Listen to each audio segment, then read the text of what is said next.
Alright, ladies and gents, we're back. We left off looking at a giant whale. We were in jail for a while. Cool cutscene, Risley almost getting his head chopped off by the door, and a whole lot of tea. But now we are going to finish Fontaine's chapter. So much past since you saw the incident in the Fortress of Masquerade. Your sentence here is almost finished. Now for a little rest after breakfast. This is the life. Oh, it's not. Wait a sec. Isn't something important supposed to happen today? Get me out of here. Oh, today's our big day. We're supposed to leave the Fortress of Masquerade. Come on, we've got to go complete the release procedures now. Alright. Hey. Kind of feels like this went by a little quick. Maybe I'm losing it. Talk to the receptionist. Goodbye, Bran. It was nice knowing you. I'm sure I'll be back here again for some kind of quest. Wolseley, it's time to leave. Please, sign here. This document will be effective immediately upon signing, and you two may exit the Fortress of Masquerade via the regular channels. Woo! It's been so long since we've been to the surface. Let's hurry up and... Huh? Are you kidding me? What's happening? Just let me leave. Are you okay? I'm fine, thanks. But I wonder what that tremor was just now. Let's go ask the Duke. No! Go before the collapse is on your head. A new life's beginning. The exit card. But it has been given a name of most heartening. Yes, we have Julliangg of 1,000 Faces and Julian the Painter. Your Grace? Ah, good to see you two. Is there something you wish to see me about? Yes, that earthquake. Yeah, what was with that earthquake just now? Ah, that. The tremor didn't originate from the seafloor. In fact, it seems it came from the surface. Over the years of serving as the warden here, I have developed a sense for distinguishing between what occurs on the surface and what occurs underwater. Besides, the seal that Monsieur Neuvillette set in place won't fail so easily. Monsieur. I mean, the seal... Oh, yeah, okay. So the fortress is okay? If you recall our last incident, if there really were a problem, there would be crowds of inmates in a panic right now. That's true. As he was saying that, I just remembered all like the running animations. Huh, you've got a point. Okay, seems we need to get back up to the surface and ask about what happened. By the way, do you know what day it is today? I believe today is this month's pipe cleaning day. Oh. Wait, seriously? Actually, today is the day we say goodbye to the fortress. Ah, yes. Have you completed your release papers? Yes, sir. Yep. It's you two. Are you leaving Get now? away from me. That's right. Today is our last day in prison. But now that Paimon says that, it doesn't feel like we were confined here. It's actually been pretty nice. Okay, Paimon, you're losing it. A lot of people have helped us out. Oh yeah, Paimon feels fond of this place now. Then be sure to come back and visit. I'll miss you. If you've signed the release papers, then you're free to go. The guards will escort you out. You're not going to see us off? I knew you'd ask. All right, sure. Let's go. How nice. Well, you actually agreed. No worries, you must be busy. Paimon was just joking. Ah, so you do have a polite side, Oh. I see. Dang. After being down here for so long, I imagine you must feel like you're lacking companionship. Shall I come along too? No, that's okay. You stay there. Did you? No, that's all right. Not like we never needed to visit again. Yeah, don't worry. We'll come back to see you. Paimon really likes the cafeteria here. The chefs sure do know how to make good grub. I hope you won't be here as convicts the next time I see you. We'll do our best to stay out of trouble. Well, it seems Remember like that line the Fortress of Masquerade when we're is back finished. here again. That's the end of another chapter in our journey. And since Neuvillette was the one who asked us to come here, we should probably probably go report to him now. Next up, the Palais Mermonia.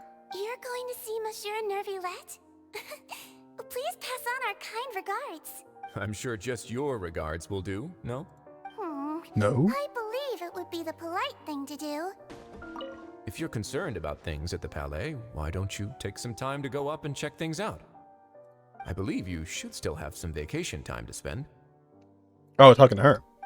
Thank you for being so understanding. It means a lot. It's been some time since I've gone to the surface. I must say that I've started to miss it a little. Oh, what do you know? We're out. It's been 2 acts in this jail. We are finally free. Uh-oh. What's going on outside? The Palais Mermonia sure is buzzing with activity today. What the heck? Halt! Huh? Oh, it's you two. Apologies. That was weird. Monsieur Nervulette did say you'd be welcome at any time. Paimon's voice sounded like it was computerized. Excuse me, would you mind helping me take a look at this report? Isadora. I'll be right there. Sorry, I've got my hands full here. You can see yourselves in. I can't take these little Everyone's things so busy. seriously. A lot has been happening.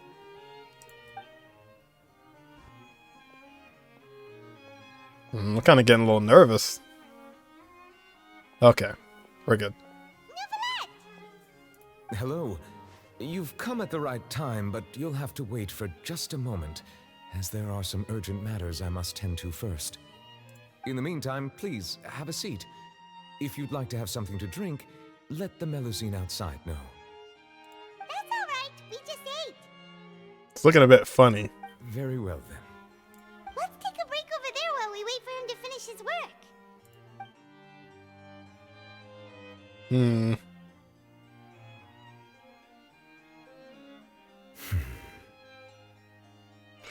So then again, what did we really accomplish? Well, I guess Arlecchino didn't really even care anyways, so. All right. That should wrap things up for now. Are you done with your work? Yes, sorry to keep you waiting.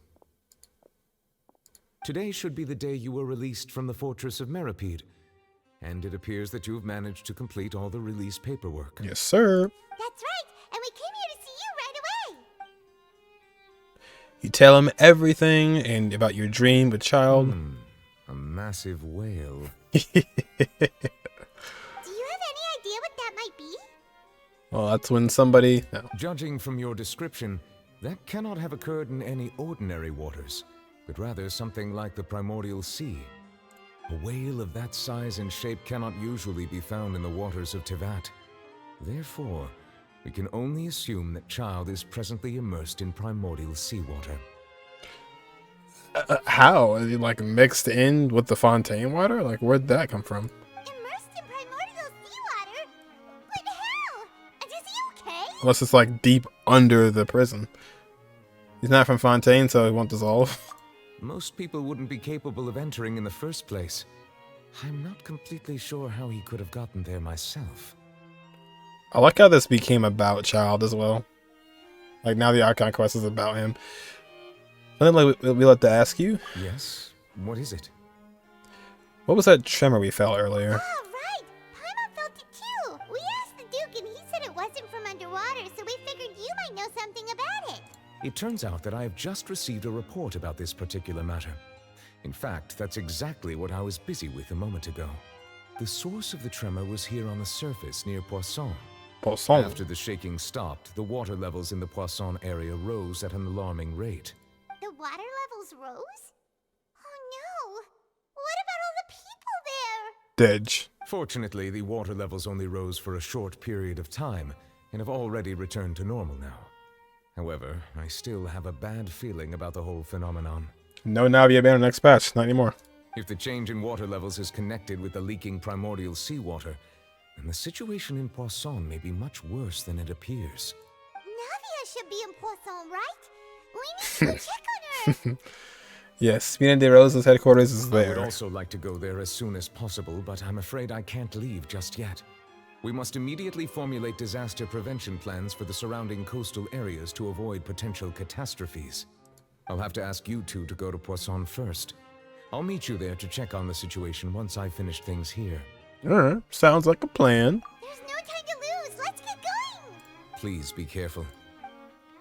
Monsieur Nouvellette. The two of you have my thanks. If you need any help, just let me know. Call my name, Adeptus Nouvellette. Oh no. What happened here? Looks fine to me. Oh, okay. Never mind. All the buildings here seem to be pretty rough, pretty rough shape now. The guy on the roof? What the heck? Were they all dissolved? Let's not assume the worst yet. Navia's Oh gosh. around here, right? We need to make sure she's still... Hyma means we need to check on her. It's getting rough already. Look for Navia and Poisson.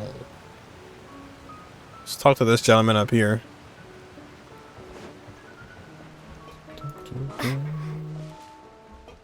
I think that's probably the thing.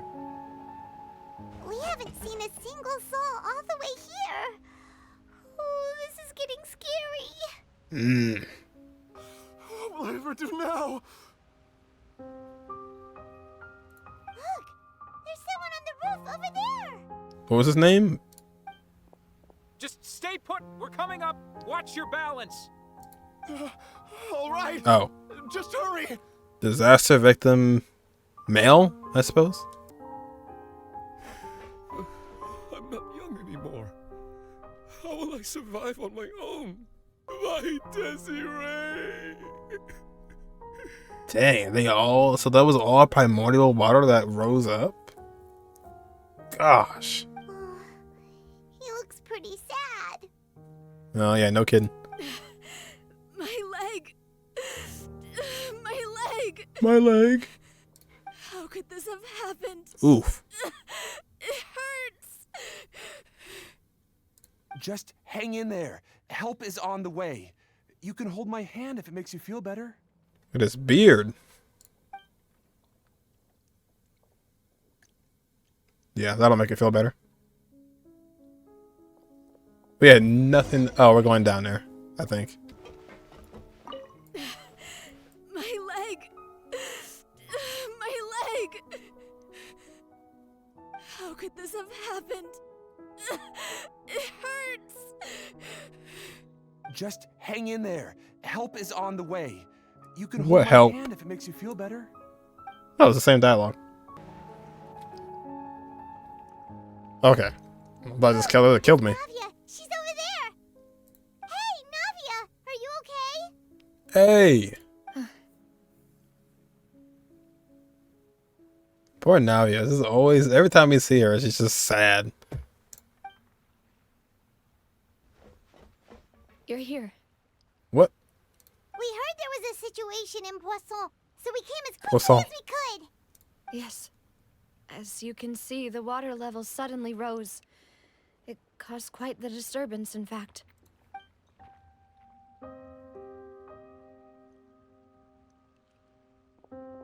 Demoiselle, there was a wounded resident next to a building southeast of here. We've already transported him to safety, but we've run out of medical supplies. Oh, shoot. He's wounded? How badly? He fell, so it's probably a broken leg. He's pretty shaken up. When the water level rose, he desperately climbed up to the roof. Once the water receded and he saw the ground, he became terrified and eventually... Oh, that's the guy? He jumped down then. Find the leader of Squad 1 and tell him to take the wounded resident to see a doctor. He should know where to go. Understood. I'll take over his search and rescue mission in the meantime. Take him to the Fortress of Meripede and have him talk to Sidgwick. All right, you'll be in charge. I'm sorry. Where were we? Sulking. The situation in Poisson? Right. Allow me to explain. A little earlier, we suddenly heard a loud noise. At first, everyone thought that something might have exploded in the waterways. But before we knew it, water started pouring out from everywhere. Why'd it get so quiet? The rushing water seemed a little odd, almost like the unique color of primordial seawater. Wow. Some people didn't realize the danger and thought it was just ordinary water leaking from somewhere. That's crazy. That much primordial water got that high? Everyone on the street who happened to be close to the water didn't have a chance to escape. As the water levels rose, they suddenly disappeared. They were all dissolved. Ooh. Golly, man. Dang. Sheesh. Those who realized what was happening started to flee in a panic, desperately trying to get to higher ground. Many were injured in the stampede, and some people fell from significant heights. That is messed up. Like, I don't even understand, like, just being from Fontaine, you're just automatically prone to getting dissolved. Oh. And these are rickety bridges, and oh man. The Spina di Rosula initiated rescue operations as quickly as possible, but there have been a lot of casualties. Fortunately, the water began to recede after some time, and the chaos came to an end. All that happened that fast? Oh. The water that flooded the area contained primordial seawater, so the lower levels of Poisson are still hazardous. To ensure everyone's safety, I've asked the people there to leave as soon as possible. No one knows if this could happen again. All we can do for now is try our best to help evacuate the residents. We still haven't completed the head count, but we'll have some numbers soon. Well, it seems like everybody's gone. Oh. How awful. And all of this just came out of nowhere. Oh, this was a somber start. It was quite frightening indeed. I only wish that everything that just happened was a bad dream. Is there any way we can help, Navia? Yeah, this is like, it's awful. We're here to help. Thank you for being so willing to help in a moment of crisis like this. You don't know how much it means to me. I really can't express how grateful I am. Navia just cannot catch a break. I thought like we could finally have some resolve from the last time. Nope. Wait, we're missing some people, aren't we? No. We didn't lose Silver and shoot, what was the guy's name? Silver and darn it. How'd I forget his name? Don't say that, Navia. That's what friends are for. Maloose. Where are Maloose and Silver? Dang, lost them too, man? Gosh. Oh. Demoiselle, we've got a situation here. God. Hey, man. I'll be right there. Jeez Louise. I need to go for now. Silver and Tepe. And out she goes. Seems it might be a while before she can take a break. True. Navia walks around talking to many people and organizing various matters. Her decisions are clear and reasonable. Her face is The wounded are being tended to, bad. And we finished a preliminary head count. More support has just arrived, so I suppose I finally have a moment to focus on my own matters. There should have been like a, well, maybe not. I was gonna say like a bunch of people like rushing down here to figure out what's going on, but then again, I guess you wouldn't want to come down here if everything's getting destroyed. Of course, we should remain ready for anything. Didge. And continue doing our best to rescue others. I'll be sure to have everyone at the Spina di Rosula ready to render assistance. Traveler, Paimon, would you two accompany me to my father's grave for a moment? Dang, man. What a somber start. Huh? Right now? Jeez, this graveyard's gonna be huge by the time this quest is over. Thank you. Man. Not Maloose. The two absolute Giga Chads. They even fought for us last time. Gosh. Oh, I'll be, man. What a start. Ugh. And it's daytime. Not a lot of people here, huh? Well, given the time of day and the whole situation in Poisson, Paimon doesn't think there'd be a ton of people here visiting graves. Thanks, Patmon. Right. That's how things are now. The living are so exhausted that they've no strength to spare any words for the dead. Navia? You should start the hoot out. There's no need to push yourself so hard. It's just, hey, the real tears. God, man. Like, what? We need, like, a celebration. Like, Navia's story quest need to just be, like, a birthday party or something. Navia, what's wrong? It's just, this Sorry. sucks. I just... She's crying because Haya made her Geo. Maloose and Silver. They won't ever come back here again. What should I do, Papa?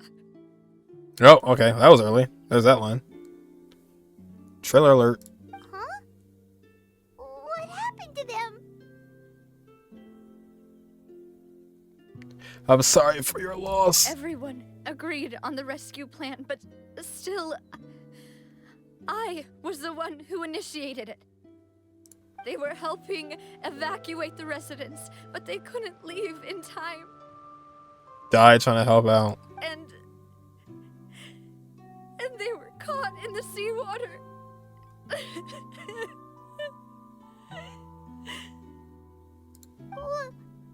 What should we do? I've known them for so long.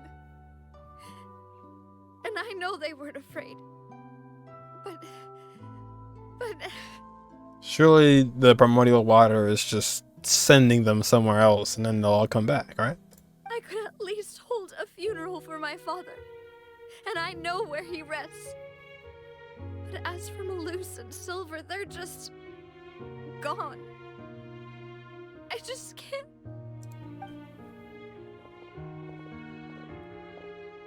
That was a cool transition. Everything looks so clean after it rains. Even the gravestones. I didn't expect that you'd enjoy a glass of red wine in front of Master Callus's grave. I can understand. Besides, the scenery here isn't half bad. See, it's not just me. I always want to bring something when I visit Papa. Perhaps we might even have a picnic. He wouldn't be angry, would he? How could Master ever be upset with you, Demoiselle? Yet the cemetery is the home of those who passed, is it not? Everyone ends up here sooner or later, no matter who you are. Silver and the other guy. Buying yourself a plot in advance, are you? No need yet. But when I do, I hope you'll let me be buried beside Master Callus, Demoiselle. Gosh. Hey, stop joking around. Oh, he wasn't joking. I'm quite serious. That way, it will save us both the trip to see each other whenever you visit your father's grave. That makes sense. In that case, could I be buried on his other side? Okay, I could see Maloose because he sounds like older, but Silver... After all, besides you, Demoiselle, the two of us could certainly be considered Master's closest companions, no? Personally, I believe we fill those shoes just fine. Why are you bringing this up all of a sudden? Seriously. All right. I'll remember your requests. But I'd really prefer not to talk about this stuff. And what do you mean by saving me a trip? I'd make the journey even if I had to visit you two somewhere else. I've promised to let them rest in peace here. But here I am breaking that promise. I'm sorry for letting you see me in a mess like this. I don't usually cry, really. Find that hard to believe. Paimon doesn't know how to help you feel better. But, well, she understands how you feel. I had always thought I could make my wishes come true. But now that I think about it, that never solely relied on me. Many things can only be accomplished with someone else's help. Malus and Silver have helped me so much. But by contrast, I could do nothing for them. No, he did everything. I'm so sorry. You can spend as much time as you need here, Navia. We'll stay with you. Yeah, we're here for you. Thank you. Right now, as long as you come home. How much that means. By the way, you can have a look at this. It's a list of victims from the incident that took place here. Obana, Khan, Burnett, Giverny, Francine, Karina, Daisy Ray, Joinville, Julliangg, Esson, as well as Malus and Silver. I'm dead. So, everyone else is safe. But still... It's okay. I know what you're thinking. And you're right. We lost Malus and Silver. But... And Paimon. We were able to save more than we anticipated. The overall outcome indicates that the cost was worth it. No one's sacrifice is truly necessary. Right. Don't think that way, Navia. One person might be saved at the expense of another, sure, but that isn't something we should ever consider a trade. Malus and Silver were not the price for saving anyone. They're heroes. You're right. Thank you, Paimon. What you said just now was pretty amazing, actually. I'll remember your words. There you go, Paimon. You said something good. Really?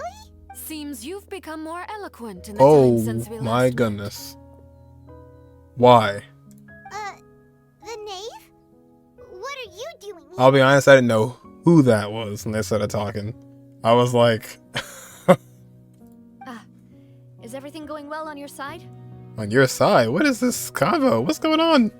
Yes, my people are carrying out the mission according to your request. Hello? All the residents of Poisson have been evacuated, and we're preparing to relocate them to higher ground.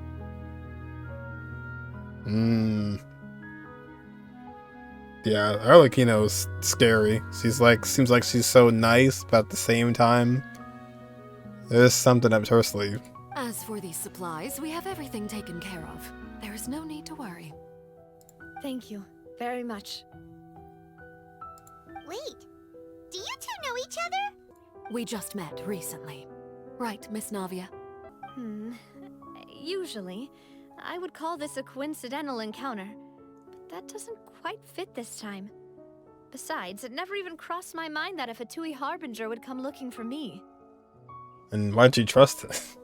Thanks to the knave, Spina di Rosula received generous support from the Fatui, which allowed us to complete the rescue and evacuation work so quickly. Mutual aid is essential to fostering positive developments. We were already in the area, in any case, so it was nothing. That said, I must say that you're a lot sharper than you let on. I'm sure you understand what I mean. I apologize for all the ways in which I tested you previously. We've never worked with a Fatui before, and it's extremely important for us to know who we're working with. My subordinates have reported that Fatui soldiers have been observing water levels and taking head counts in various locations. I hear that they've also prepared a large amount of emergency supplies. I'm quite surprised. They gain your trust and then they turn on you. This is nothing to brag about, nor do I intend to.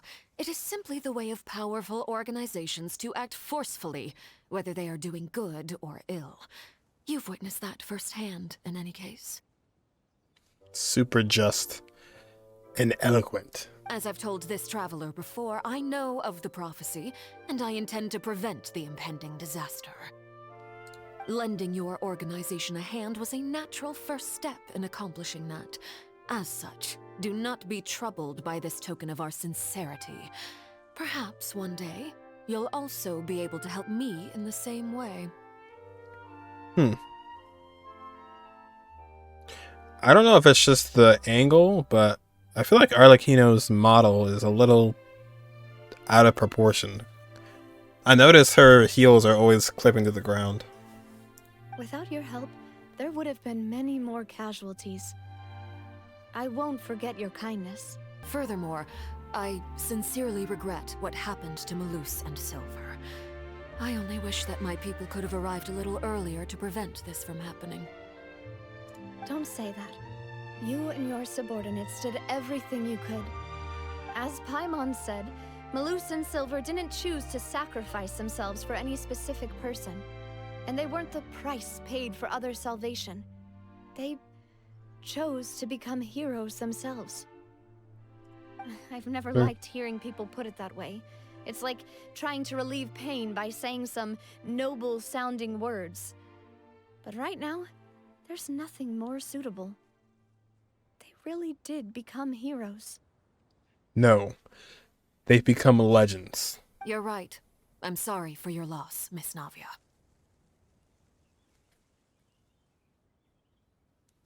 Water is life to Fontaine's people, and it also spells disaster. It's no wonder that people always say that prophecies represent fate. Fortunately, I've never been one for such opinions. So, you're one who will try to change fate then? Oh, yeah. Yeah, I agree with that too. They feel like a bunch of vigilantes, a bunch of, like, not quite Batman, but more like a Catwoman? I don't know. They do what they want to do, but sometimes what they do may not be so good. Of course. That is why I'm going to Hotel Bouffe de Thé. I still Bouffe have some de Thé. things to take care of, and the children need my attention. But let's not make the children cry. By the way, Traveler, Paimon, one more thing. Yeah, there's definitely something up with her model. Alright, then we'll just... Huh? This isn't right. Paimon thought you would ask us to walk with you for a moment so you could tell us something in private. That is a clever and useful conversation technique, which I do like to use when necessary. But there's no need today. It would not hurt to have Miss Navia listening in. I just can't fathom that we're sitting here talking to Arlecchino. Traveler, I'm sure you remember that I said we could work together when we had the chance. It's not registering. You and I both know that there may be issues with the Primordial Sea. Previously, it was the fortress of Maripede's sluice gate, and this time it was the water levels in Poisson. Poisson. These are both signals. So the time for jolly cooperation has come? Indeed. Allow me to share the latest intel I've received from the House of the Hearth's intelligence network with you. During some recent investigations, a child claimed to have discovered some ruins near Poisson. The ruins date back to ancient times, and seem to be worth investigating in many ways. Are we gonna, like, talk about Remeria? Judging by the dating of the ruins, they may be related to the prophecy and the coming crisis. The situation is becoming more urgent, so any pertinent information will prove extremely precious. And a child found this out? My people initially came to prepare for ruin exploration. Unexpectedly, this disaster struck. And at present, we're all busy prioritizing the rescue effort. So that's why the Fatui were already in Poisson. I wanted to take the children along, but unfortunately, Linny, Lynette, and Fremine have all been dispatched to higher ground to assist affected residents. Linny told me that outside of the house, the person they trust most is you. But we don't trust them, no. Sorry. Which is why I want to give you this task. Are you sure this will be okay? Can you trust an outsider like me? The House of the Hearth's members see each other as family, but Linny, Lynette, and Fremine said that they also see you as such, even though you are not from the house. I'm sure you already understand how earnest they consider their friendship with you to be. Oh, that somehow makes Paimon feel kinda happy. The intel I just shared about the ruins could fetch a high price. But since the children consider you family, it's only natural that I freely share it with you. Got it! So all we gotta do is go to some ruins, right? We can handle that. Piece of cake. Excuse me, but As she may would I say. tag along? Huh? You wish to join, Miss Navia? But are you sure you're up to exploring some ruins? You need to rest. Navia gameplay? Well, I'm sad, yes. But I can't just go back and plop myself into a chair by the roadside and do nothing. There's no point in Sure being you can. depressed while we still have a disaster on our hands. As my father's successor, I must live up to the hopes he had in me. Besides, I'm also doing this for myself. I need something, a distraction, Yeah. to keep my mind off Malus and Silver. No kidding. Navia's strong, but she needs company right now. We can be that company if she goes to explore the ruins with us. Since you put it that way, I have no objections. What do you say, traveler? Let's go to the ruins together. All right. The ruins are to the south of Poisson. Here's the map. Okay, the three of us will handle it. Come on, let's pack up and get going. Here's the map. Where's that map?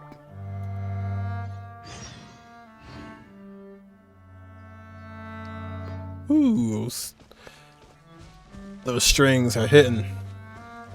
Oh, no Sayu or Wanderer or Yelan or anyone. So used to that. Sit down. Oh, that's the domain. So, are these the ruins the knave was talking about? Whoa, talk about old. They seem to be pretty ancient, all right. Let's go in and have a look. Just be careful. We're going in. Place of Secrets. Utility intelligence indicates that this place may play host to heretofore unknown clues. The place does not look anything familiar.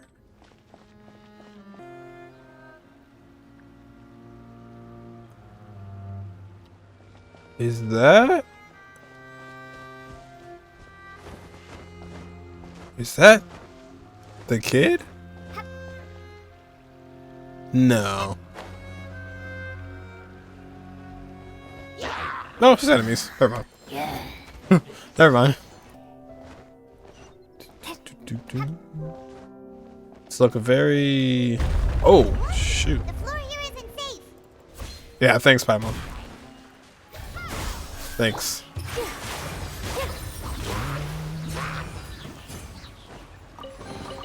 A free chest. This place looks like it's out of a different game. It's like Uncharted. Just minus a lot of the water. This place has also been contaminated by primordial seawater. Yeah. Ooh. And a lot of it, too. A Fontainian would most likely dissolve the moment they fell in. Sheesh. You should go back to safety, Navia. Right! You can't go down if there's primordial seawater. It's too dangerous, and it won't be any help for you to just stay here. Don't get Paimon wrong. We're not saying you're useless. It's just What did we say? No, you're right.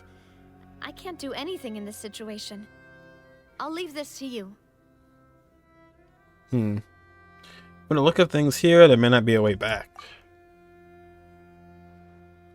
Yeah, we did glide down here. That complicates things. Maybe the only way left is forward. No way in, no way out. In that case, do you want to wait for us here? The water levels here are unstable, and there's a chance the water will rise. So staying here wouldn't be safe either. Probably should have thought about this before we went down here. I'll go together with you. Perhaps we'll find the exit just up ahead. Seems like there's no other option. All right. Come with us for now then, but please be careful. Talking about your element now yet? Not you. Oh. Rip. Oh no, it's a dead end. Let's try climbing over from the side. Not saying you're useless, it's just that you have a geo vision and I have a blimp view.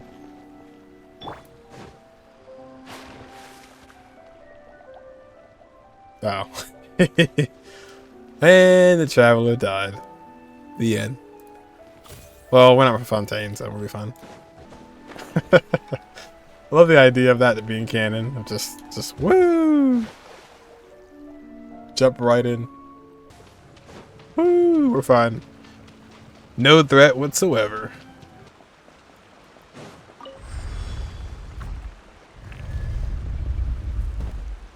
Ooh. Oh. Alright, well that was really like 2 meter or something. Oh, shoot. Is this like... How has no one discovered this? Camera really zoomed out here. Wait, oh! There's something wrong with this bridge! Go! Run for it! Oh, no! Oh. Oh, shoot. Thought I died. Go, go, go, go! Oh, shoot. Nadia! Oh, it's over. Dang. Well, we'll be skipping 4.3, going right to 4.4. Happy Lantern, right? Didge.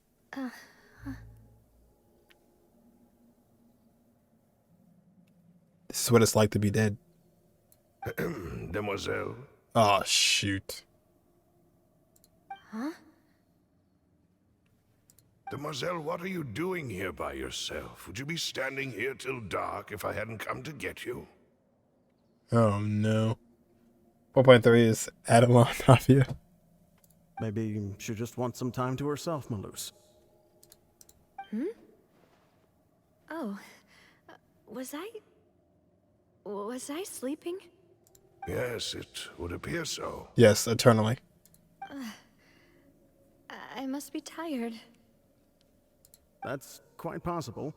However, you were the one that suggested we go out for a walk.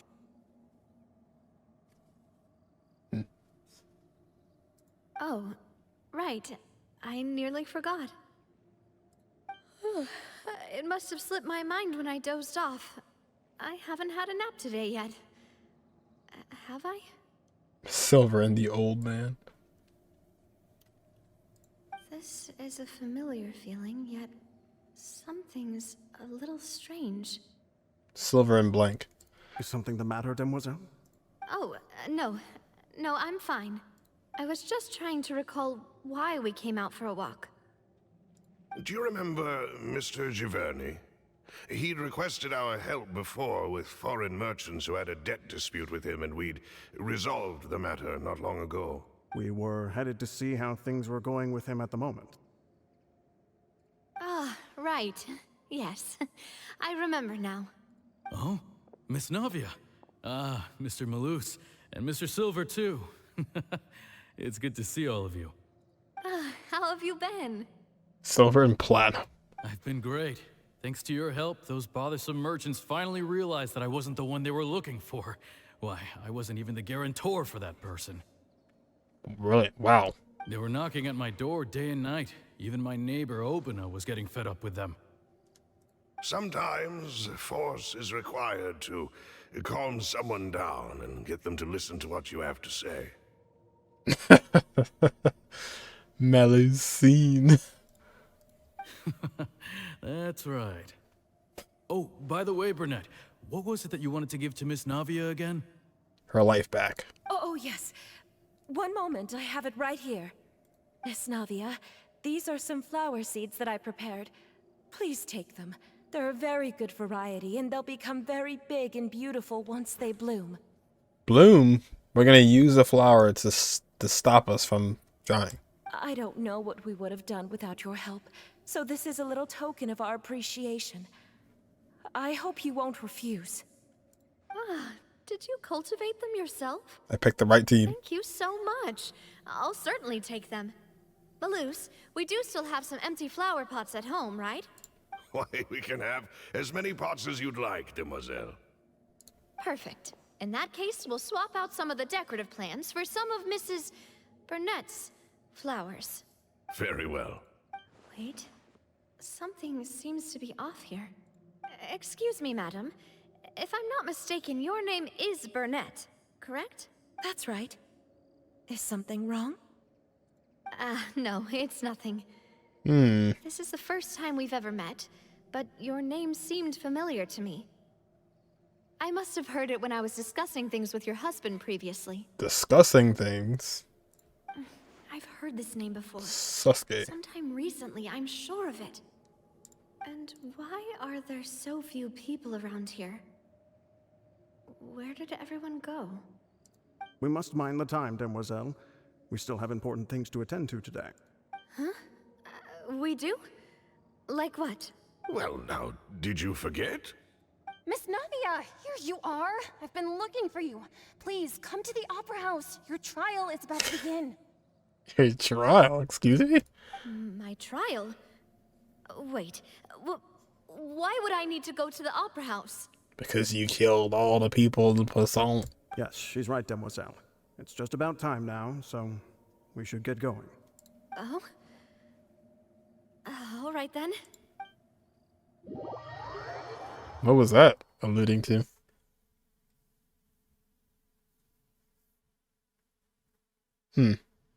Look, it's Navia. She's here. And her two attendants are with her. Goodness, everyone's finally here. There sure are a lot of people here to see the trial. And they all seem to be oddly excited about something. I even know some of these people. This is like her coming in to save us from before? Karina, Desiree, Joyville, No. Julliangg, Essen. Why are so many people here? And as for the judge... huh? Where's Monsieur Neuvillette? Please sit in the defendant's seat. Don't worry, Silver and I shall accompany you. All right. But are you sure you can stand behind me? Typically, it wouldn't be allowed, but today is an exception. Hey, what kind of place do they think this is? Oh. Come on. Do they have any idea what they're doing? Seriously. Enough with the whispering! Could someone please tell me where Monsieur Neuvillette is? And why I'm standing trial? Standing trial and all the people who've been dissolved. My dear Miss Navia, have you not yet realized what you've done? In that case, allow me to explain. As all here know, you are Master Callus's successor, the head of the Spina di Rosula, someone held in high regard by every soul in Poisson. After you took over the Spina, you treated all of us just like the late Master Callus had. If anyone in need reached out to you for help, you responded. Not only you, but your butler, your subordinates, nearly everyone in the Spina di Rosula fought for the well-being of those in Poisson. Right. Wait a moment. Aren't you just proving that I'm a good person? Yes, correct. Absolutely right. And that is why you stand accused. You have helped so many people get through so many difficulties. You are one with us. We are inseparable. We are one big family, all of us who are from Poisson, inextricably linked. And with you being so important, we couldn't possibly do without you. Therefore, this fair and honorable court shall declare you guilty, and you shall stay here. You will be together with us forever. Huh? What are you saying? Everything you have said is correct. I have indeed done a lot for my hometown, and I would be willing to be with you all, but what is the purpose of having me stand here like this? What is there to discuss? What is going on? Well, if that's what you think, then I have no further comments. How wonderful, Miss Navia!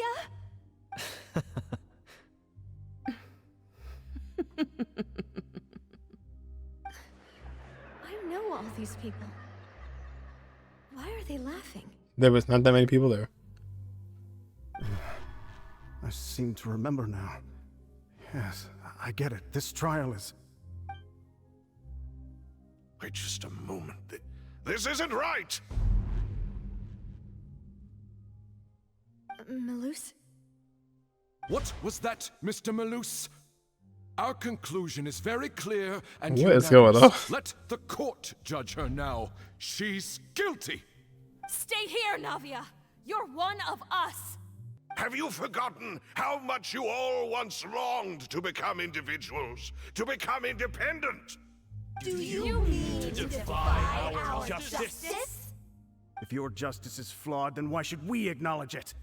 As you said, we can also have our own justice. Silver and I shall defend Demoiselle. And that is how we will enforce justice. Ugh, my head... It hurts. Demoiselle. Interesting. Silver, it hurts. My head is spinning. All I can see is stars swirling in front of me. I remember now. Everything that seemed odd from the very beginning.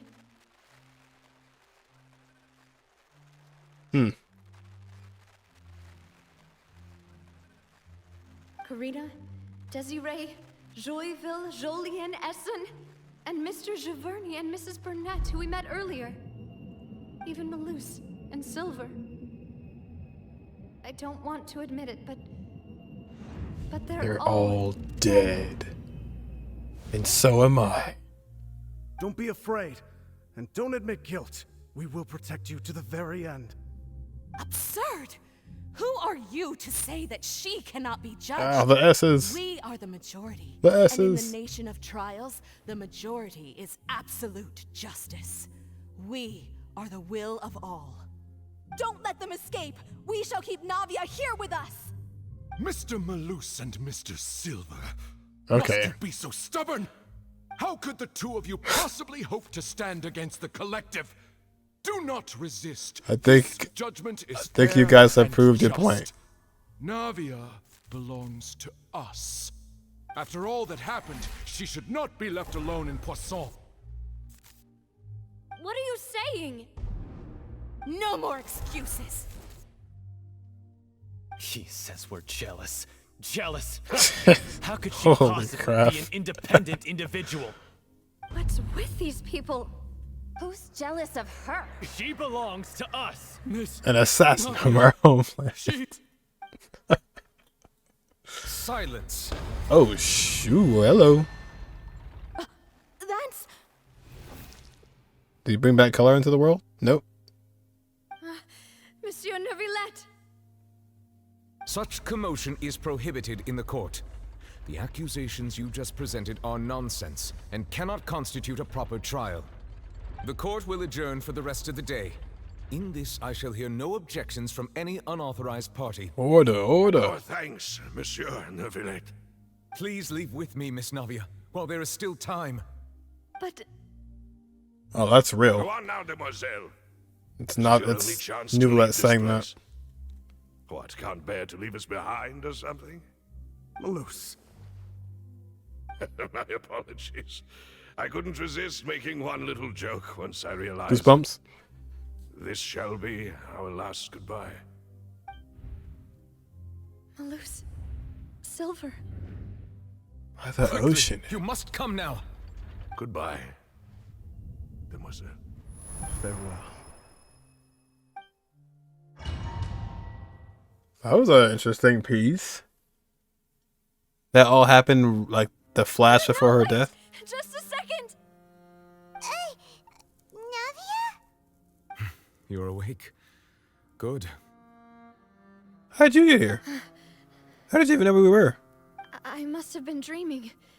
Malus and Silver were still alive, and they were defending me at some insane trial. It looks like you're all right. How did we say? Did she actually fall? Paimon could give you a hug. The ruins you were exploring suffered a cave-in. When I arrived, I found you falling toward the water. They just strolled on in as soon as she was falling. You were just about to be dissolved within, but I What is it? I think I saw 2 Oceanids protecting you. Oceanids? It was only for a moment, perhaps even a fraction of a second, but they gave me the chance to retrieve you. Were it not for their intervention, I would not have been able to rescue you before your consciousness dissipated. Wait, did you say Oceanids? You mean like what happened with Vache? Vache. People that are dissolved become Oceanids? Perhaps those 2 Oceanids were the people you saw in your dream. Oh. So the Oceanid was... So I guess I was actually not wrong with what I said earlier about like everybody who gets dissolved goes somewhere else. Become Oceanids. I guess we already knew that though from the first time. I always told them that they didn't have to protect me. To think that they'd keep doing so even after death. Please come with me.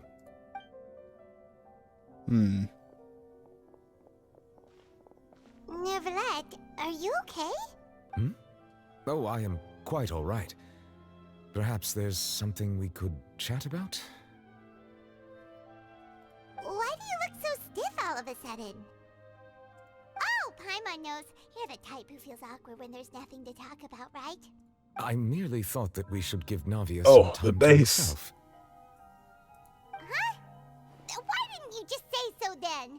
Don't you think it's even more awkward to call us over like this and then have nothing to talk about? It's actually kind of funny. Hey, come here for a second. I got nothing. I suppose so. By the way, Sigewin sends her regards. Ah, Sigewin. Sigewin. I hope all is well with her these days. Her work in the Fortress of Meropide has not been too much for her, has it? No way, don't worry. She's doing fine down there. She's an amazing head nurse. I see.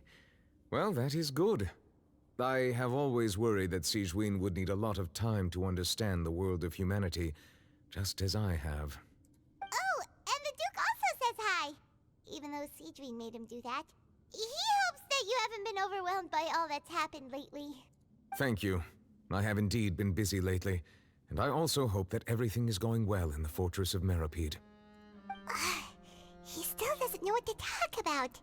Why are we talking about Let's this? chat about something else then. What about poor Navia? You're the expert here, Paimon. What should we talk about? Is she? So, Neverlet, you're probably quite the swimmer, huh? Yep. 30% faster. Or just faster. Yes, of course. This isn't going anywhere.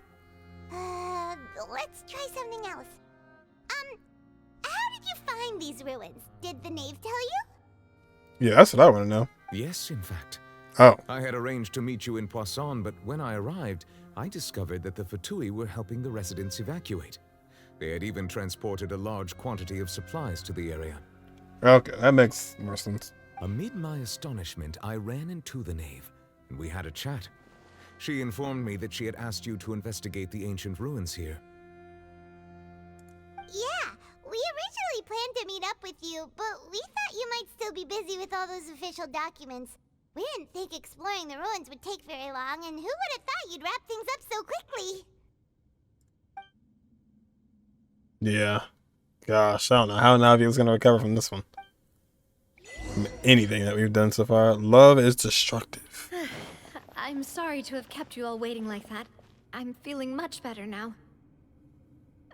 guess we should get going again. Will you come with us, Monsieur Neuvillette? Yes, if you wouldn't mind my company. Gonna go in there? All right. Oh boy. Another one joins the party. Let's get going then.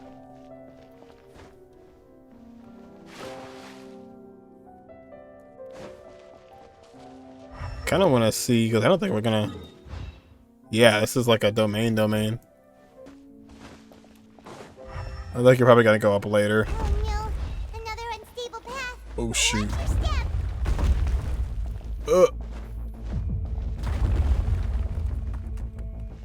Uh-oh, we're supposed to go down there.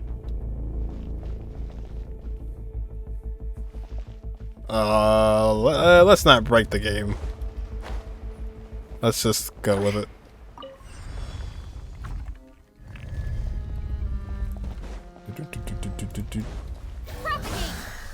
Propagate. Time to fight. Rest and rebuild. Get 'em, Blooms.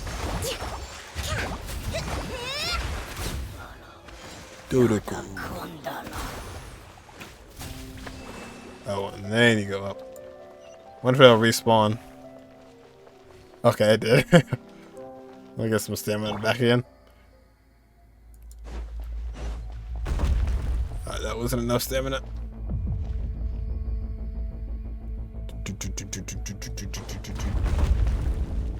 What this music?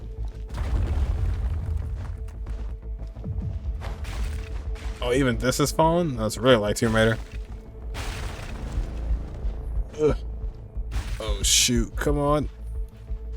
Oh. Whew.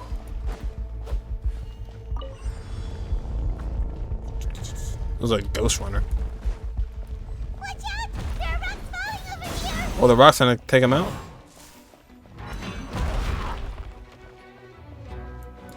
Oh, they do. It actually takes damage.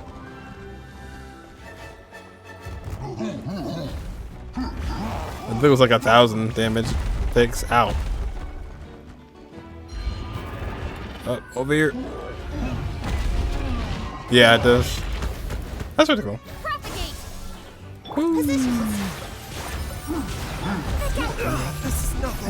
Thought they will see you now.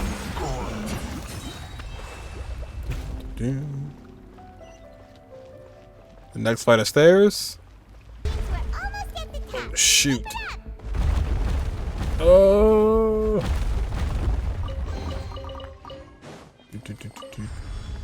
Oh, overtime. Oh boy. Time to germinate. Mind the side effect.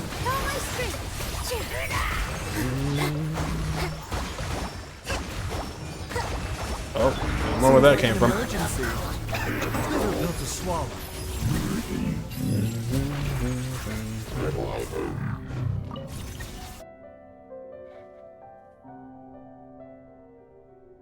What is up with that thing at the top?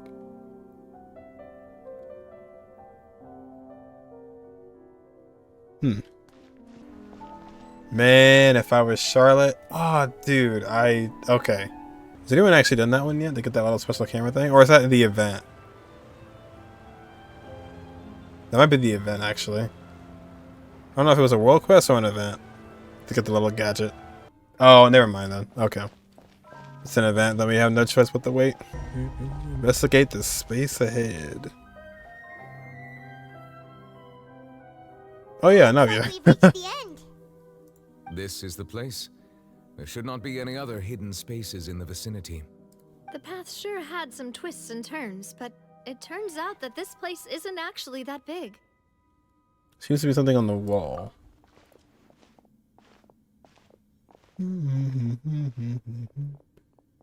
Oh no. Slates. It seems like they were put here as an offering. Could we take them down and have a look? Oh shoot. Perhaps we should just leave them be for now. There are 4 locations in total, but only 3 stone slates. The slate that should be in the first empty spot is missing. The surrounding walls also show signs of damage. There's something written below. Let Paimon see. Reason dictates that this nation be destroyed. I shall record the history of its future here in its past. Say what? Oh, shoot. It feels like someone left these slates and these words here for a purpose. But does he mean that Fontaine should be destroyed? Oh, no. That would fit the circumstances dictated by the prophecy, yes. Indeed, the slate's contents correspond to it. Take the second slate, for example. There's a person kneeling here. She seems so dedicated.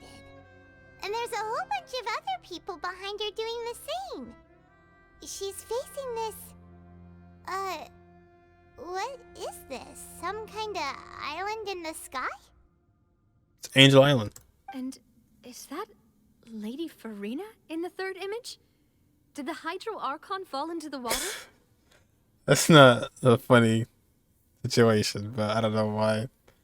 Maybe fun. Is that Furina?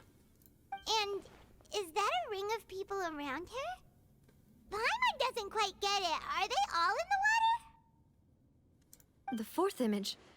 I know this one. This exactly matches the content of the prophecy. She'll be the only one left crying. The people will all be dissolved into the waters, and only the Hydro Archon will remain, weeping on her throne. And at some point her head will be cut off somehow. They do seem to match.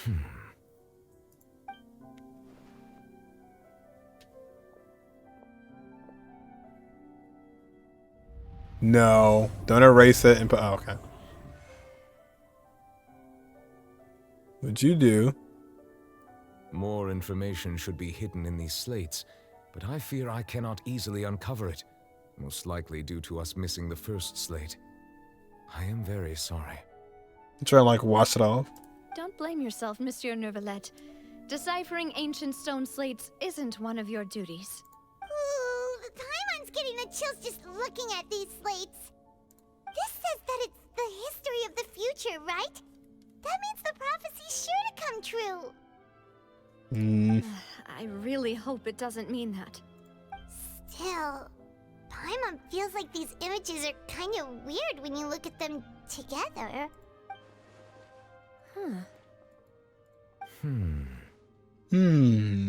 That's right!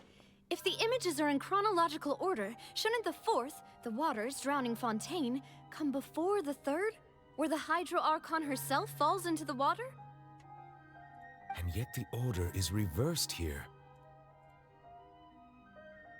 The second image is also quite concerning. What certain are people in these images confessing to? If we go by timing, Lady Furina only emerges in the third image. That means that the person in the second image might be the previous Hydro Archon. Egeria, then. I had never met her. Egeria. But her appearance here does match the records. It's been a matter of 400 years? The previous Archon kneeling before the floating island in the skies, as if confessing a sin. You didn't meet her? I guess he just... I don't know. Did she herself commit that sin? Yes. And if not, why would she be in such a posture? Also, I'm still wondering why these ancient stone slates are here at all. Judging from their contents, could this place be the origin of the prophecy? Does that mean that someone, or some people, once saw these slates? Either that, or they just saw it somewhere else and put it here. But who would have created these slates and left these words here? It seems that any further clues will have to come from Furina. In that case, there's no time to lose. There's nothing else to be gained here, so let's head back first. How? Yeah, we better get somewhere safe for now. There is no way back. Who created this place doesn't matter now. The real question is whether things will truly play out as prophecy foretells or not. Gonna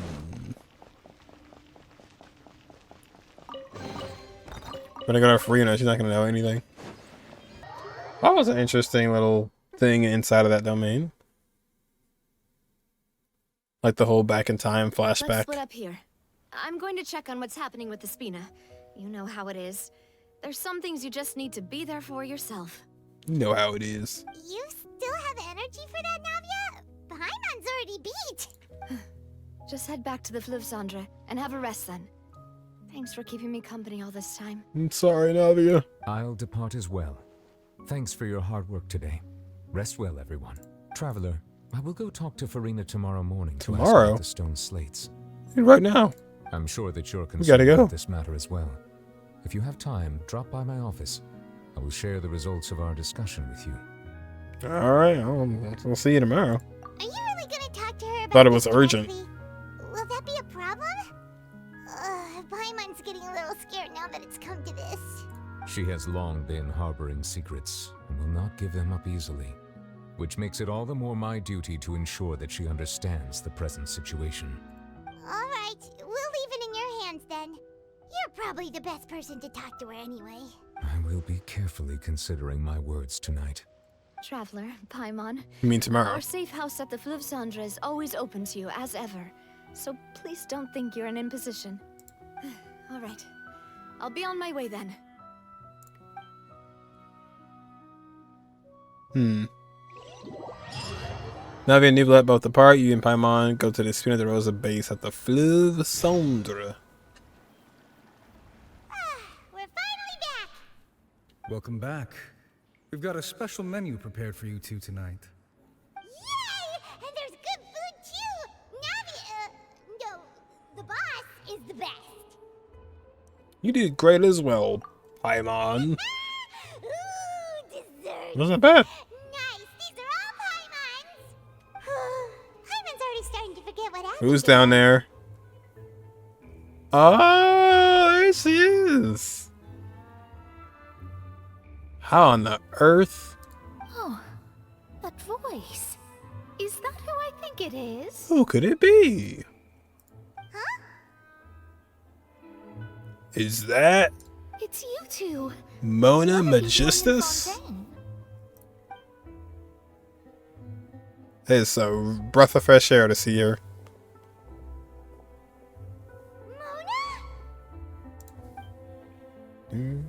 Lady Magistus. Oh, she's gonna get pissed off. Did the stars not tell you that we might meet here? Seriously, nobody just uses a scry glass whenever they've got time to just see who they'll meet on the road. Still, we didn't expect to see you here. Wait, you're not a Fontainian, are you, Mona? Well, I have some business to attend to here, so I booked a hotel in the city. I was just out for a stroll when I bumped into you. Quite unexpectedly, if I might add. Now, answer the question. Are you from Fontaine? Why did you think I was from Fontaine, though? Oh, that's good. Is that because Magistus doesn't sound much like a Mondstadt surname? She had some, got a like emotion there. Had a little eyebrow. Asked the way I wasn't looking at the screen. Wrong hook. Hey, true. All three voices. Yeah, let's go with that. Well, I used to have my own surname. Mona! Which is, well, some other thing. Either way, the old hag told me when she took me as her disciple that the first step to being a great astrologist's pupil was to change that name. What was the name? There was nothing for it, really. She really is amazing at astrology, so I changed my name to what it is now according to her wishes. To my surprise, however, Magistus is not the name of some ancient house or clan. It isn't? Nope. Although it is used by us in place of surnames, it generally just means great. Oh. Wow! Imagine including a boast in your name.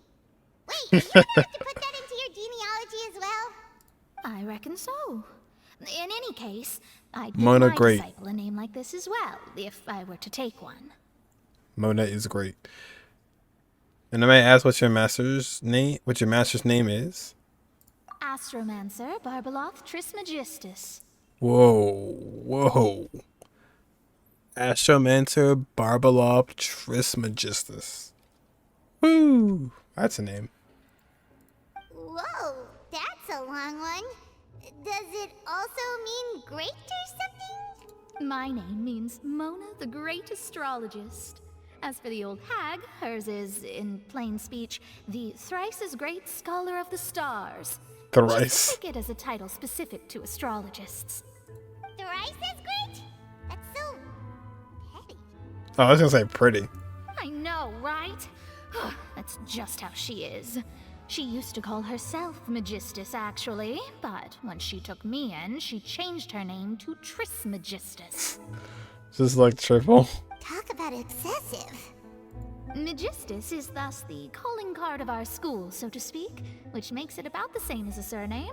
It's all right if you don't get it. You can look into it further should you need to study astrology more deeply. How about triple strength traveler or a triple appetite Paimon? Terrible!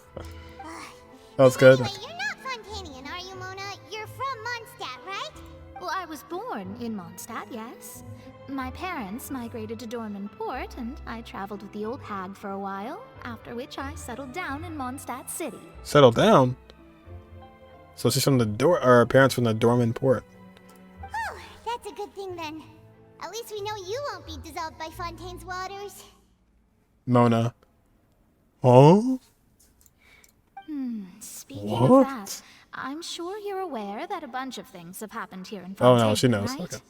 I know you're not a local, but I'd avoid getting too close to any water that looks strange all the same. There's the second line. There's something ominous about it. Well, the water, I mean. Cloud triple potato. That's a really good one, considering the last one was double. Did she come to Fontaine because of the prophecy? That was the main reason, yes. Just a while back, the Steambird invited me to take part in a panel and speak about the circulation of the prophecy as an astrologist. Oh. The invitation was sent quite early on. I don't think anyone expected Fontaine to be in this much trouble. I did. What do you make of that prophecy, Mona? Just tell us what you think as an astrologist. Your word would go a long way to make things more certain and less scary. What I can tell you is that I'm an astrologist.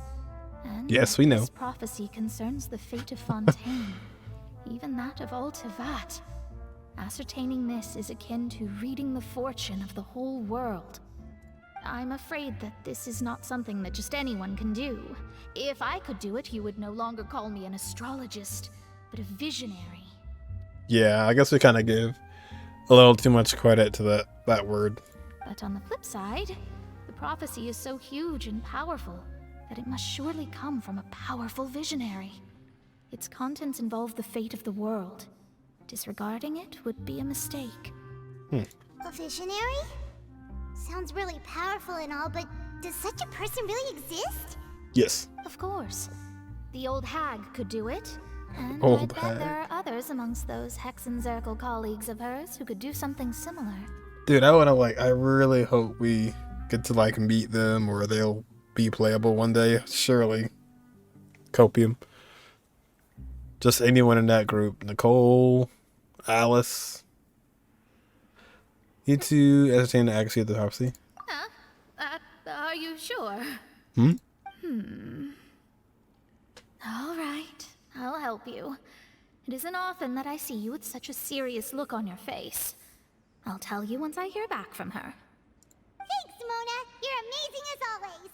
You got that right, Paimon. Oh, well, this is something only I can do after all. So yes, your praises are quite welcome. That's the greatest of astrologists for you. Of all the people we know, you know the star's the best. True. Indeed. That's the spirit. Oh, sorry. I came to see what all the commotion was about. That was Kaya. If there's anything you need, do not hesitate to inform the Spina di Rosula. Look, Kaya's here too. Another monster. Oh, whoops. Guess we were getting a little too carried away there. Well, I'll go tend to my own business now. If I receive any news, I'll be sure to come find you two again. Nice. That was awesome. There she goes, quick as rushing water. And here we are with the Spina guy giving us suspicious looks. Try to keep it down next time, Paimon. It's all your fault. If Paimon hadn't spoken for you, it'd be you getting all the weird looks. Huh. The things Paimon does for you. Alright. That's more like it. The conversation, you decide to get a good night's sleep to replenish your resin. Good morning. To be honest, I'm still feeling kind of sleepy. But it's time to get up, Traveler. We agreed to go see Novelette, so let's pack it up and get going. That's a very, whoa. I was gonna say a very well-timed idol, and she just snapped back. Let's see how Furina's doing. You're here, finally. Is something wrong? Monsieur Neurvalette and Lady Furina, they seem to have gotten into a dispute. How? Let's go see for yourself. What's there to argue about? Oh gosh, here we go, another comedy show. Like I said, I've already explained everything. And yet the problem has not been properly solved. There is little space for excuses between us. It is not my intention to offend you, but please, tell me where you stand. You are the Hydro Archon Focalor, are you not? No. Look at this. This is a list of the victims from the recent Poisson incident.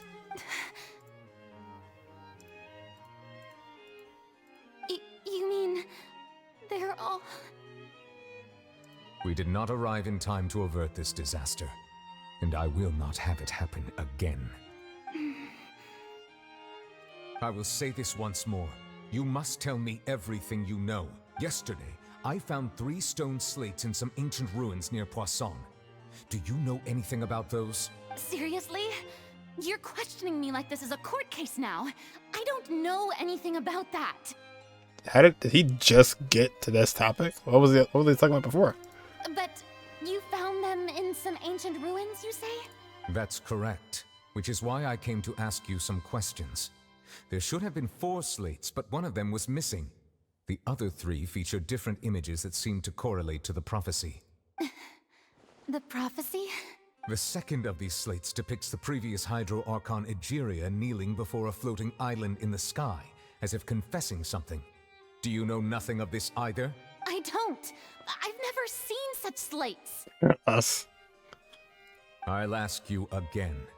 Do you really have no information regarding the previous Archon? My deciphering of the slates indicates that the Hydro Archon Egeria once had to confess to, or apologize for, a certain sin. If anyone would know about it, it should be you. All gods don't have the same secrets, you know. She was herself and I'm me.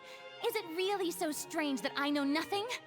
I understand your concerns, but I'm sorry.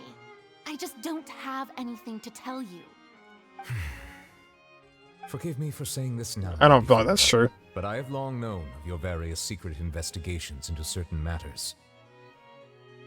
There are several indications that you have been investigating the prophecy on the sly. This is not strange in itself, considering that you are the Hydro Archon.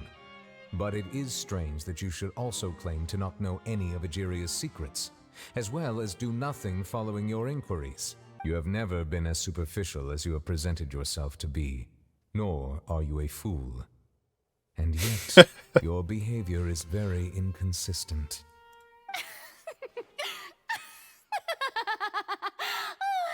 So you've been watching me all this time, have you? I didn't think you were that type. What? Well, since you know about my secret investigations, then you should know I'm actually working to take care of it. There's no point questioning or suspecting me. You're the Eudix, but you're still my subordinate. You should be following my lead. Ooh, dang, alright, okay. Just trust in me. You're Archon, and do as I say. Never mind whether you can truly convince yourself to or not. It'll all turn out fine. Will it though? Will it though? That's all I have to say. We do not discuss this matter again. Oh, the opera's about to start. Toodles! Toodles. Toodaloo.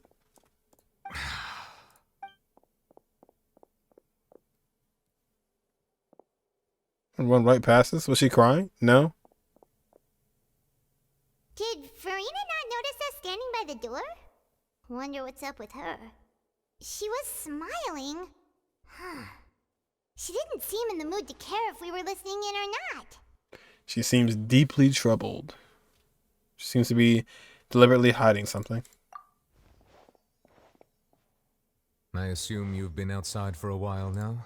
Oh, you noticed. Seems Furina didn't even Yeah, you realize notice. we were here. You were right there. She was in a great panic, though I cannot discern the reason. Our discussion reached impasses time and again, a state of affairs that we cannot allow to continue. Still, I do not understand.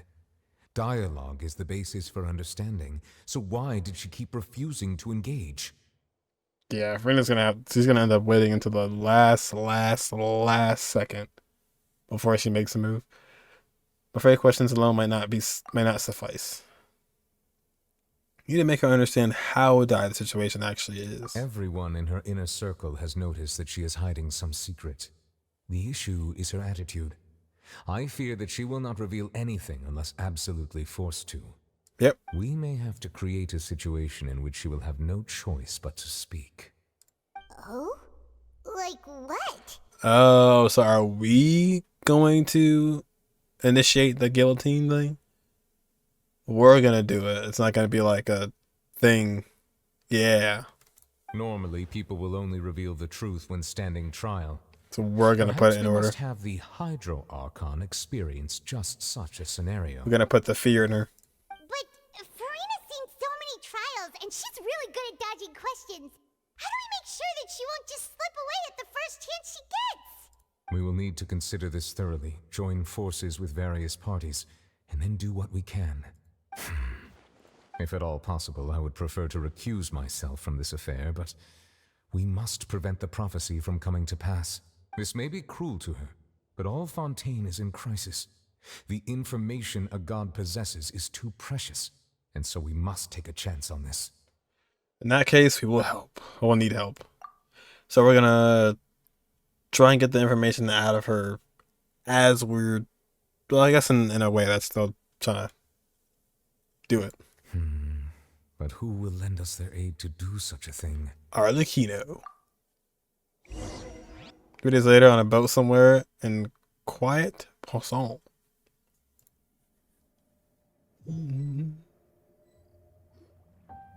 Well, that's everyone, huh? Speaking of which, it was pretty smart of you to think of hiding here. Ugh. Poisson was just involved in a disaster, so it's presently devoid of people. That naturally makes it the best choice. Cat person. And here you are drinking tea like it's the most natural thing in the world, huh? That's what families should do. Sit and enjoy a leisurely time together. It's nice to enjoy tea here, you know? Care for a cup? Nice to see the gang again. Lend me your ears, everyone. Or perhaps one of you might like to start us off. How about you, friend? Femine. Me? No, I don't think I can. Then, how about you, good sir? I fear that I will cause the mood on this boat to become as somber as it is in court. Well then, I guess we're lucky Tea party? we've got a local like me to organize things. Wonderful, the spotlight at last. I guess I'll be facilitating things from here. The gang's all here. That was a little Oh. long-winded, don't you think? I guess the gang really is all here. Oh, you might be right. Anyway, to cut to the chase, our friend here, the Traveler, has brought us together to discuss something. As for what that is, well, let's start by saying that we'll be pooling our efforts together to create a series of traps. Oh, how intriguing. Lenny's loving this for some reason. Well, it's just an expression, really. One that I just learned from Chlorand, and used on the spot. So, let's invite her to explain in detail. A round of applause, please. Hey, there you go. Just a little bit. Huh? Didn't you say that you would be facilitating this? Oh, come now. Your work doesn't involve much public speaking, right? This is a good chance to practice. You might even pick up some fancy oratory tricks to impress your boss with in the future. I see. And what does my boss say? She really has like some robotic looking eyes. Like she has like a metal Sonic looking eyes, but purple. He is glad that you consider him your boss. Do go on.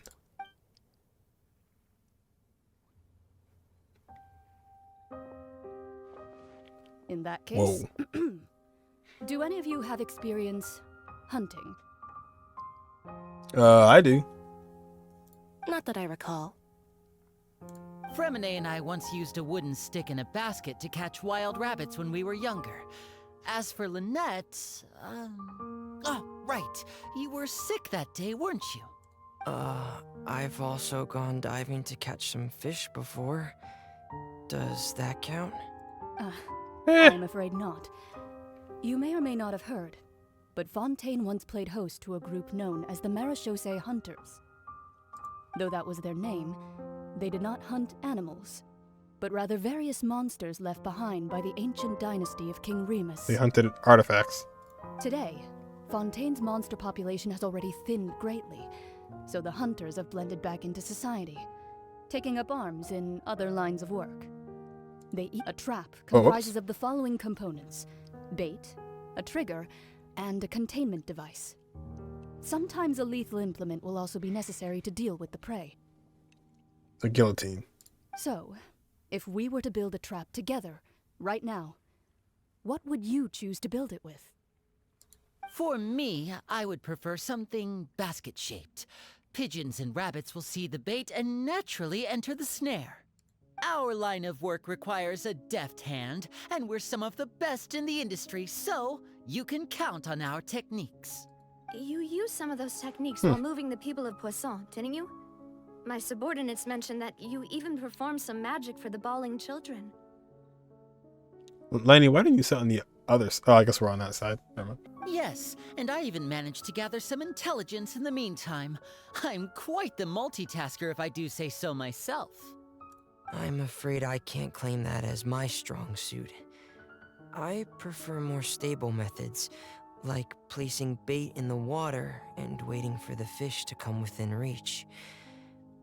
That's the kind of method I would count on. Calm and steady. Exactly the kind of person who would catch loads of fish. And I can be their assistant.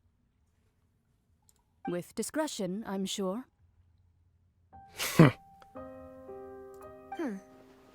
I'd probably use some sort of mechanical animal. Papa once bought me some small clockwork squirrels, mice, and such. When placed in the forest, they can attract others of their kind.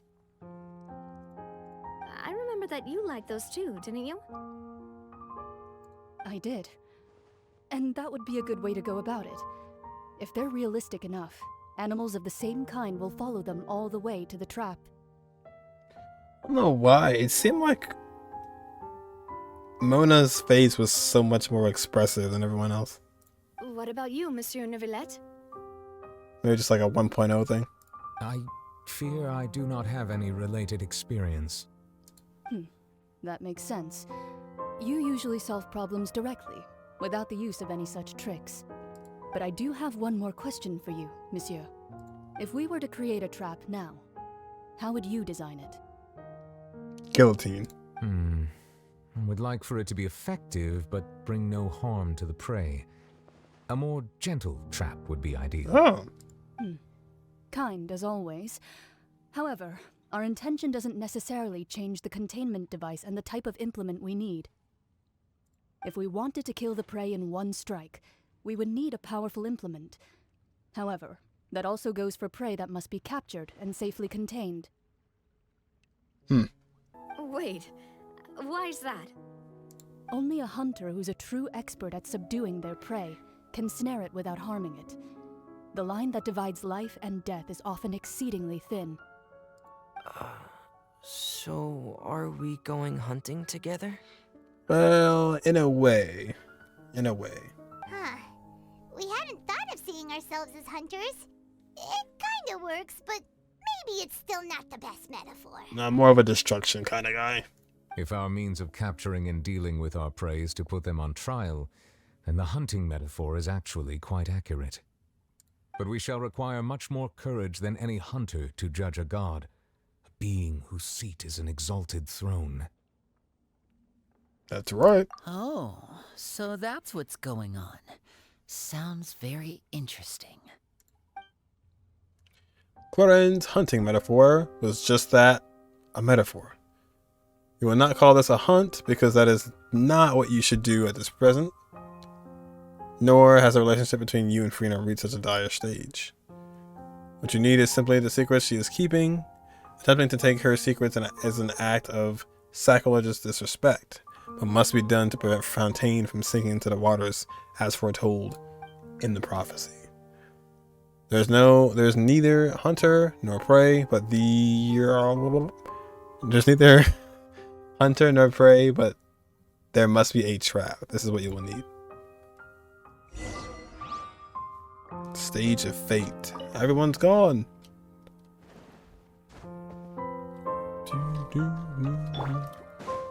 Go to the Spina di Rosa. Alright. Well, so far, really sad Navia. More prophecy notes. And Mona.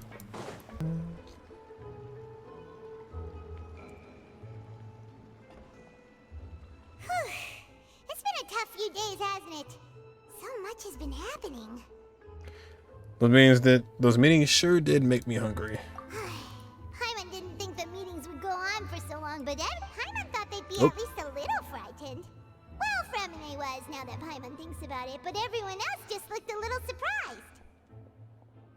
Do you feel more confident after the meetings? Well, it's hard to say. Paimon doesn't have any experience with this sort of thing. But with you around, Paimon sure will do great. After all, you're the most reliable person in the world, aren't you? Nope. Huh? Something wrong? Did you just pour some tea? Paimon didn't notice you doing that at all. No. Paimon, what did you... Oh, that's her sign. That's her calling card. My tea is hot. Arlecchino's near. Paimon's never seen that cup before. Don't be frightened. I'm just joining you two for tea. I merely refrained from saying anything till now. Silverwolf? Who's that voice? She hacked the teapot. But there's no one here. Aw, have you forgotten me already? Is that the one on the Hexen Circle table? Remember that cup? Digging back to it, I remember a cup, but the designs... I'm pretty sure it's the... We went up to, like, Venti with the top of Mondstadt. Okay, alright. That is the one. Yes. Wait. You are familiar. You're Nicole? the voice we heard from the sky in Sumeru. Oh, no, not Venti. The voice from the sky, I fear that description is wrong. Though, not completely wrong. Oh, or maybe it was the... Oh. I know, it wasn't the Scaramouche quest, right? When you walked in at the end? You're feeling lost now. No, it was just the cup. as you Never were mind. feeling previously. I sensed that confusion and thus came to you. Guiding people is an irresistible hobby of mine, after all. It's Ajira. It's Google Assistant. Who are you and what do you want with us? Consider me a passerby, just accepting a commission from my friend's disciple on a whim. Friend's disciple? So this is one of Mona's friends, or one of the friends of Mona's master. Enigmatic N of Hexen Circle. Nicole! Allow me to ask you, will Fontaine's prophecy come true? The prophecy. Yes, what has been prophesized will be fulfilled. You may view such things as the history of the future. Alright, well. That does it. We're dead. What? Then is there any way we can stop it? I believe you have witnessed a failed attempt with your own eyes. Can everything in Tevat so easily be changed? There it is again. Fate. Ah, so you've caught on. Justice prophecies are usually only the future as seen from the perspectives of the gods. Could things be happening in hidden corners where the gods' gaze does not fall? Skirk. Are the things that you shall see different from the fate that the gods perceive? What is she talking about? It all sounds really impressive and important and stuff, but it also sounds kind of scary. I love the idea of us like sitting here listening to this, and everybody else around us is just like, who are they talking to? The tea in the teacup is just about gone as well. Ah. I believe that you understand, right? Some things are insignificant, but others you must reach out to change. Ultimately, fate shall serve as your only guide, no matter what will happen in Tevat's future. All you need to do is to play your part. Wander was a failed attempt. This was good tea, by the way. Thank you for your hospitality. Well, that'll be all for today. You drank it? What the heck? The voice. It's gone. So when Nicole releases, her E skill is invisibility. Unexpected news leads to complicated feelings. You lie in bed for a long time. When you wake up, someone seems to be outside. It's Dainsleff. Alright, coming. You're getting more diligent, Pamela? Hey, it's you who's getting lazy, okay?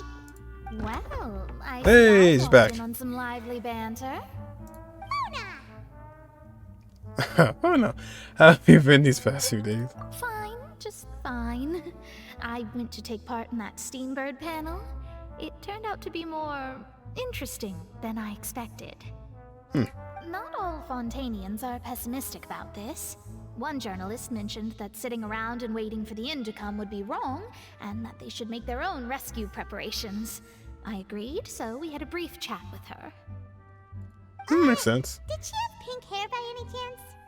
She have a camera, pink hair, and extremely enthusiastic. Why, yes, it was Charlotte. You Yep. remember her, right? That daredevil journalist? I'm in full support of her view. Prophecies are very important, but We how love can Charlotte. people allow their lives to be commandeered by just a few words. Even though I wish her kit was a little bit different. That's an end banner being only the 4 stars. That's right! Like- I'm glad to hear something sensible for once. She's just not there. It's just the 4 star. Ah, yes. About what Oh, we had no. discussed before. I did try, but I'm afraid I couldn't reach the old hag. I'll try again tonight. Of but course you can. I wouldn't get your hopes up. It's actually a cup of tea and all the 4 stars. Actually, someone already came over. Huh? You tell about her mysterious guest. Goodness gracious. Are you serious? I believe she came to pass a message to us. Said that even the god's gaze has blind spots. Pretty bold if you ask Paimon. Most people would believe the gods to be all-knowing, right? The Hexen Circle members are certainly anything but ordinary. As for the mage named N, the old hag has mentioned her a few times. Cool. She said that N's sense of direction is incredible, and that she loves guiding those who are lost. But I've never met her, and if she were still alive, she'd be... Alive? Suffice it to say that the hag's at least a few hundred now, and N's been around for longer than that. Whoa. The Hexen Circle sounds like a scary group. But they must really stay in shape to live so long. Their abilities alone are pretty terrifying. If she came to see you personally, then the problem you're facing must truly be... That'd be of great awesome. importance. Can the Hexen Circle member pops up?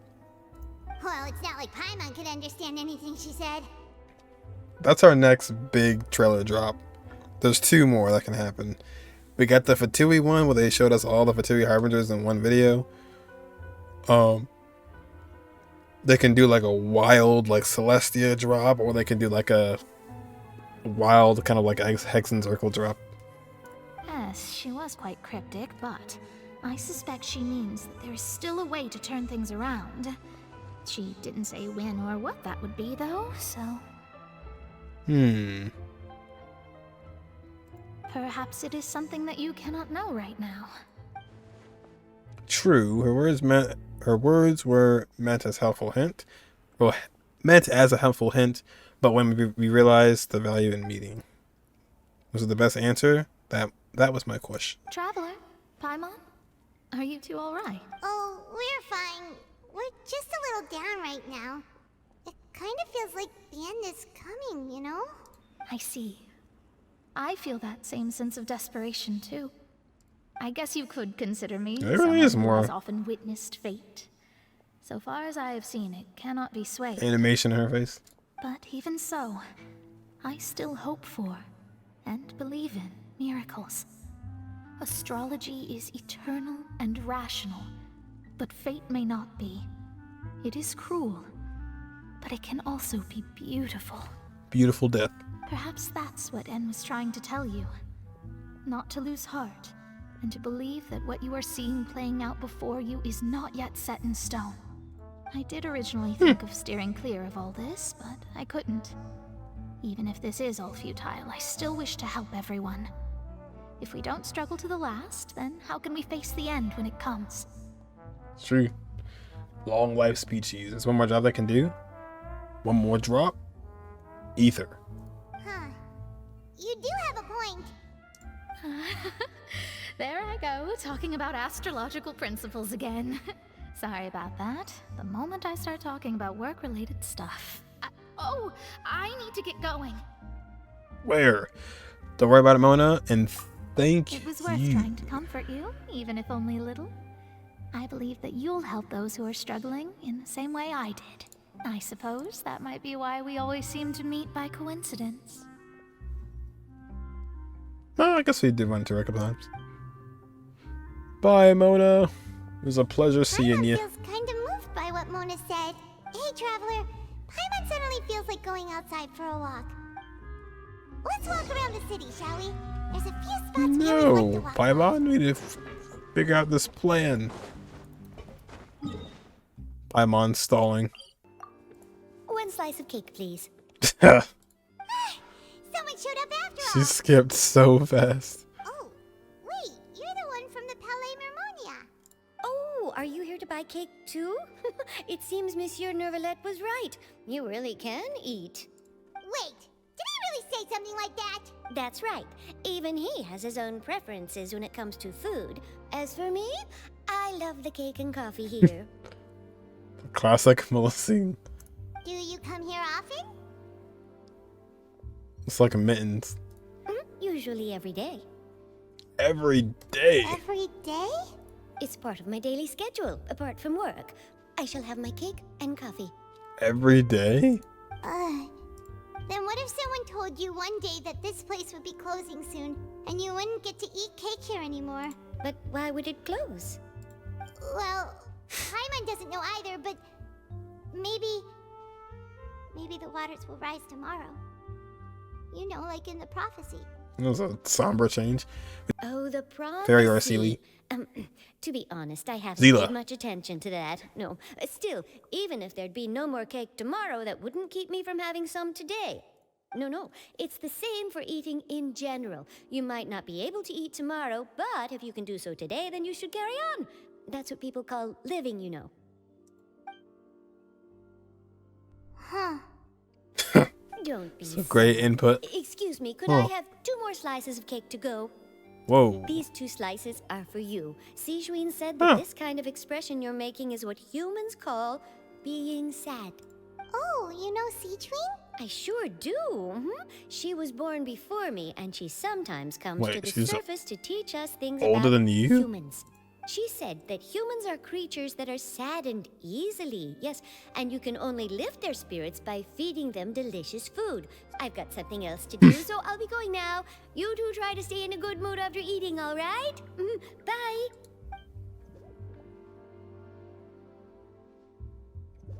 And there she goes. That'd be cool if Sigewinne had a skill kind of like Furina's, but it was a bunch of Molesines. Wow! If it isn't the Traveler and Paimon! Oh, have you seen the article I wrote about you? Yep. Ha! You've got some nerve! You just used us to make some quick Mora! Could negotiate a profit split. Oh, you needn't worry about that. I heard that you were in Poisson some time back, so I sent you a letter to discuss just that. It appears you didn't receive it, though. It's all right, though. I've set aside the amount intended for you. I've even set the table with some food. Really? Oh, you're the Yep. best! Now you're back in good graces. You're almost a little too easy to win over, Paimon. If I were a journalist with ulterior motives, you'd be in trouble now, you know. Oh, Paimon knows you're not like that. El no sabe. Still, what brings you here all of a sudden? Were you looking for me? Whoops. When Mona mentioned you, we thought of coming to see you at work. I see. It seems you've already bumped into Mona here in Fontaine. So she mentioned me? What did she say? She said you. She said that you're a real daredevil of a journalist. Nice. In which case, can this daredevil journalist dare to request an exclusive interview with the God legendary damn. Traveler and Paimon? Every time. Huh? So your article in the paper today doesn't count? Oh, of course it doesn't. That was more like live photography. What I'd like to do is dive Live deeper photography? and ask you to talk about the things you've seen and experienced. Seriously want to interview me? Yeah. Are we even qualified enough? Why not? If I say you're worth an interview, then you're worth it. But not right now, of course. I'll need a few days to prepare. Oh, in that case, Sure. we'll just chat when you have the time then? Oh, so that's a yes? Ooh, splendid!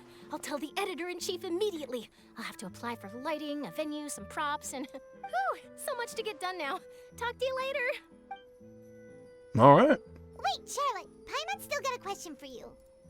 And what's that? If, just for example, Fontaine were to be flooded tomorrow, what would you do today? I'd make a report on it. Huh. That's the prophecy you're talking about, isn't it? I mean, I do hear about it often, but I've never once thought that the day could be tomorrow. If you're seriously asking, then I might try and think of a way to leave Fontaine. Oh, but I'm still a journalist first and foremost. Smartest That person. means I have a duty to be reporting from the scene. And secondly, I wouldn't forsake my homeland that easily. Never mind. From what I've seen, most people don't know what they'd do should the worst come to pass. In truth, it might be better just to behave like normal rather than worry over such an end. So in all likelihood, I'd probably still be prepping at the office for that interview of ours. Oh my gosh. I know what you're thinking. That sounds a bit sad, but I've always believed that it's best to do what you Rip. enjoy. Why don't people just leave? Get out of here. Just think about it. If I'd be this gone. nation really were to be suddenly destroyed tomorrow, but I still successfully finish an exclusive interview with a truly unique person, then the story I would wind up writing would truly be timeless. And then do you know what I'd do? Well, I'd write that story, send it for printing, and use messenger pigeons to get copies out to the various nations as soon as possible. I'm not a dreamer, nor am I a workaholic, but I do love my job, and I'd be proud of leaving such an article behind. I guess you could say that I was born to be a journalist. I was born for this. But anyway, that's my answer. And on that note, I'll get back to my That was probably preparations. the most solid answer I've gotten. That's so nice. All of a sudden, Paimon actually kinda envies her. Anyway, let's go and take a look at the sea, shall we? Paimon's been thinking. Yes. If it wasn't Fontaine, but all of Tevat that would be destroyed tomorrow, where would we go and what would we do? We would go to Ankanomiya. No, Paimon should ask, if you could choose, what would you like to do? If I could choose. Charlotte said, suddenly trying to consider what to do is pointless. We've always been moving to the next destination, so we haven't spent much time thinking about these kinds of things. We didn't have to either, with us always being on the road and whatnot. I think I'll keep journeying on, You mean, still traveling? cherishing every single moment that I have to look upon this world. Huh. Wait, isn't that what we've always been doing? No. The banter goes back and forth between you two as time slips by. As night falls, you return to your accommodations at the end of the day. The next few days are just as calm. Charlotte comes to find you and conducts an interview in the Spina de Rosa in Fleuve Cendre. Navia, having finished her business in Masson, even drops by to take a photo with the two of you. All goes well. Then the prophecy happens and everyone dies. The end. Feels like you'll grow mold if you stay here long enough. What?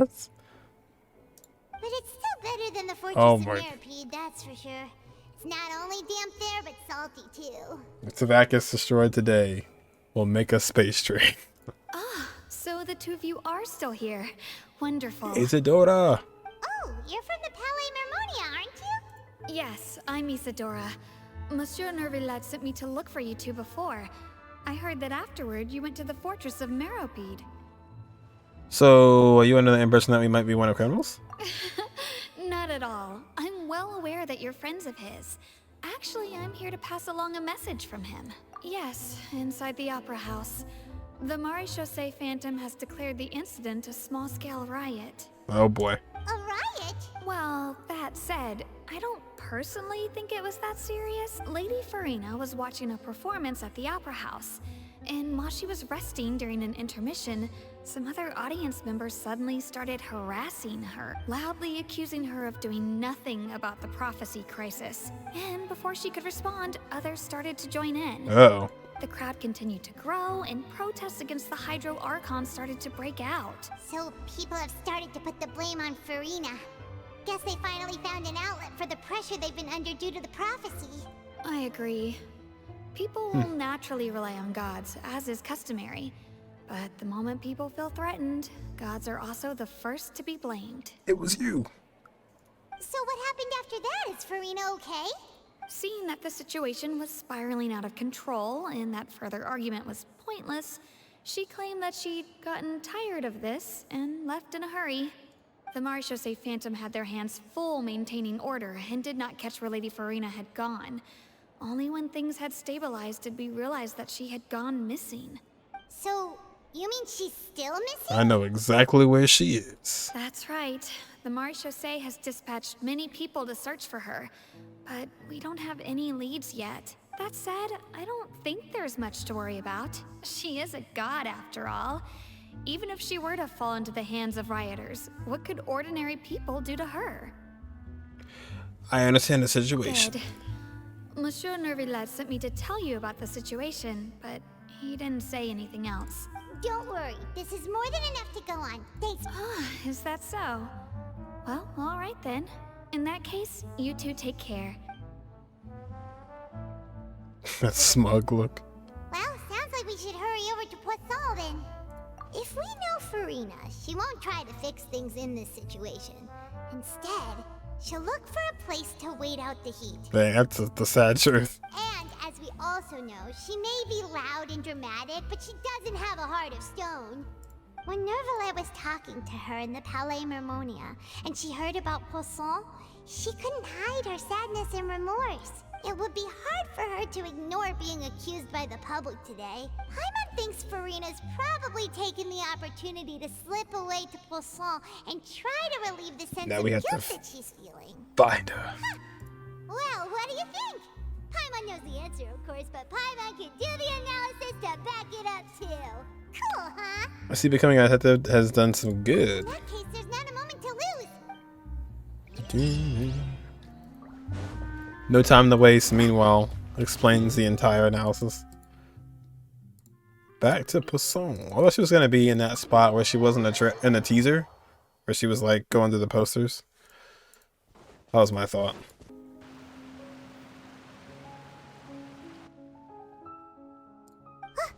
That's Furina, right over there.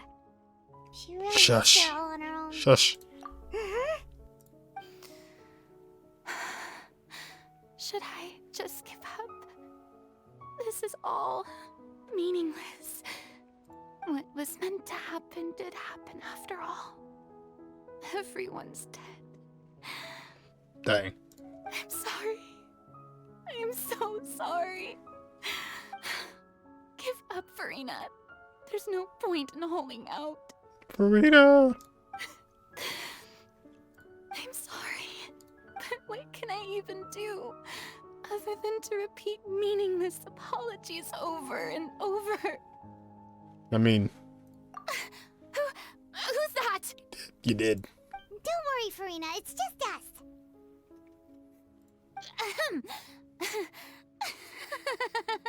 So it is you, blonde traveler from another land.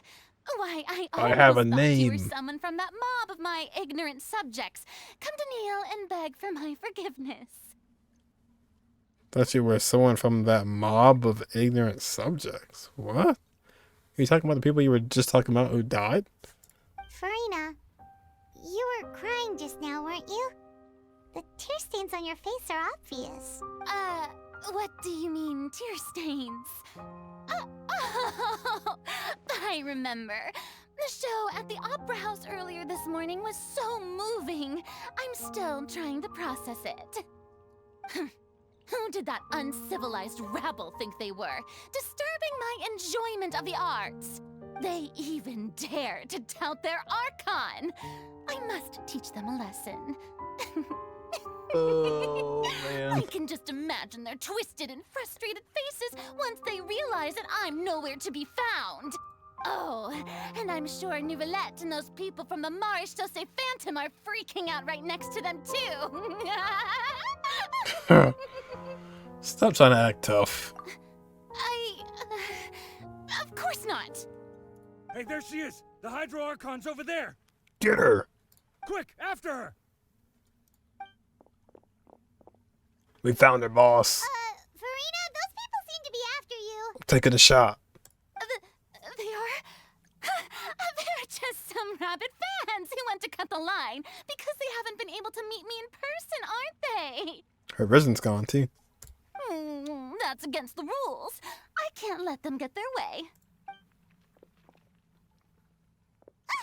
Furina just ran off. Quick, we have to catch up with her.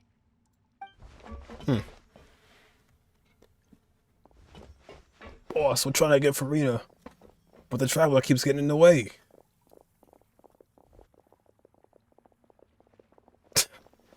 The chase of the century. Which way did they go?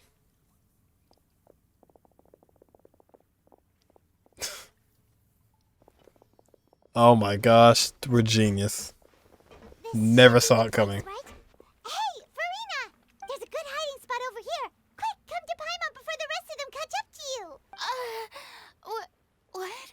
What is this place? Put the pass out?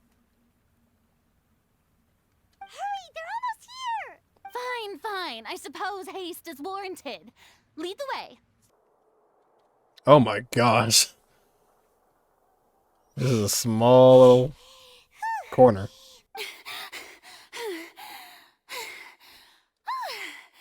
I'm so tired.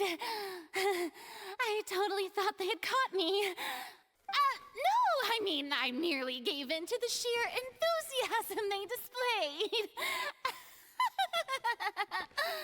Alright, Furina, this is getting old. Wake up. This place is not what I'd call soundproof. You might want to lower your voice. You're right. Yep, that's a good girl. We may not want to be at the very, very bottom of Poisson. What's happening? The ground's shaking. Is it an earthquake? The disaster just struck, I suspect. Yeah, a quake of this kind preceded the flooding in Poisson, didn't it? It can't be. It's happening again. Well, there's no need to worry too much about that. Nouvellette's made some emergency plans, so the evacuation should go a lot smoother this time. Yeah, I hope you're right. All thanks to Nouvellette. But the people of Poisson, they've already... Has Furina finally reached her limit? Now she's talking about her actual feelings. She's starting to look far less stiff. You've been in touch amongst yourselves as Furina slowly calms down. It's true. I've been investigating the prophecy for hundreds of years. I once had informants all over Tevat, searching for clues and feeding information back to me. I've tried all kinds of ways too to hold back the sea. Oh. Anything to keep the coastline from advancing. But all my efforts proved to be futile in the end. Really, the truth has been clear to me for a very long time. We cannot make an enemy of the divine. No matter what we do, the will of the heavenly principles will have its way, and the prophecy shall be fulfilled. Heavenly principles talk again. But even then, you still haven't given up, right? Give up. I do love the sound of that phrase. It would mean finally coming to terms with fate, but also for me to finally be free. Well, I'm not wrong. I also mean that all hope would disappear. Indeed. I've thought about giving up so many times, especially after we almost lost Poisson. Fate is really unreasonable, isn't it? It has no heart and obeys no rules. The prophecy has only just started to come true, and so many people have already lost their lives. But just now, it all became clear to me. I still don't have the right to come to terms with fate on behalf of everyone else. As long as the final moment hasn't come, it's still not too late. Well, I mean, the final moment would be your Don't worry. ending. I will keep hope alive for everyone until the very end. Well, that's enough for now.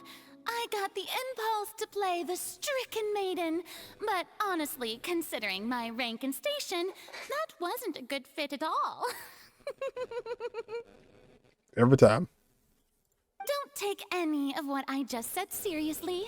How could I possibly let Fontaine fall to the whims of trivial prophecy? Come on! Paimon could have sworn you were actually being honest just now. Running out of time, we can't just go back to square one like this. I have to get more information out of her. Furina, you might not have to shoulder this burden alone. Although I don't know what you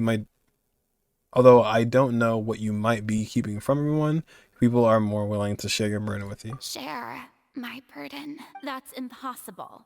It was fated right from the start that this would be my duty alone. But even if your burden doesn't need to be shared, you can still choose to confide it with someone. To share it with me, I'm what you would call a witness. Yes, I've heard that you came to Tevat from beyond the stars, yes. In other words, you never belonged here.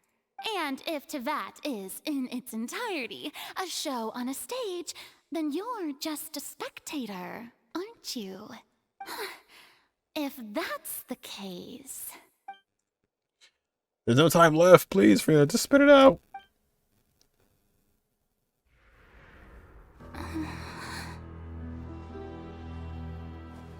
Say it. Say it.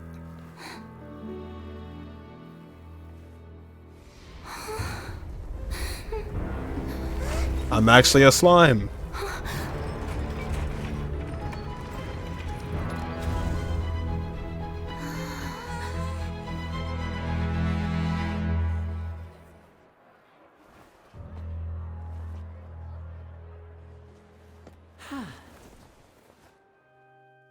Oh, okay.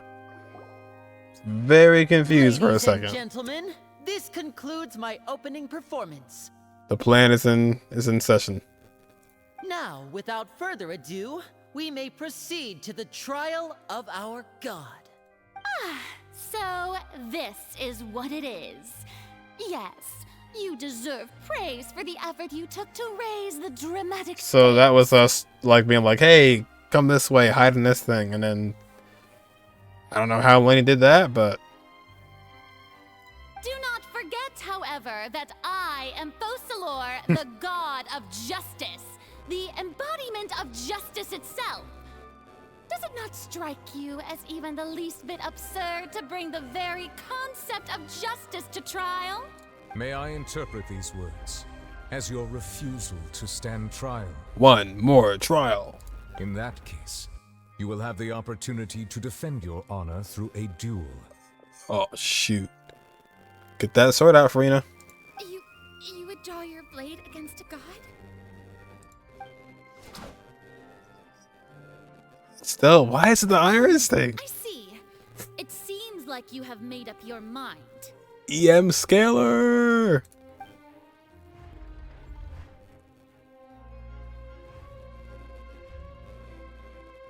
Oh, wow. Surrendering? I can't believe it. She just surrendered. Oh, Furina. What the heck is going on? Did I just see an Archon surrender to a human? Wow, how utterly humiliating.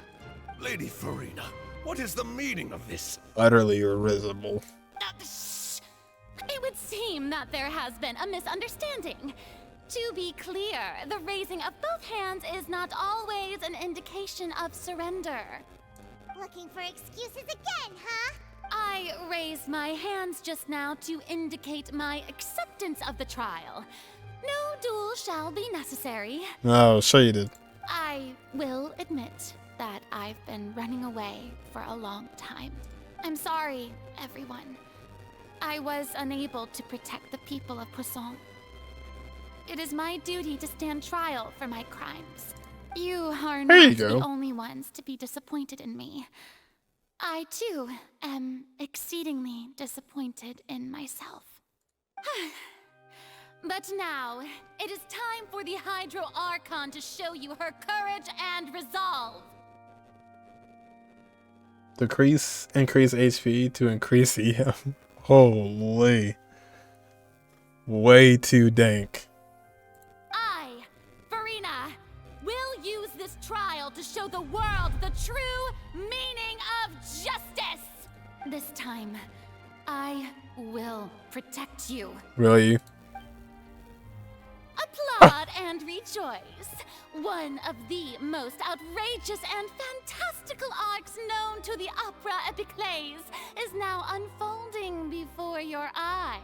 Just for a split second saw Lynette in the first row. It was like, she looked so different from everybody else. Mark my words. This shall be one of the most exhilarating and brilliant shows ever to grace the stage of Fontaine. The trial of the Hydro Archon, Focalors, will now begin! Woohoo! Woo! Oh, now we're making history.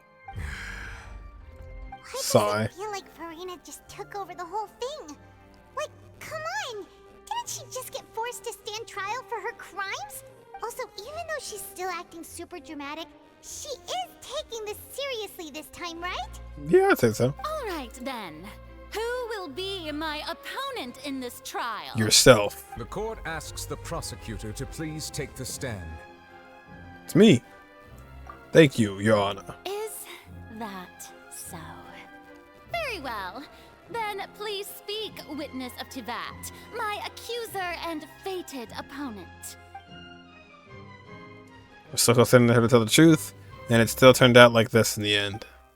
It's okay, although as long as we defeat Furina in court, we'll still have a chance to figure everything out. Lumine versus Furina. Fight. And Paimon. First. Also, please allow me to ask, as a final question before the trial begins. Just how much work did you do to force me onto this stage?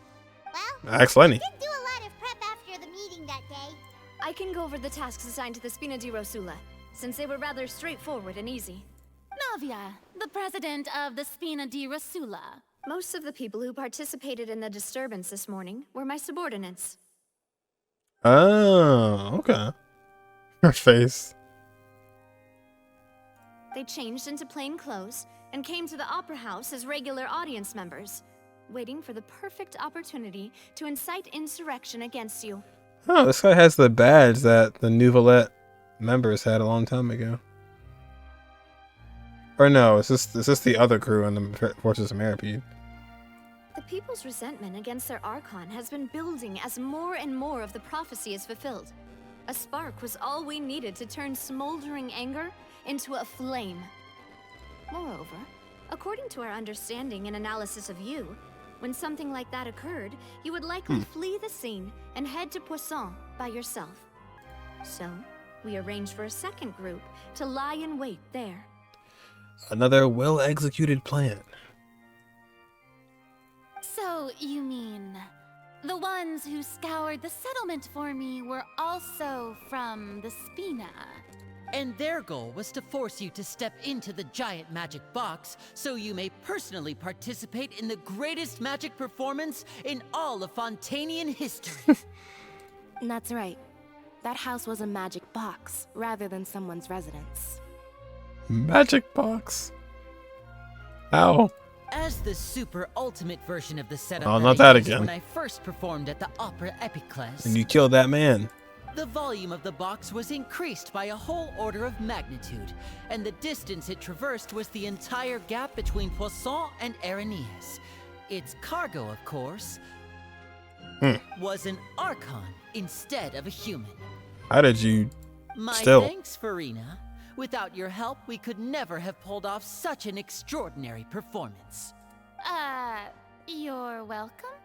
Of course, this performance was only made possible with Father's support. The House of the Hearth spent a massive amount of labor in Mora to pull this off. Oh.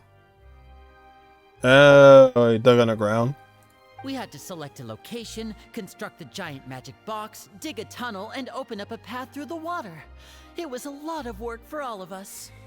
Honestly, the pictures are a great addition. Although it'd be cool if they could show show it in motion, but So, in other words, the earthquake that we felt within the giant magic box was just a normal tremor from the transportation of the whole house? That's right. It wasn't a sign of another disaster to come. sorry about that. We did deceive you back there. Then, I can guess Nervilette and Cloran's parts. You gathered a crowd, prepared a stage, and made sure that the champion duelist would be immediately ready for a fight. Sounds about right. I really do wonder if that's just aesthetics or if that's really gonna be. She's gonna be EM scaling or something. It'd be really funny if it just wasn't at all. Also that as soon as I appeared on the stage, the trial may commence without a hitch. Am I right? So I think other people had weapons too, and they don't ever coincide with their abilities.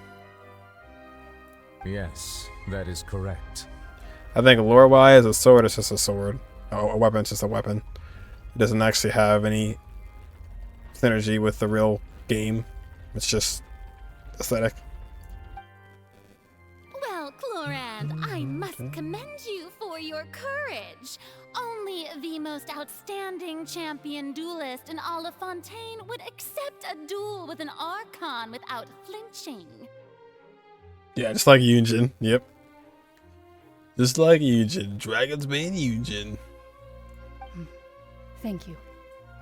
As for you, You're welcome. traveler, I suppose your role was to keep me distracted with conversation once you found me in Poisson. You'd make sure that I Poisson. didn't notice anything amiss before revealing yourself as my prosecutor once we'd arrived. No. Uh-oh? My mission was to give you one last chance.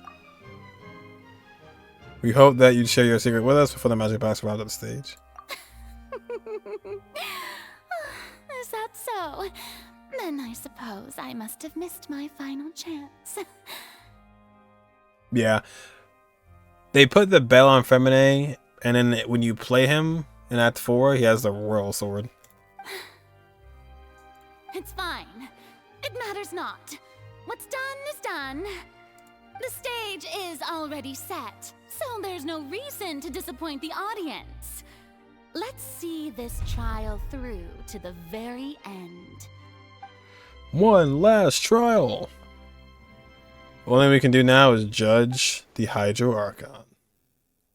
So I can't be a little bothered by the conversation earlier. What did Furina want to say to me right before we arrived on Madam stage? Prosecutor, please allow me to pass this along. This is a document that Miss Charlotte applied for and received permission to share with you during the trial.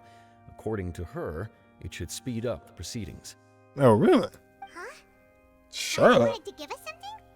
Oh, Hey, yo, Charlotte. Oh, let Paimon see. Isn't this the exclusive interview that she did with us before?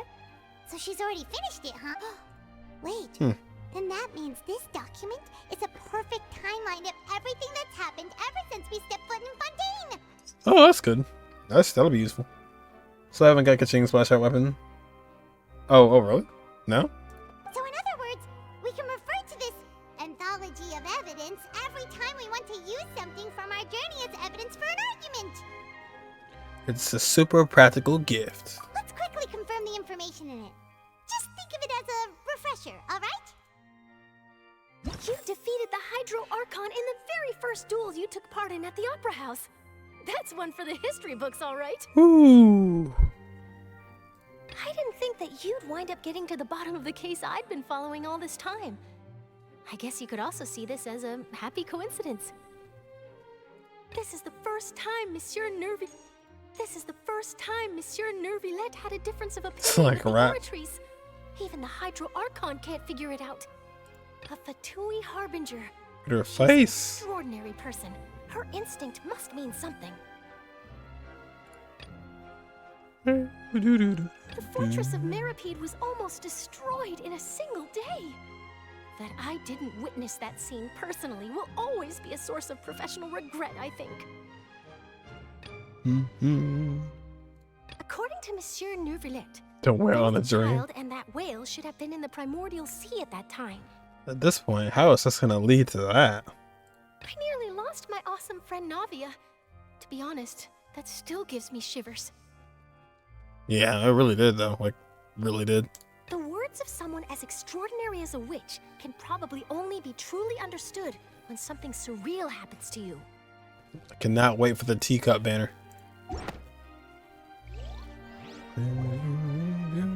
The prosecution and the defense are both in position. The trial shall now begin.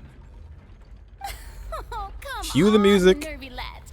There's no need to repeat all the unimportant legalese. Cue the hypothesis music. Just fast forward to the part where the prosecution lays out my offenses. As the defendant and the lead actress of this performance, I still haven't even been informed of my supposed guilt in all of this. Of course, it is only natural for humans to struggle to understand the actions of a god. However, you will need more than that to convict me of a crime. That's true, but my charge here is unrelated to your conduct as an Archon. Oh shoot. Instead, I would like to charge you as a fraud who's never been the Archon in the first place. Ooh. We really just said that to her face? And we actually said it? Like words? I think that's the most we've ever spoke. Is Fontaine. Wait, what was that? Did she just talk? Furina's a fraud? Hey, I came here thinking that we were going to try the Hydro Archon for forsaking our duty, but did I hear that right? She's not our Archon at all? Look at these guys back here. Oh. Oh my gosh. That's the scariest thing I've seen in this game yet. They're just like plastered. Oh my god, that's terrifying. Look at that guy's hands. Oh. Hold on, can I like change? Look at him. Look at that guy's hands. It's just like a straight line. Ugh.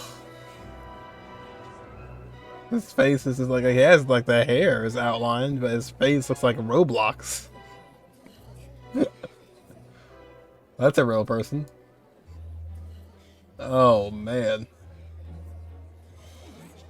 That must have Roblox characters. Hoo-wee. That is something else. Charge accepted. It's creepy. Lady Furina, do you plead guilty to the charge? Lady Furina. I plead not guilty. How can I be guilty? Trial. This is the Halloween theme. There is no way that I, Focalors, otherwise known as Furina de Fontaine, a member of the Seven and the Regina of all waters, kindreds, peoples, and laws of Fontaine, could be anything other than your true Archon. No, you're not that. Yeah. Even though Lady Furina can be rather eccentric, isn't it going too far to doubt her very identity? Yeah, I've never questioned her identity either. Sure, Lady Furina can be super irresponsible, but what grounds does that super prostitute irresponsible have to make such a huge claim? I have cause to believe that common sense will prevail in this case. Many of the members of the audience have known me as the Hydro Archon ever since they were born. There would be no fooling their memory. Yeah, well. See? Even the Oratrice has decided to show me its favor. Are you sure you want to commit to a charge that will never be upheld? If you wish to drop the case, I can promise you as the God of Justice that you will not have to face trial for making a false accusation. We will treat everything that's happened as a dramatic spectacle and move on with our lives. What do you say to that? No. An argument with near impossible odds, huh? We have to not only refute Furina's claims, but also overturn the long-held beliefs of the people. People only see you as their Archon because that's a long-held belief. Well, I tried to give you the chance to surrender. If you must persist, then let me ask. If you believe I'm not the Archon, then what manner of being do you think I am? 5-star Hydro. And if I was not the Archon, then how did I manage to live for over 500 years? Very, very, very well done. Gotta think carefully. We do know that she's special, but what exactly? Okay, so what makes Furina special? Why can Furina live for so long despite being human?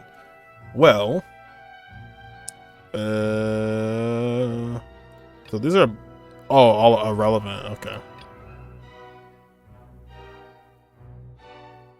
No, she would already approach Furina on her own. Lose that. Not really the Archon, but she's actually.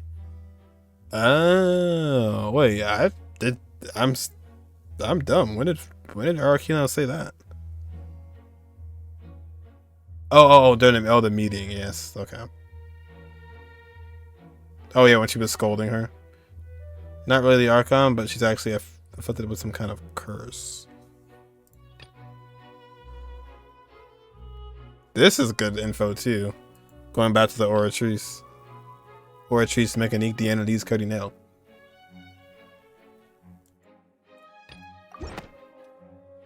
First of all, you may be a member of another long-lived race, which would allow you to naturally possess. No, I got this, Paimon. Let me talk. And second of all, even if that wasn't the case, there could be other ways to extend your life. It's a curse of the previous Archon. Who gave you that idea? Was it the knave? You'd sink so low as to use a harbinger's words against me. Doesn't matter who gives information, what matters is the veracity of the claim. A curse? I once thought it possible that the aura of an Archon might naturally resemble a type of curse. But in light of this claim, perhaps what I sensed was not your divinity, but a curse after all. You sensed it too, huh, Nervalet? So, Furina, instead of an Archon, could you just be a cursed human? Lady Furina is actually a human? Well, it is true that it's extremely difficult to tell humans and gods apart just by looking at them. It's not impossible. Gain some leeway. Well, don't start celebrating too early now. Even if I have been carrying a curse like you said, how does that prove that I am merely a human being? Because... Besides, everyone knows that the main difference between a human and a god is the possession of authority. Gods can do what humans cannot. That's why they're worshipped as gods. For centuries, manifestations of my authority have served the nation of Fontaine. One need only to turn their eyes towards the Oratrice Mécanique d'Analyse Cardinal in this very opera house, or consider the indemnitium that is used in every aspect of life. Genshin in first person. Wait, that one trial proved the opposite. Furina actually has no control over the Oratrice at all. It happened in the child's conviction case. You tried to reference the Oratrice, but weren't you as confused as all the rest of us when the Oratrice declared child to be guilty without any proof? Otherwise, you should have come up with a good explanation for that by now. Should have been an audience reaction. Didn't I make myself clear at the time? The decisions of the gods are naturally difficult for humans to comprehend. There is no need to provide an explanation. Huh? Lady Furina, I believe a reminder of your current circumstances is in order. While the court is in session, the principles of justice and the law must come before all else.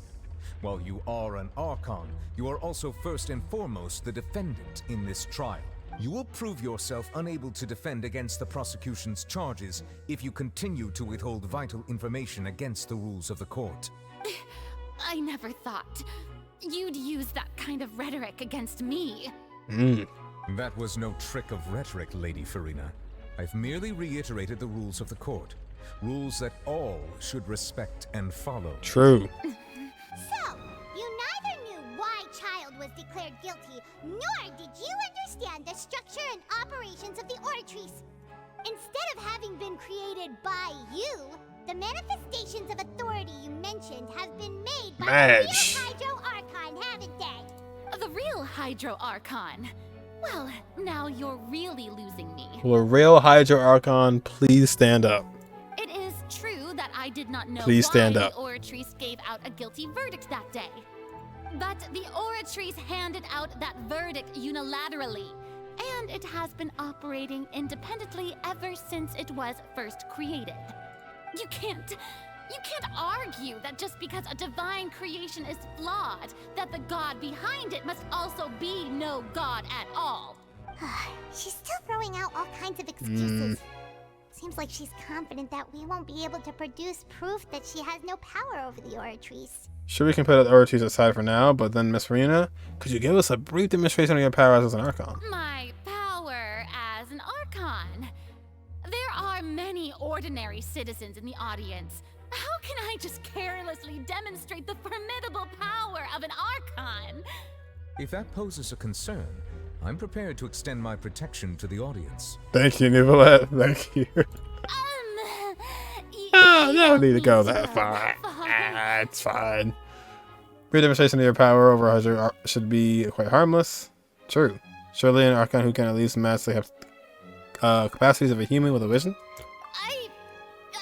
Aren't you the Hydro Archon? Or is it that you can't even wield the power of Hydro, much less the authority of a god? It's actually physical. Indemnitium! Yes! It's all because of Indemnitium! All Archons derive their power from the faith of the people, and I've converted the people's faith in justice into Indemnitium! It's like, let's see what we got. Indemnitium? Indemnitium! That's what I use. Thus did I give up all of my divine power to provide everyone with energy for their daily lives. Have you ever seen a more magnanimous god? Isn't that a huge stretch? Tell her. Yeah, no matter how generous an Archon can be, how could they give up all their power? Can a god with no power even still be called a god? Nope. It Seems like nobody's buying Furina's excuse. Hey, come now, everyone. Please don't stare at me as if I was a liar. I'm still the same Furina you knew, right? The one that you loved. Shouldn't you want to believe in me? Nope. Please? You've got to believe me. Oh, was it? If what the prosecutor said is true, she really has committed a grave offense. Might be. Marco definitely has done a lot of lines. Did she deceive all of us? And all of our parents and grandparents too? And then all of our ancestors? Ever since they were born? Enough. That's enough. Tell me then, if I'm not the real Hydro Archon, then who is? Egeria. If you have no evidence of another Hydro Archon's existence, nor can you find anyone who can back up their claim to be such, then what grounds have you to say that I'm not actually the real deal?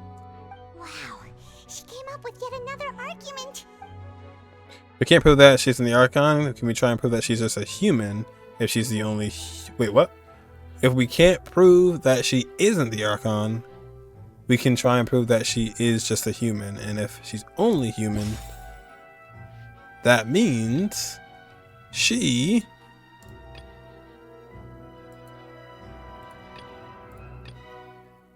I don't know. But what evidence can prove that Furina is a human? I think I guess new. I don't know. I guess you could say this problem arose, and how come you weren't there to stop it, but Nouvelat was? That doesn't sound right. Oh, shoot. Paimon doesn't think this clue can be used as compelling evidence to build our case. Fail. I really don't know. There's nothing that gives me like you're a human here. Navia falling into the water? Maybe like she wasn't there to save her? No? People disappearing? It has been established that all Fontainians can dissolve in water from the primordial sea. And The figure on statue. Oh, so it is fake. That would be cool. It's fake. That's not Furina. It's been established that all Fontainians can dissolve in the water from the sea, and that means... Since you insist on claiming to be a god and not a human, then there's a method that you can use right here and now to eliminate all suspicions of you being the latter. Oh, I Miss see. Navia, please apply to serve as a temporary attorney for the prosecution before addressing the court. Though you act in partnership with the prosecutor, you must still adhere to proper procedure. Super sorry, Monsieur Chief Justice. Super sorry. I swear this really will be the last time that I'll speak out of turn. Fourth time. Now, I've brought some seawater from Poisson. As everyone knows, a massive flood struck the area not long ago, taking many lives, including those of some of my closest friends. So, Miss Furina, would you dare to touch some of this seawater?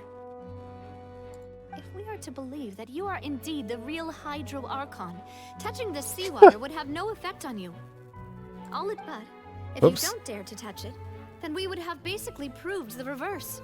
Oh, and I must remind you that after the disaster at Poisson, nobody wants to see any more people dissolve. I do hope you'll act prudently and choose the simpler path of admitting guilt. Navia from the Spina di Rosula. The Spina has governed Poisson for many years. I guess her suggestion is valid. If Lady I Furina guess. is indeed just a human, she's probably Fontainian like all the rest of us. Would she really dare to try? Oh, shoot. She's going down. She's doing it. Balls of steel.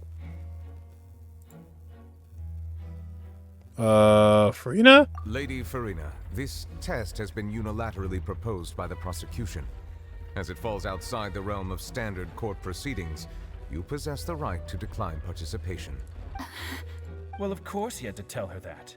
But refusing to participate is basically the same as a confession of guilt. True. She's just staring at the water without saying a single word. It really does seem like she's quite terrified of it. That could only mean... What's going on? Is she really planning to... That's not what we thought. Now we're questioning. Do it. Do it. Due to the inherent risk of the test, Lady Furina, you may.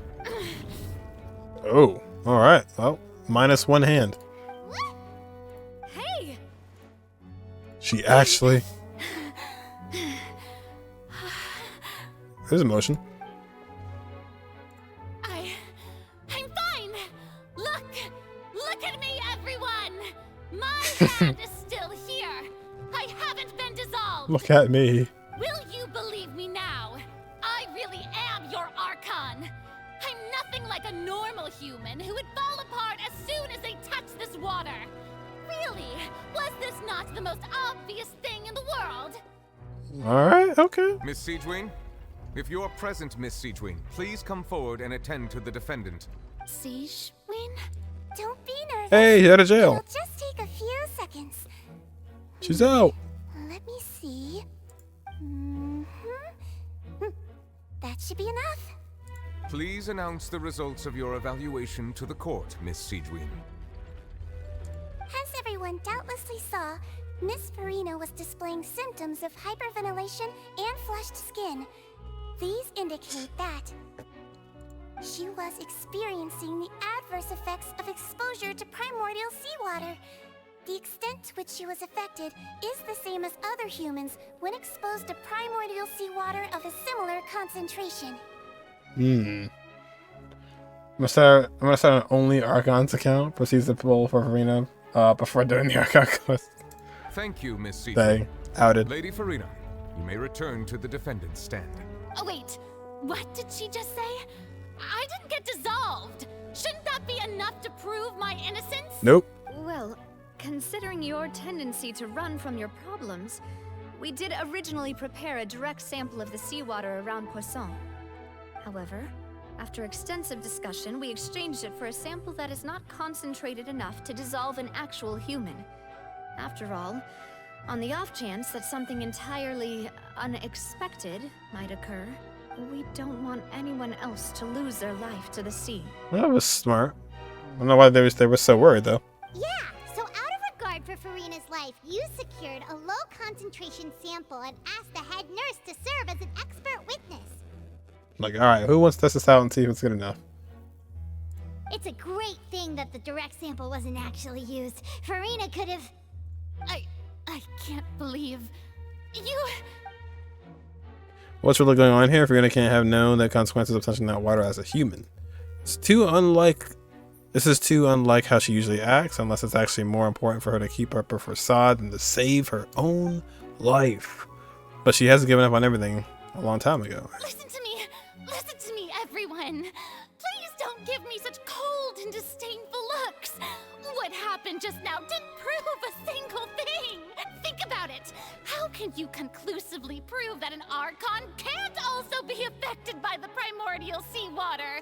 Also, if I was really just a human, why would I dare to just put my hand in that kind of water? She has a point. I believe her too. Please, everyone, anyone, just listen to me. I swear, I really am your Archon.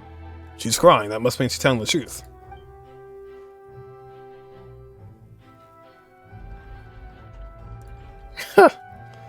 Everybody's like,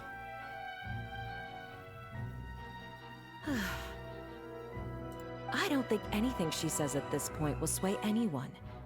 The odds are just too stacked against her now. With all the things that have been said, Paimon doesn't think there's any way left for Furina to win. Meanwhile, the Oratrice just goes, boom. Furina's telling the truth. I believe the time for arguments and presentation of evidence has come to an end. If there are no objections, we will move on to the final judgment. Burst.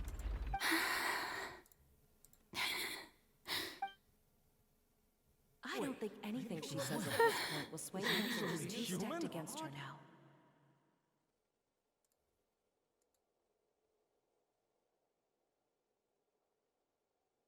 Lizzie's about to go like rage mode. Uh-oh. The Black Room. In my capacity as Chief Justice, I shall now render judgment on Furina's misrepresentation of herself as the Archon of Fontaine.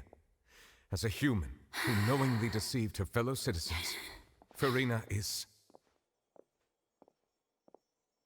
guilty. Was that like in her head, or did that actually happen?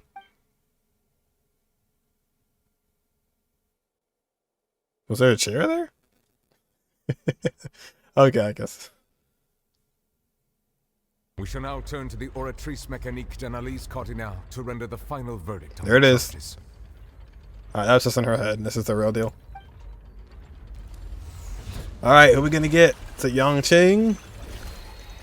Is it Chi-Chi? I mean, never mind. I messed it up. It's Bailu. According to the judgment of the Oratrice Mécanique d'Analyse Cardinale, Furina is... If he says innocent, I swear to God. Don't you freaking do it, Nubilet. Well, what's wrong? What's the Oratrice's verdict? If you say innocent, I swear. No.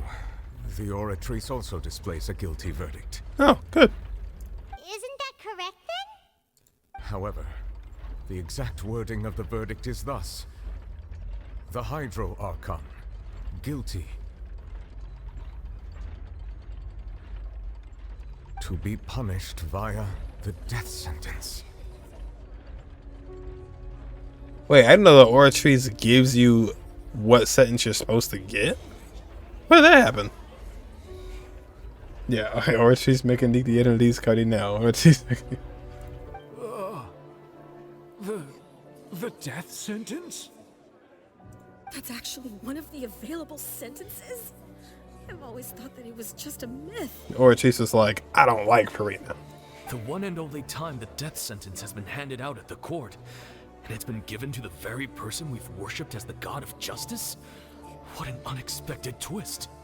Furina's been sentenced to death by the Oratrice? We just wanted to use the trial to show her the seriousness of things so she'd tell us the truth. How did things escalate this quickly? Lamine does not care. She's like, do it. Off with her head. This outcome is indeed quite strange. According to Fontaine's current definitions of justice, as well as its recommendations for criminal sentences, is this sentence really appropriate for the crimes that have been committed? Yeah, even Maché wasn't sentenced to death by the Oratrice. You know, the real evil mastermind behind the scenes. Yeah, that was much worse. Case. What's more strange is instead of Furina of the Oratrice rendered judgment, it's the Hydro Archon, so it's not Furina. Indeed. Not only is Furina's sentence overly excessive, the very point of our trial today was also to prove that Furina has never been the Hydro Archon in the first place. But now, the Oratrice seems to have deliberately invoked the title of the Hydro Archon. What does it mean? What does this mean? I lost my 50-50. Kill her. Cutscene? Excuse me, Fremine. if I may interrupt. Turns out Fremine is actually the Hydro Archon. It was a delusion the whole time. Is the trial still going? Fremine! Oh, you finally made it. I assume this means you've completed your mission? Mm-hmm. Any mission Father assigns to me will always be top priority. So now one of the Fatui members, Fatui brings a... Is that the first prophecy slate? Who's that? Huh. So the knave privately arranged for Fremine to try and find the missing slate. I looked everywhere and finally found it at the bottom of the sea. It took me a long time to get around some dangerous stretches of water. But has the trial already concluded? Then... doesn't that mean I've come too late? No, you're fine. Oh no. Father will be disappointed in me. Don't worry, it's still going. Thank you for your hard work, Mr. Fremine. Please allow me to review the record left on the slate. Traveler, I believe that you have already seen the other existing slates, and would like you to come here and confirm their contents. So we teleport down. Huh? So what do you see? What is it? This looks like the previous Hydro Archon releasing her divine power, turning the Oceanids into human beings. I Furina believe I've now made sense of the is an Hydro Archon's Oceanid. crime. It has to do with Fontaine's lost history. Isn't the Hydro Archon just guilty of deceiving her people? Oh, wait, no, that's Furina, and we've already proven that she's not the Hydro Archon. So when you say Hydro Archon, do you mean the real Hydro Archon we've been kind of talking about? Yes, child. In truth, everything that you've encountered in Fontaine up until this point can be traced back to the contents of these stone slates. However, I'm uncertain as to how much sense they currently make to you. Association between the contents of the slates and the events in real life. Okay, let's try to recall the contents of the other 3 stone slates. Yeah, first it was them bowing down. Oh no, first it was that one that we just found. It was bowing down, then it was Furina drowning, and then it was the crying. Alright, the real events related to the prophecy of the prophecy slates. The first stone slate describes what you just said. It seems to show the previous Hydro Archon using her divine power, and then the Oceanids turn into humans. Does that mean that Fontainians are transformed Oceanids? Oh, Paimon wasn't expecting that. Dang, went through. They all are? Can turn into humans, then perhaps this process can be reversed as well.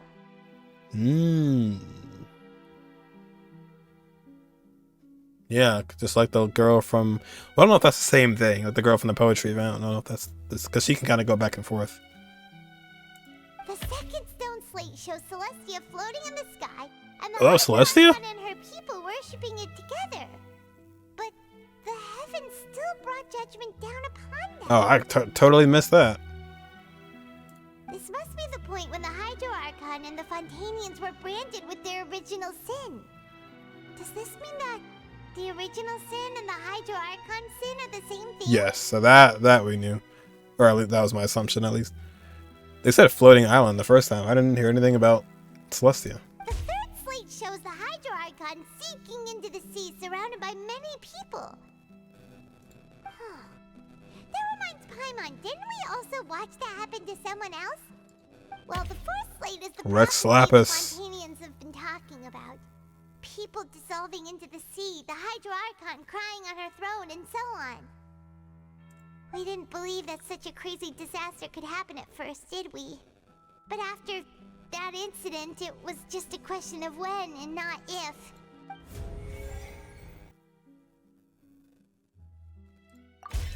We know from the case of the serial disappearances of young women that Fontainians can be dissolved in primordial seawater. And the first stone slate tells us that long ago, the Hydro Archon used her power to turn Oceanids into humans. This might be the reason that Fontainians can dissolve.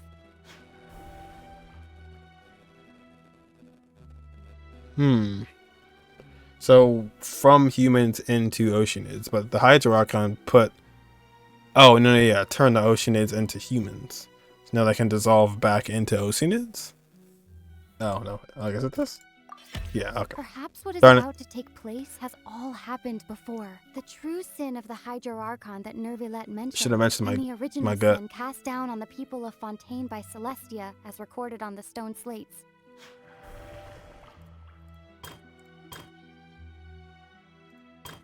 It shows the Hydro Archon sinking into the sea, surrounded by many people. It's not as simple as falling into the sea. When Navia fell into the sea, her consciousness was subjected to judgment. The stone She had a slates mini showed the trial. people gathered around the Hydro Archon in the Literally. sea.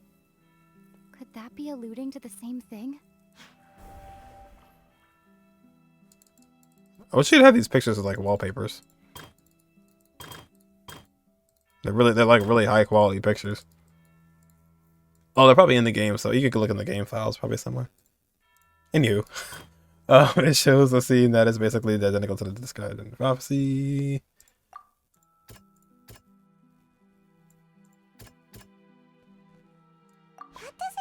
No, I just kind of wanted it to be that one, even though it didn't make sense. The one that put the teacup. Wait, what is it again? It's Obviously, everything needs to eventually dissolve into the sea. Near all set alone. No? The prophecy from the stone slates found its way into society, but not many people believed it at first. The fortress of Meropide was nearly flooded with primordial seawater, which we know can cause Fontainians to dissolve. It seems increasingly likely that the prophecy may come true. If we hadn't dealt with it in time, things could have gone very badly. Hmm. They'll dissolve into the primordial sea but won't cease to exist. Their essence will flow in the seawater, converge, and take the form of an Oceanid. Is this ending gonna be every Oceanid going back to human? The Hydro Archon was sentenced to death in court, shocking everyone present. Perhaps this means that her sin was actually Fontaine's original sin. Navia fell into the water inside those ruins, and she nearly dissolved. She was surrounded by the people of Poisson in a court within her consciousness, and was forced to take part in a trial meant to make her stay. Literally. The eruption of the primordial sea at the fortress of Meropide was the surest sign that the prophecy was about to come to pass no matter what. The prophecy's contents can all be verified by recent events. If we combine what we know together, loads of truth should come to light. Verification complete.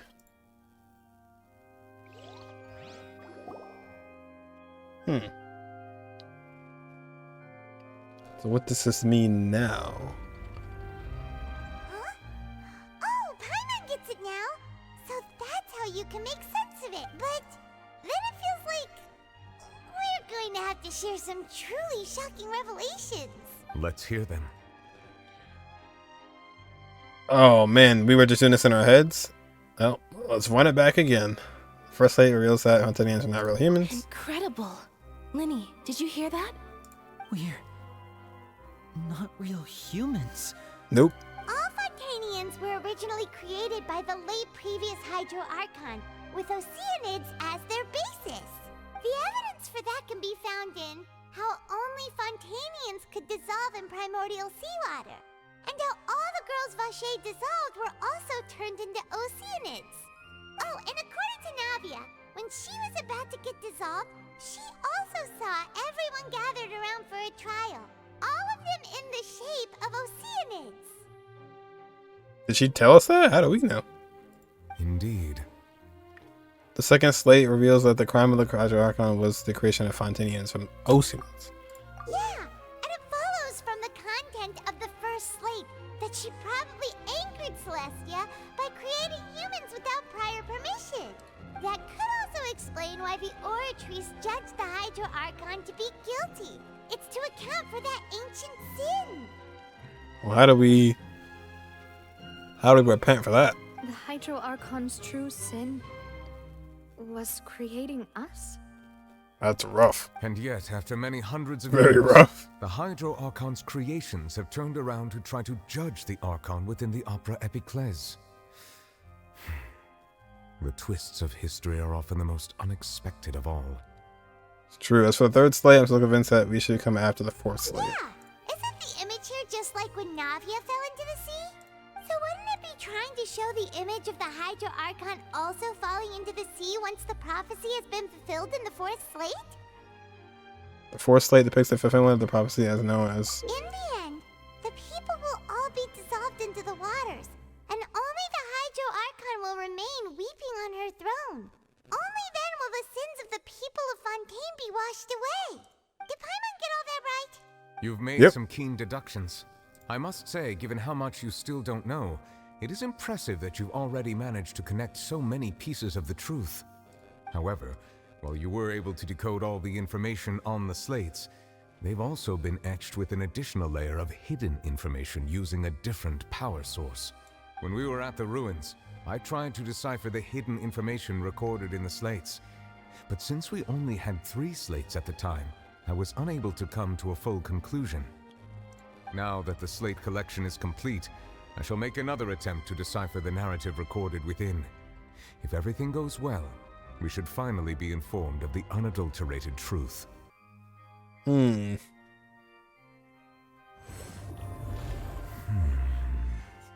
are you doing now? What's that? Well, did you get it? You washed it off. I believe I should share this truth not only with you, but with all the people of Fontaine as well. I will try to briefly summarize it for you.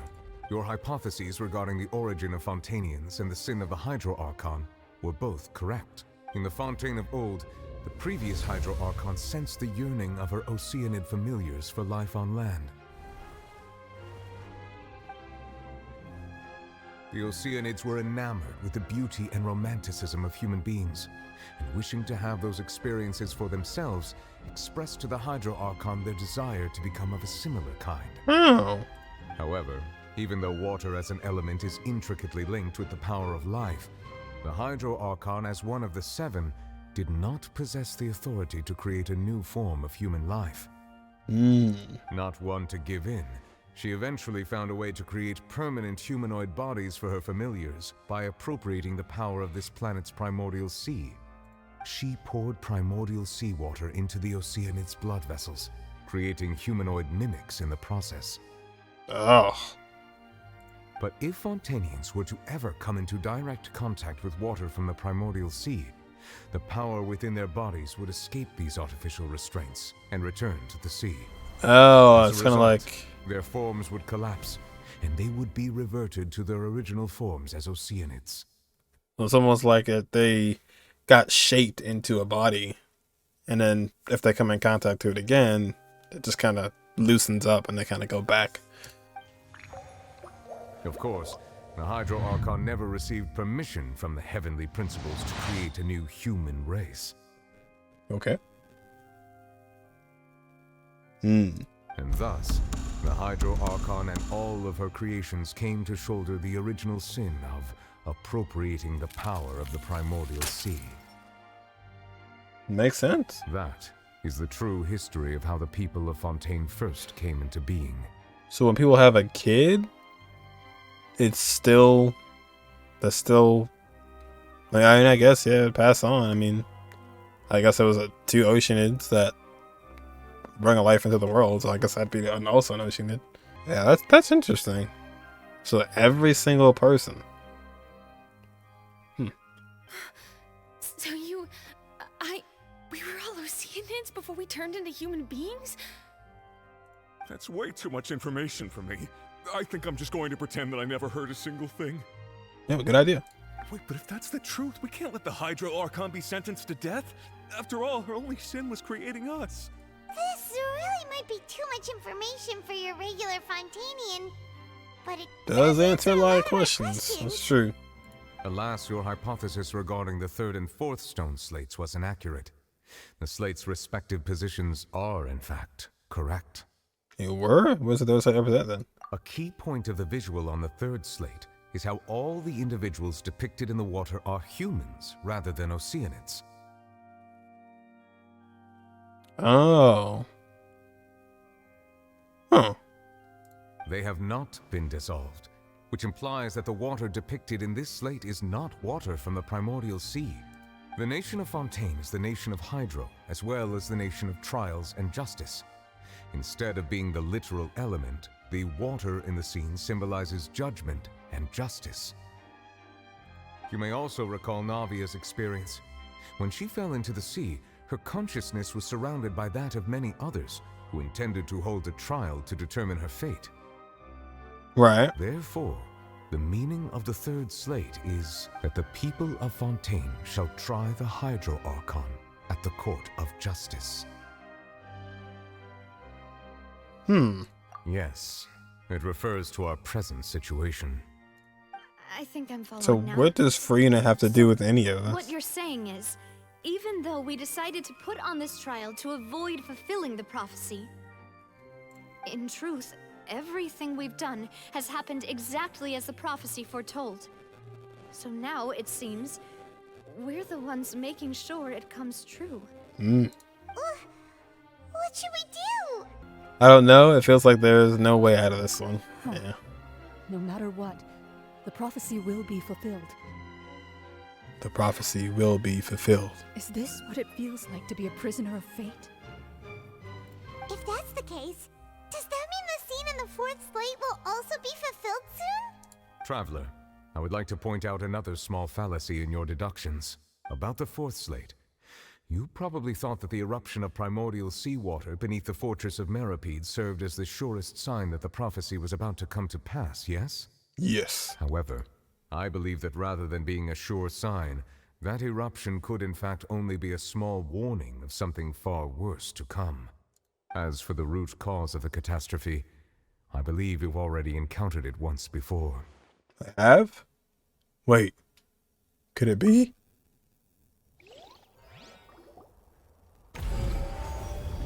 I actually don't know what he means. This eruption was just a small warning of the things to come. We must find the root cause of the disaster. Just what is the true source of the catastrophe?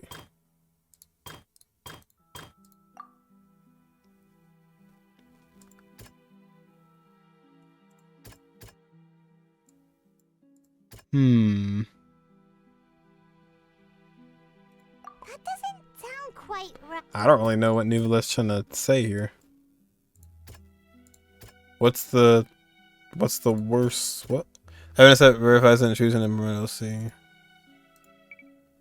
Just what is the true source of catastrophe? What type of disaster will likely spread from here? What's the whale? It was both dream and reality. So basically, About a true culprit, that's everything is Child's fault. Yeah. It all goes back to Child. God dang it, Child.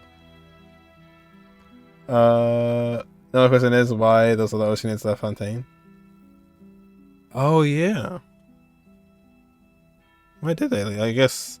Well, the consensus was that they didn't like the last Archon. But if she's the one that gave them, like, did that, then why would they not like her? I don't know. Good question. The truth, the original sin, the trial, and the root cause of the disaster.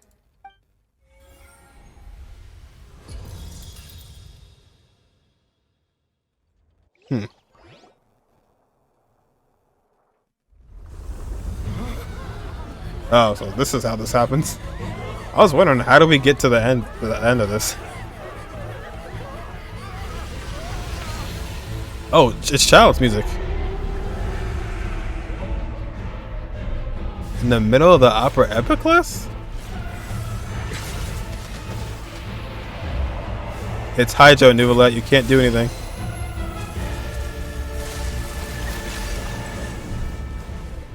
Whew.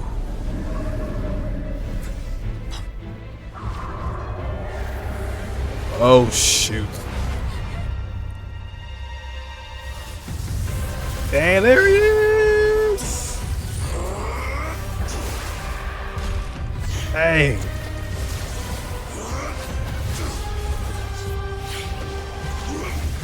He never looked so cool.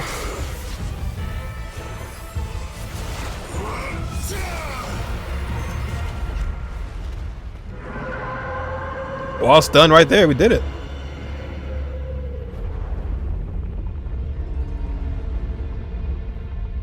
Dang, Foul Legacy is so cool.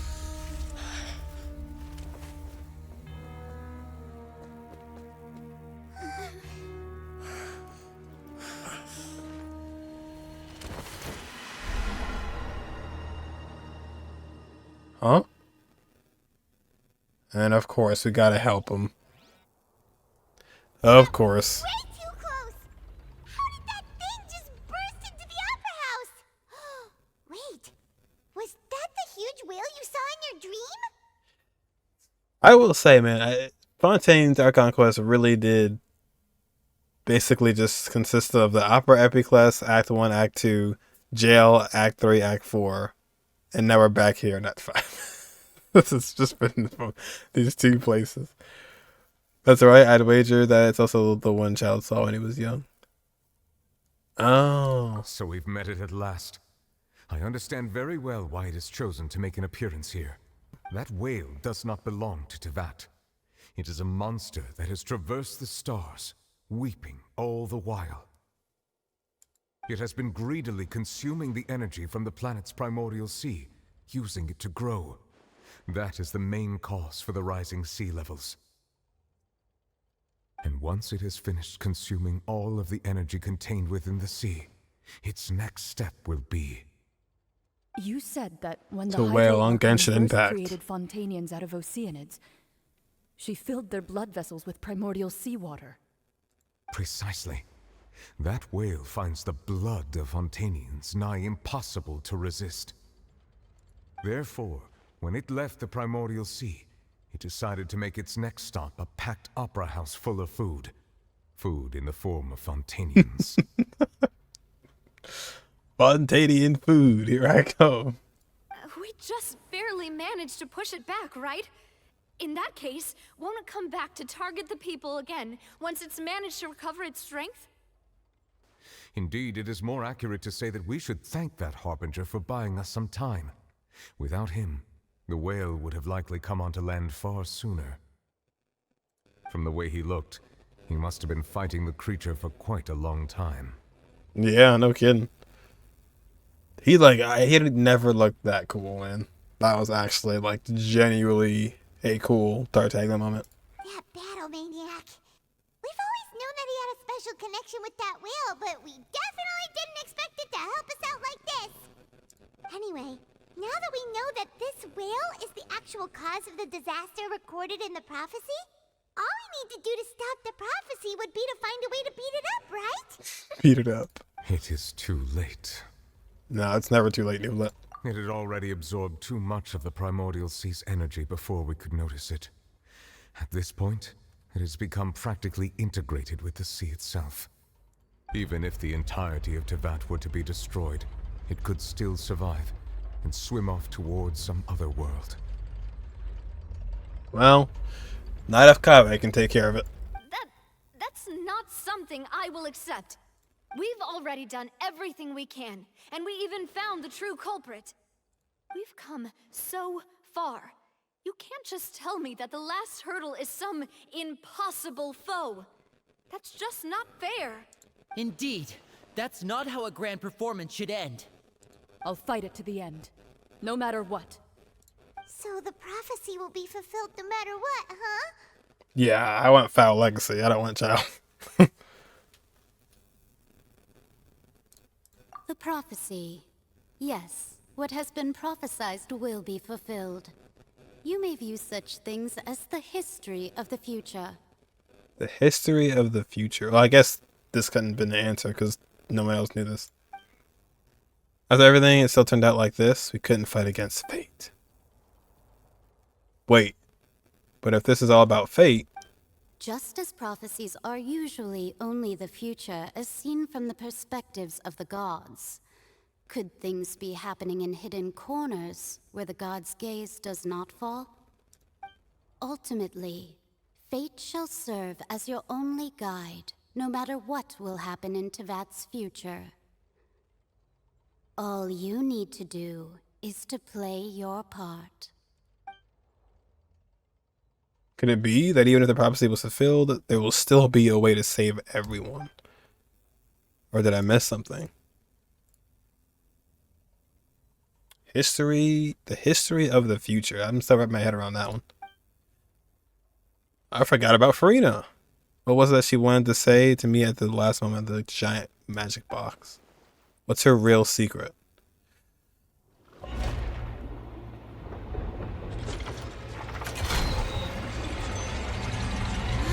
The Oratrice is the Archon. What's happening with the Oratrice?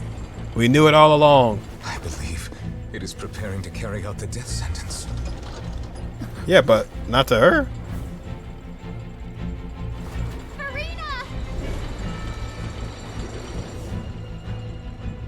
Oh no. No, I still need answers. That jump.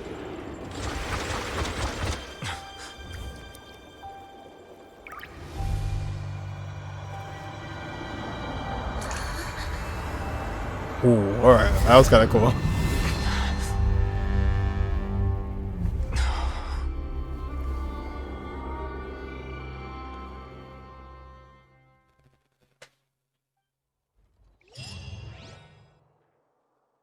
Show me. Show me. Don't bring me into the other world. Keep me in that Opera Epiclus. There we go.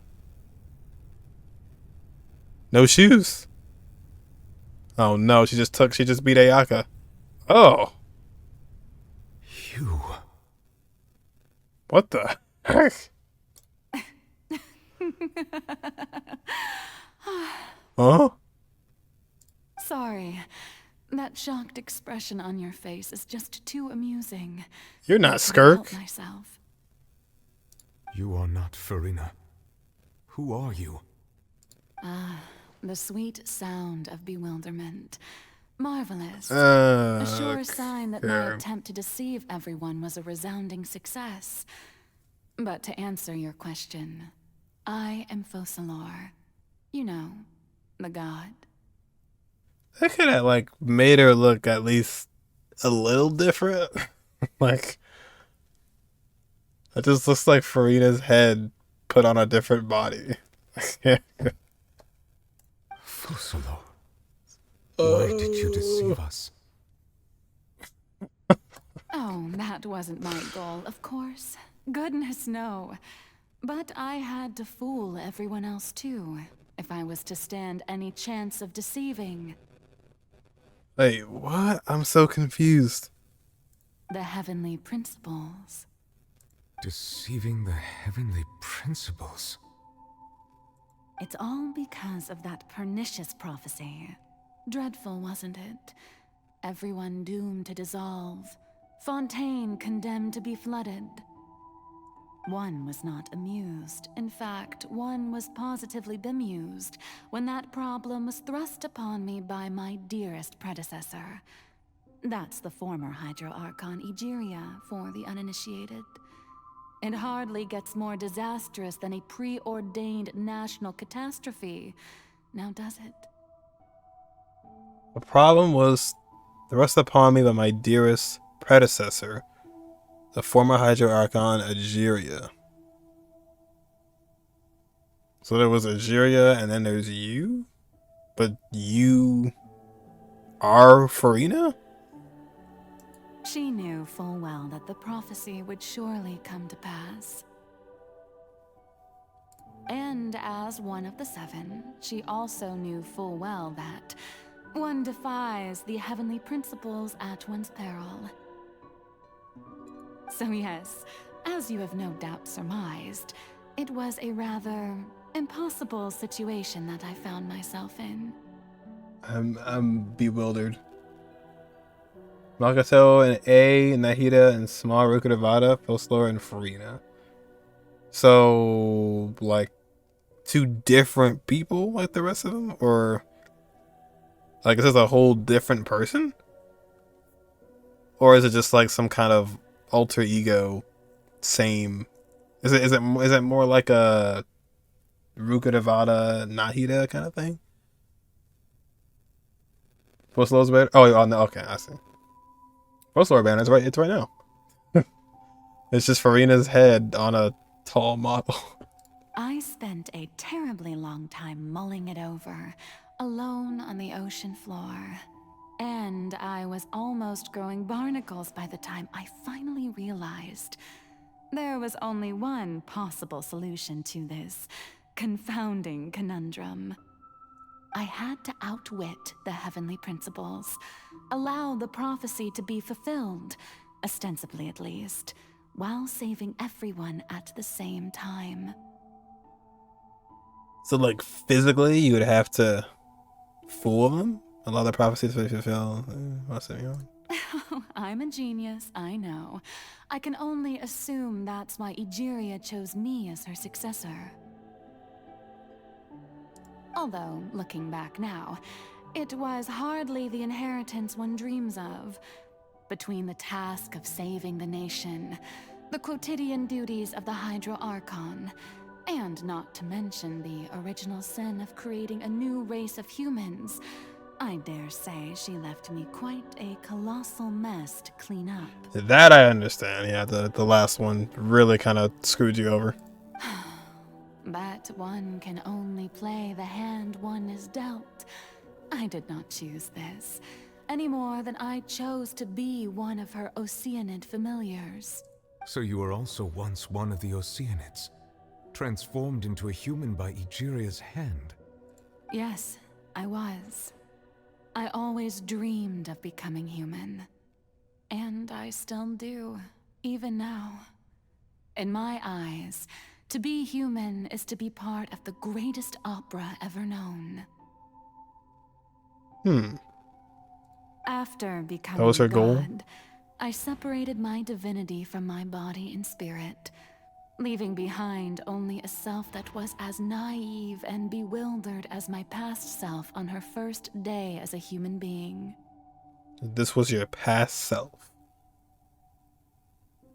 The me you see before you now is that divinity. And the human counterpart I left behind, Oh. Interesting how they keep going with this sort of path with the Archons. Like even Venti, yeah, just like his dead friend. Rip. Huh. But this is like basically the special part, and the counterpart is just the human counterpart, Furina. So does Furina like know anything about her other side? It's like a Layla asleep versus Layla awake kind of deal. She could feel joy, sorrow, and everything in between. She could be as vain and conceited, or as meek and vulnerable as she wished. Her strengths were of a kind only a human could possess, as were her shortcomings. But in my eyes, Furina's humanity was what made her perfect. She was perfectly human in every way. The person I always wanted to be. So she's not that anymore. Anyway, so then I cursed her. What? All part of the plan, of course. The plan to deceive the heavenly principles. Oh. Do you So I still cursed her. remember the final scene of the prophecy? The Hydra Archon alone, weeping on her throne. In order that the prophecy might appear fulfilled, I invited Furina to be an actress, to play the part of the Hydra Archon in the prophecy. You said it like it's someone else entirely. How much more does Focalors have? That is the question. Oh, kind of like the Layla situation. I can wrap my head around that. Under the curse I placed on her, so long as I, Focalors' divinity, continued to exist, she could not die. But nor was she free to live her life in the pursuit of happiness. Instead, she was forced to take the stage in the opera house, to embrace the role of leading lady, to forever play the part of the god from the prophecy, all to create a deceitful appearance of that prophecy coming to pass. She knew all this? I suppose now you probably understand why your court is called the Opera Epiclese. But Furina is only human, isn't she? Even though she has had a long life, her mind is no stronger than that of any other ordinary human being. I cannot begin to fathom what she has had to endure. It must have been torture for her. It has indeed. And although she is, in a sense, me in human form, I most definitely owe her an apology for Yeah, it. you do. What the heck? It's been 500 years. And all along, she's been playing her part in the most unimaginably long, unbearably lonely, and agonizingly painful opera of all time.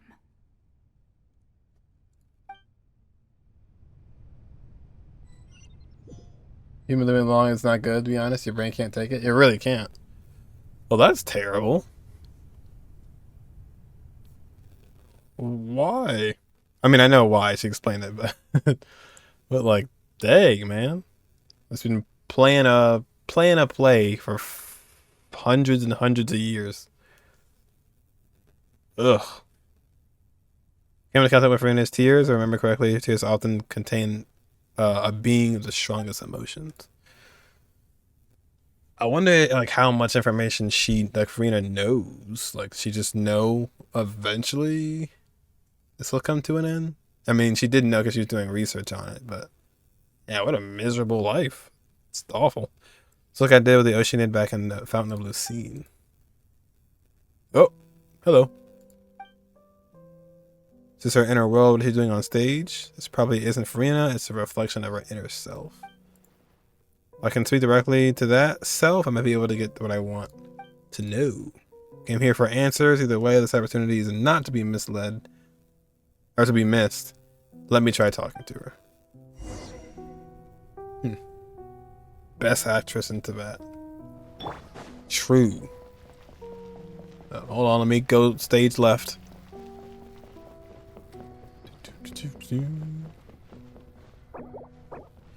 Special story mode. If you leave, darn it. No pictures. No, I gotta wait till the event anyways.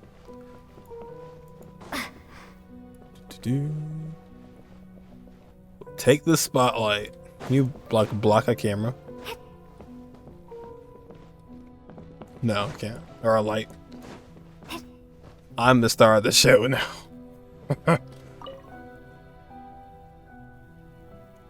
Oh, who permitted you to come onto the stage? Now, I understand your admiration for my august self, but I must ask you to keep to the rules. I don't even know how you would keep up this facade for so long. Furina? All right. It is not my intent to reprimand you. Don't look at me. There is no need to state your name. Just be off with you. Do not distract me from my performance. I don't see an audience here. Oh, do not jest. Can you not feel it? If only for a second. I am Focalors. The eyes of countless Fontainians are upon me. I must, at all times, display the utmost elegance and nobility. Yeah, that's deep, man. Jeez. Something's off. There's no getting through to her, even in her heart of hearts, she's still playing the role of the Hydro Archon. What sort of resolve must she have that even in her inner self and subconsciousness would have such a impenetrable defense? Has to find a way.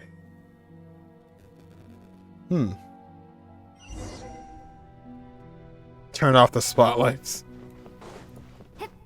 Dear audience, the performance is experiencing a technical difficulty, but worry not. The guards shall resolve it soon enough. Oh yeah, I will resolve it. Oh, thank God that I had a lot of health. I was like, oh no. Heck, wait. Hey, what gives? The audience is still watching me, you know. Guards! Get him. Where are the guards? Guards! This is kind of cool. Look how they find ways to mix in combat. Mind side effects. Allow me. Every now and then.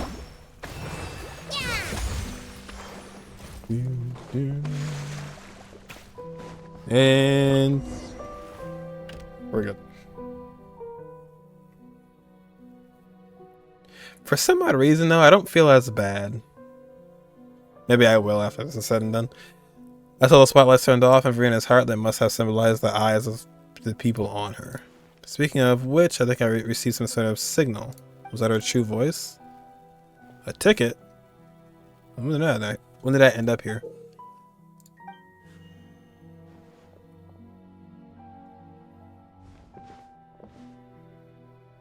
It's a nice little Paimon-less experience.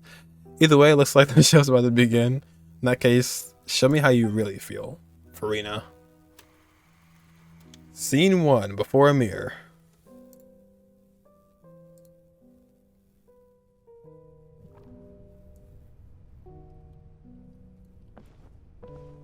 Oh, shoot.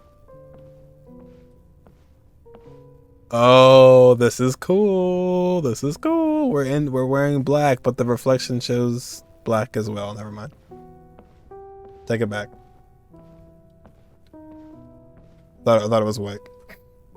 Furina. Furina. Huh? Who's that? Who's calling me? Where are you? Be not nervous. Be not afraid. I am before you. Wait a moment. You're mirror me? How can this be? Mirror me. Mirror you, huh? You know what? That's not bad. Let's go with that. It's like how her neck is like too long. It just looks weird for that to be Furina. And I kind of gave her like the NPC kind of like outfit, but not outfit, but like it's kind of like low poly. Mirror me. What do you wish to say?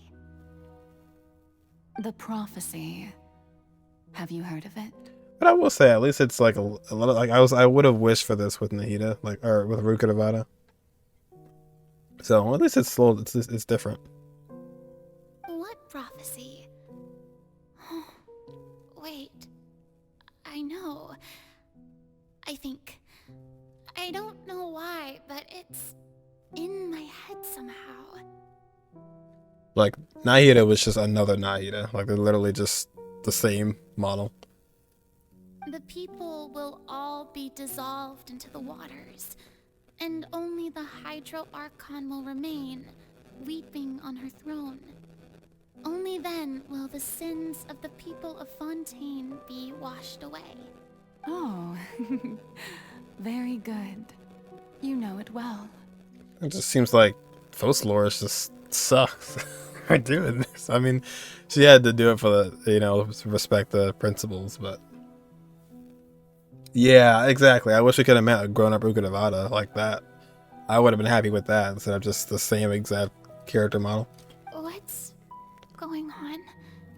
I can't seem to remember anything clearly.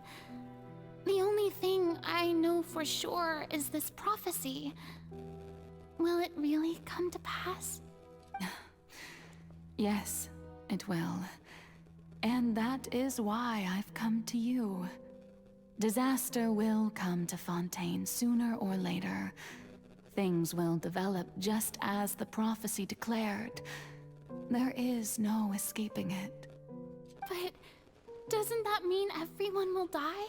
Mm. I'm a Fontainian just like them. Will I dissolve too? Oh, don't worry. Magical meetings exist in this world precisely to give people a chance to turn things around. It is the reason why you met me today. I will tell you how to save everyone, but you may have to suffer somewhat. Uh-oh.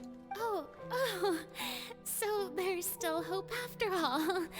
Goodness, you frightened me. You spoke so much and with so much certainty. As for the suffering, well, I will admit that the first thing that came to mind was, why do I have to be the one to suffer?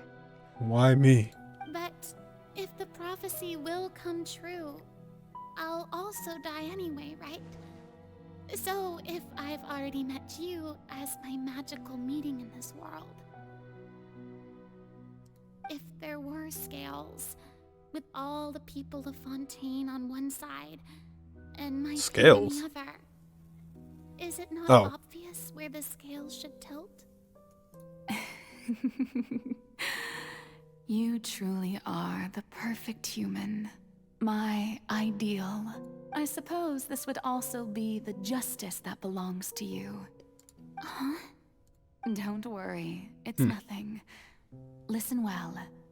Fontaine has just lost its Hydro Archon. I need you to play a role. That of the new Archon. Play as a god? That's right. You must begin a never-ending masquerade. You must never let anyone suspect your identity. If you can keep it up, then I shall have my way of defying this prophecy. But should your identity be revealed, then all hope will be lost. So I guess we just kind of did that right there with that moment. But how will I do this? A human assuming the role of a god without being exposed. Don't worry. What you must do is not to turn yourself into a real god. You simply need to play the role of a god as humans imagine them to be. Being a human yourself, I'm sure you already know what such an entity would be like. Dang, it's literally just human. Remember, your true challenge will not be pursuing divinity, but contending against humanity. I'm still not sure I understand, but I'll try. I'll try to do this. So, how long am I going to have to play this role? For eternity. To accomplish this mission, you will have to stay on the stage for many, many years. You will endure and not grow old until your task ends. But I promise you, How does it end? all will eventually end in a magnificent and dramatic trial, and everyone will be saved. How does it end without her dying? A trial, huh? How exciting. I'll be looking forward to it. Tell her voice is like so curious. Assassin's speech. Huh.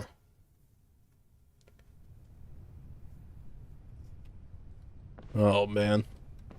And now we're in white, and we don't have a vision.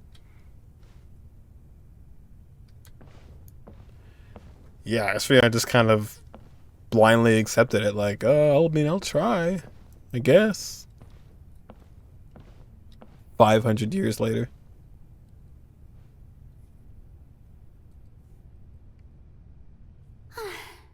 The Maison Cardinalise has announced my accession, but this is my first time facing the people. What should I say to most appear like a god? To be honest, I still don't know. Perhaps I should first try to act natural. Summon courage. Ladies and gentlemen, good evening, and welcome to the Opera Epiclese.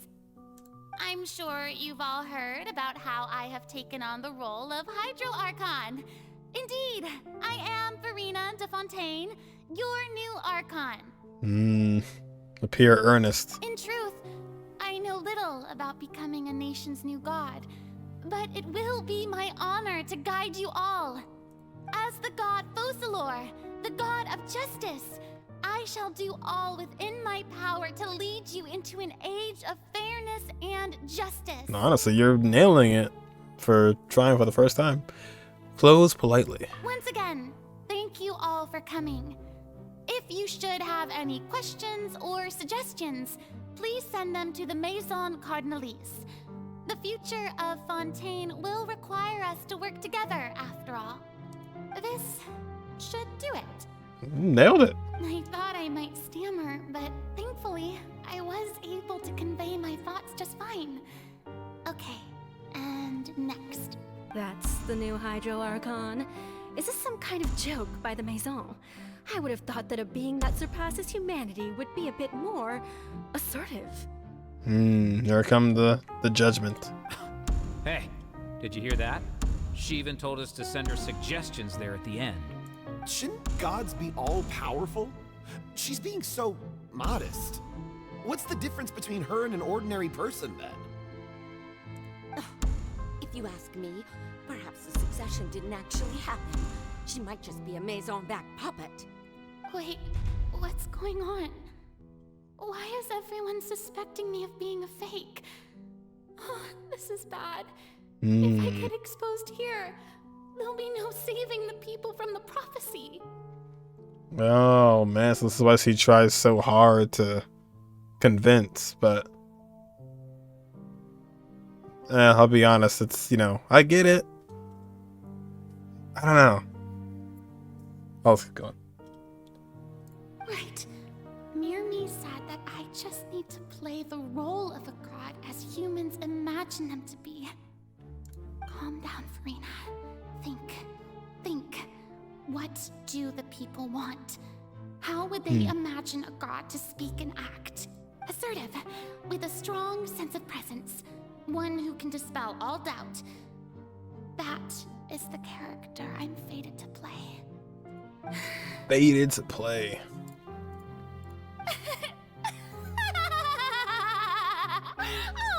Oh, very good, my people. Only ones such as you are deserving of my rule. Now, I was wondering if some weak puppet were to one day come onto the stage and claim ownership of this opera house, would the children of Fontaine follow them?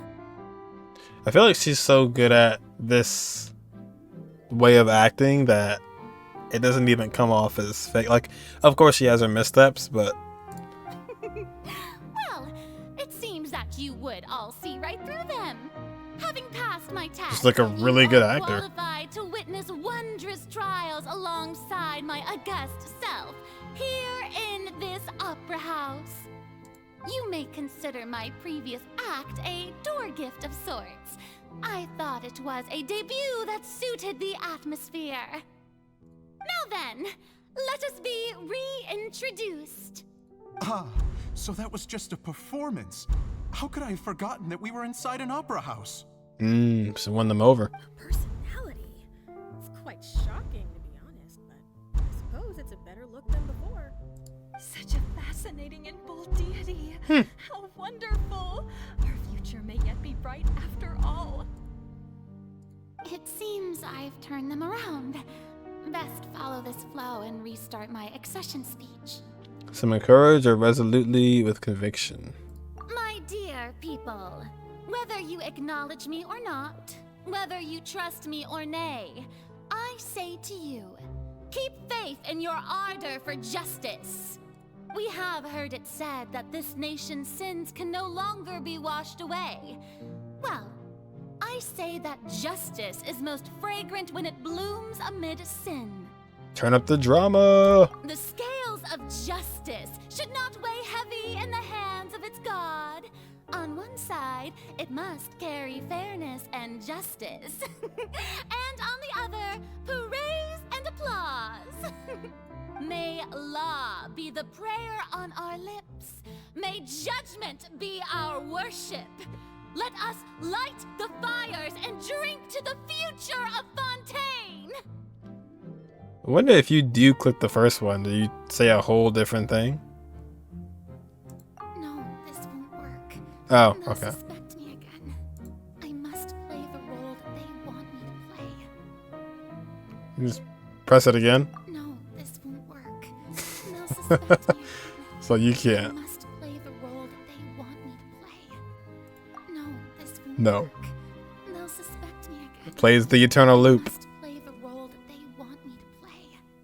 There is no trouble in this world that justice cannot solve. All that is needed is for you, my people, to believe in it, heart and soul. I feel like it would have been, like, she does get upset from time to time, but I feel like it would have hit a lot harder if, like, we saw Furina cry a lot more, even though she kind of did. But there needed to be, like, I feel like a little bit more sad moments of suspicion. The Archon Focalors stand within the opera epiclese. So long as I stand before the oratrice, I shall even judge the gods of this world. And that's kind of going back to the gemstone. I wonder if she like wanted to be an actor, like a part of her wanted to be, because the other one did. Like Focalors wanted to be a human on stage. So I wonder if this is like a part of her too, like she wanted to do this.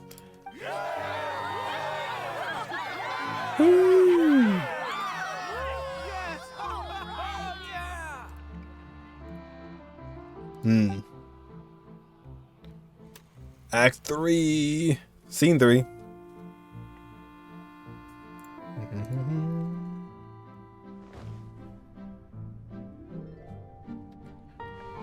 Oh man. Lady Furina, here are today's case reports, as well as a summary of the follow-up for your perusal. Come now.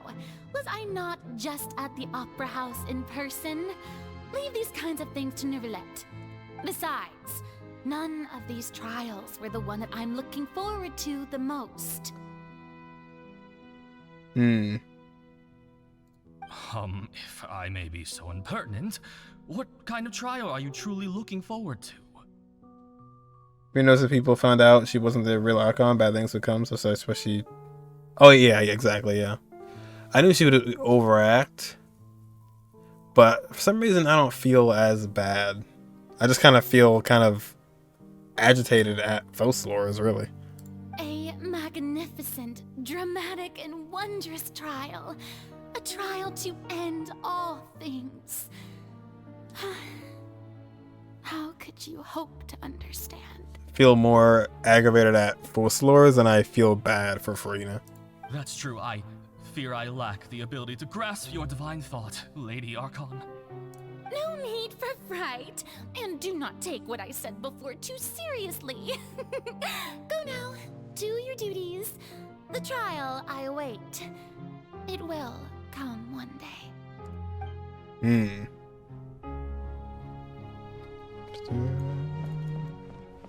What's the last one? Oh. Lady Furina, I don't know what to say. Thank you for agreeing to see me. No need to thank me. Or rather, thank your own sense of perseverance instead. Long have you stood in line to meet me, have you not?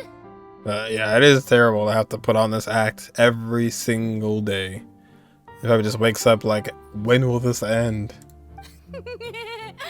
Oh, I'm afraid that's just an inevitable consequence of my divine charm. And she does it so well that it's just like, it's deceiving.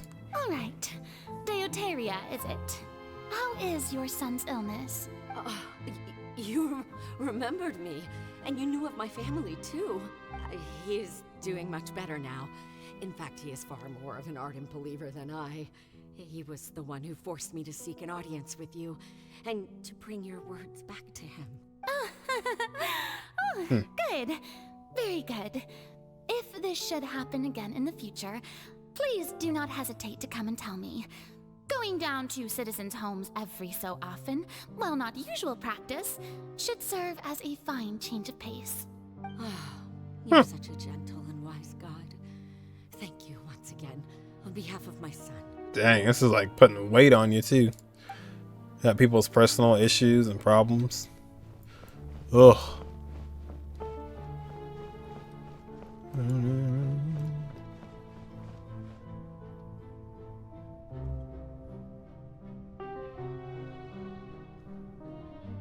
Talking to kids? Nope. Here are the latest hydrological reports. As for the specific parameters you asked to take note of, I'm afraid things still don't look good. I see. It's as I thought then. As your god, I did already expect this, but I wanted to see how far your human wisdom would allow you to analyze it. All manner of signs indicate that the prophecy will still come to pass. Forget it. That's not something you need to worry about right now. Just trying to like constantly put it off. Well, as I understand it, the Fontaine Research Institute is also trying to find a way to counter the rising water levels. Really? Have they found anything? I'm afraid that they haven't found any effective solution thus far. Because that's the thing too, is like, ever since we first saw Furina, or at least ever since I first saw Furina, it seemed like she was all boastful and braggadocious, but at the same time, she wasn't exactly sure of things. She was always wishy-washy. And now we know the reason why. But even if she was the actual Archon, I feel like that's kind of how I have envisioned it anyways. So even though I know the reason why, I feel like it's still almost the same thing. Is that so? Well, no wonder. This issue has reached the realm of the gods, after all. Still, their spirit is praiseworthy. That's why she's like, did they find anything? No? Oh. Yeah, Furina. True. This is just super sad for her. Oh no. The day is finally over. I haven't had a moment to breathe this whole time.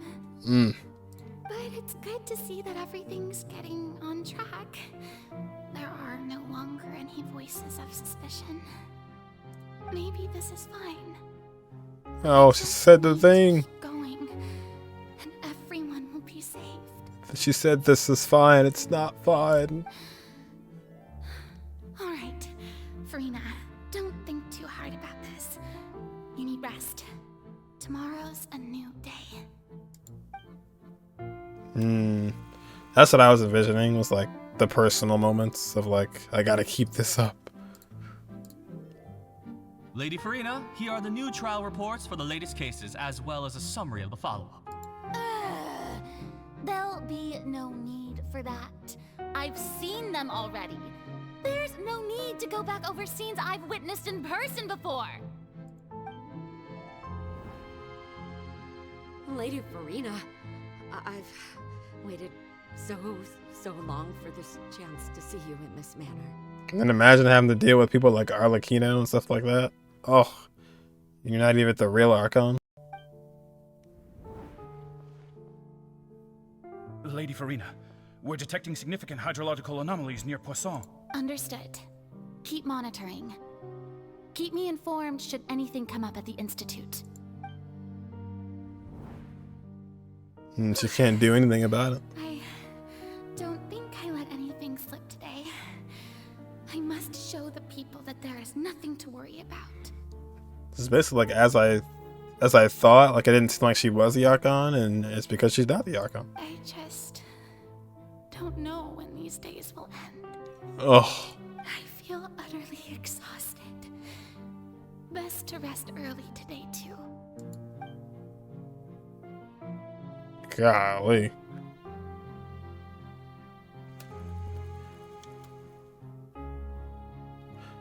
I don't know what's worse. This or Nahida?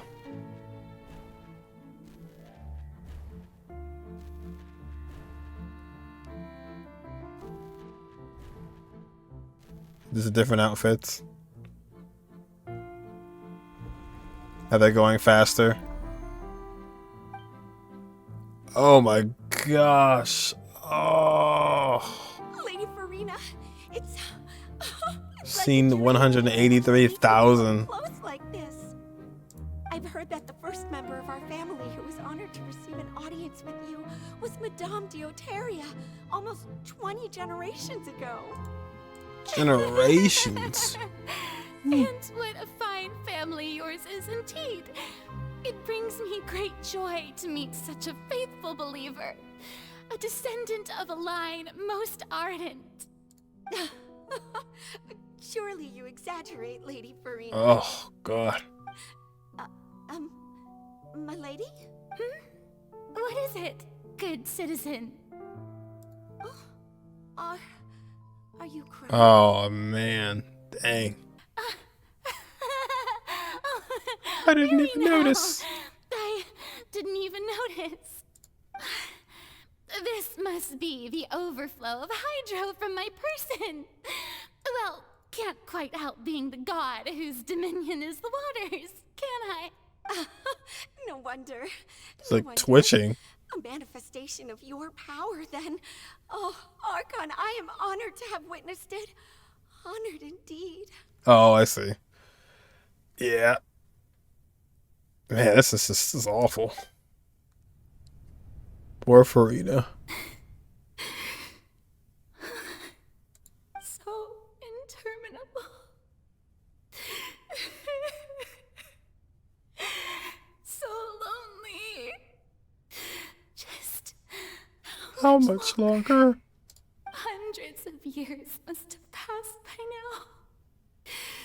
Perhaps the show must go on for hundreds more. I never imagined that it would hurt so much. Have I reached my limit? I would have gave up. No. Perhaps I reached it long ago. Today I didn't even notice my own tears. I want to tell someone, anyone, about this. This was the secret. But would that not destroy all I've done so far? I've conducted so many investigations across the centuries. But there's not even a sliver of hope that we might break the prophecy. All I can do is keep heart.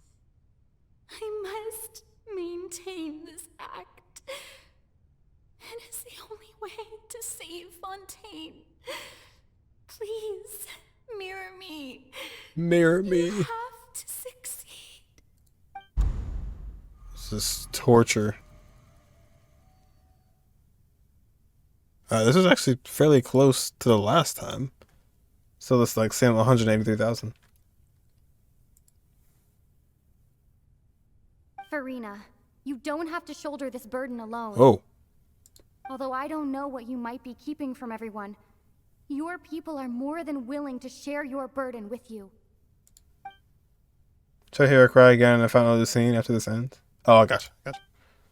This is great. I don't think that this scene would replay in the inner world. Surely I can find out what she wanted to tell me this time. Share my burden. That's impossible. It was fated right from the start that this would be my duty alone. But even if your burden doesn't need to be shared, you can still choose to confide in someone. Just share it with me. I'm what you'd call a witness. A witness? Yes. I've heard that you came to Tevat from beyond the stars, yes. In other words, you never Belonged here. And if Tevat is, in its entirety, a show on a stage, then you're just a spectator, aren't you? If that's the case, then you can tell me everything. I could confide in her, couldn't I? But if things don't play out as expected, the people of Fontaine will be the ones to pay the price. I wonder if we just could have just said no. The Focalors were like, nah, I'm good. No. I guess the Fontaine would die then. You shouldn't be selfish. But what if it's really all right? Furina, you've worked so hard for so long. Surely it would be okay to put yourself first for once. Just this once. Is it such an outrageous thing to do anyway? To find someone in whom you can confide your frustrations and sorrows? Surely it could not hurt. If you let this opportunity slip through your fingers, Will it never might come by come again. by again. Think about it long and hard.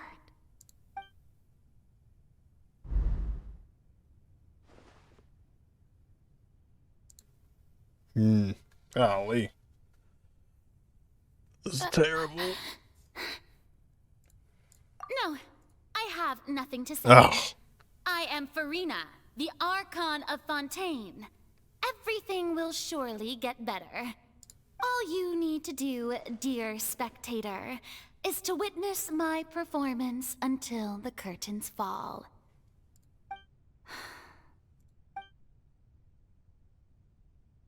What do we see? Fine.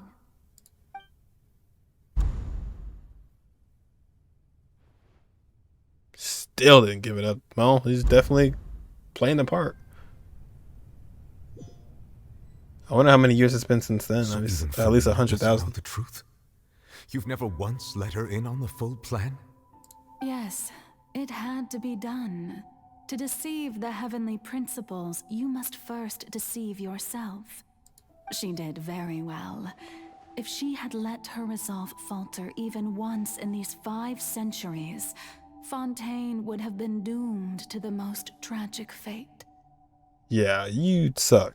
It seems that trusting humanity was the right decision after all. I believe that I understand how your deception works, but that is only half the truth, is it not? How would you build on this foundation to save the people of Fontaine? That is the most important thing. Ah, good, good. Of course, the Iudex of Fontaine has pinpointed the crux of the issue. I'm sure you long sense that the Oratrice is no simple machine, yes? Oh, okay, so this is what we were talking about. I've always suspected that it had its own consciousness, and Lenny did mention that he heard a human voice within the core chamber. Well, in reality, I guess it's really Egeria's fault in the end. Like, she's the one that... I mean, what she did was, I guess, a good thing, because they wanted it, but not everybody wanted it. It now seems that that person was you, hidden within the machine all along.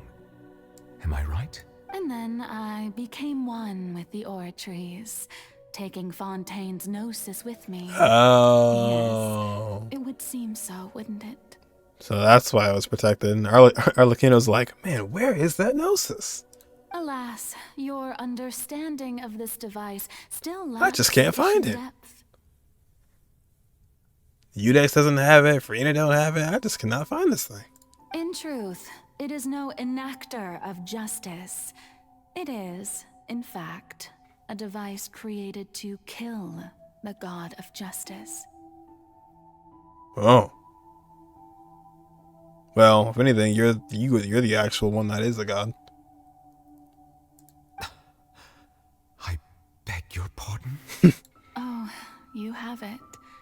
And to be more precise, not only will the Oratrice take down the god of justice, it will also take down the divine throne upon which she has been placed. The kind of justice on the divine throne. So, are you saying because of that, it's gonna destroy Fontaine? Because she's not gonna be the so-called Archon anymore? I mean, did you think I would be the sort to enjoy peaceful repose while Furina suffered? My work over these last 500 years has been to constantly accumulate indemnitium within the Oratrice. But really, some have already discovered that only a small fraction of the energy generated by the device was ever used to provide power to Fontaine.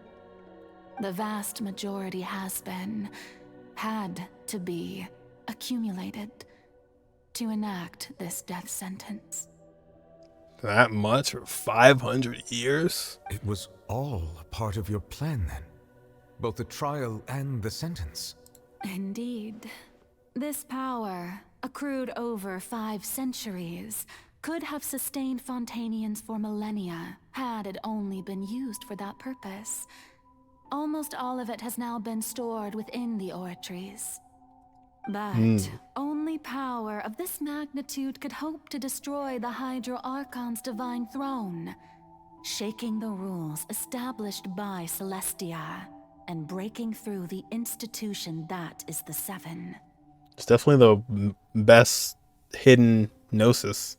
So the Oratrice's call for death was for neither Furina nor Focalors, but for the Hydro Archon. The destruction of that divine throne. If I do not misunderstand your intent, you must be... Returning what's rightfully yours to you, of course. Wait, what? In other words, this was all done to return the authority of the Hydro Archon to the Hydro Dragon of this planet. This was all done to return the authority of the Hydro Archon To the Hydro Dragon? But...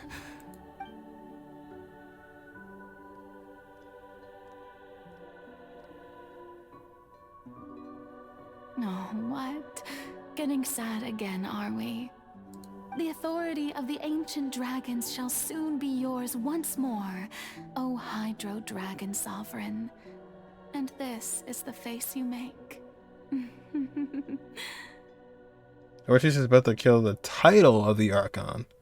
Oh, Furina will be a free human. Hey, oh, that's good in my book.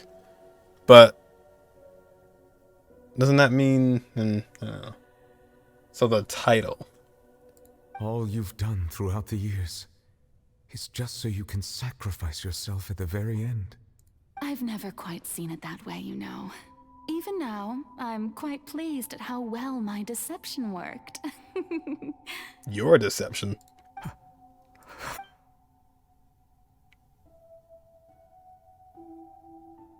Hydro Dragon, Hydro Dragon. Oh. Don't cry. The circle's all the way back. I must say, had it been within my rights, I would have loved to judge the heavenly principles themselves. Were they not guilty of essentially the same crime? Were they? It means you pull for the strongest character in 4.1. True. Egeria stole the power of the primordial sea, and the heavenly principles stole the power you ancient dragons possessed.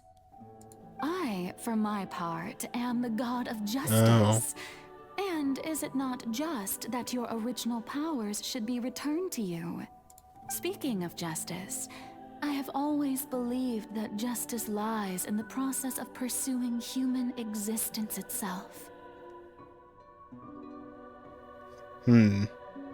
So, if the theft of the primordial sea's might was Fontaine's original sin, then, leaving matters of procedural right and wrong aside, the descent of the Fontainians as humans and their right to exist in this world would be Fontaine's original justice.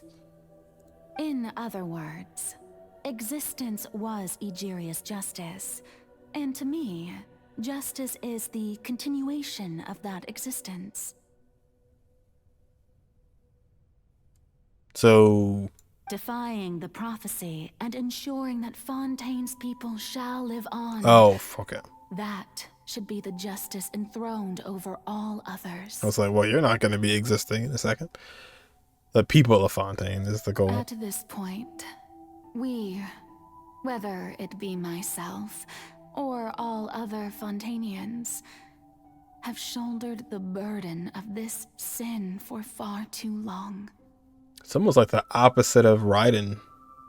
It's like she wanted eternity, like herself, but these guys want eternity essentially for Fontaine and the people of it. Julliangg Neuvillette, the highest judge in our land. In a sense. When you regain your full power as an elemental sovereign, what verdict shall you pass upon us?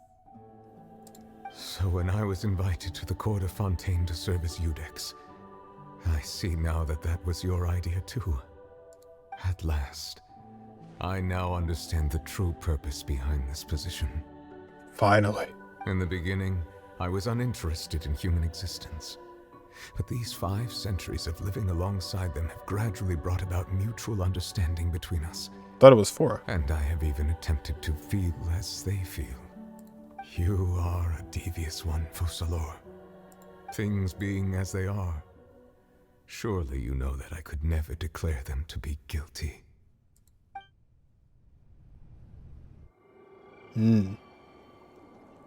Well... The hour of my execution is almost here. For the sinner, the curtain call has come. I know I may not sound it, but faced with death, I find myself a little afraid. Perhaps this is one thing both gods and humans have in common. The ability to die? Farewell, Neuvillette. I hope you Neuvillette. enjoyed the part you played these 500 years. Oh,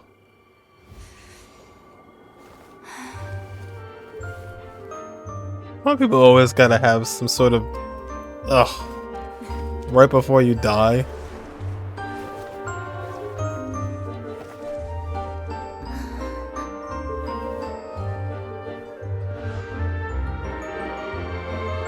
This is not what I'd be doing before my death.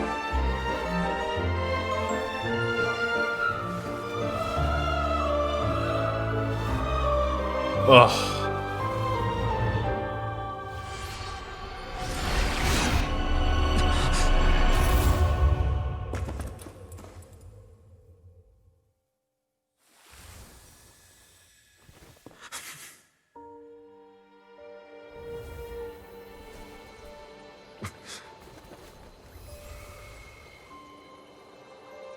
Don't really feel bad about Focalors dying.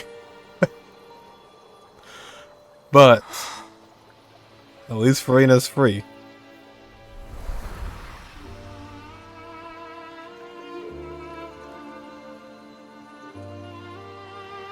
And Mr. Dragon is a real dragon. Oh.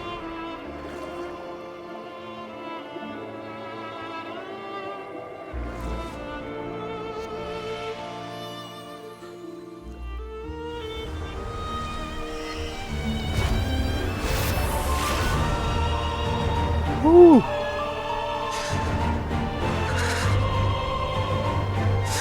I don't know whether to be happy or sad.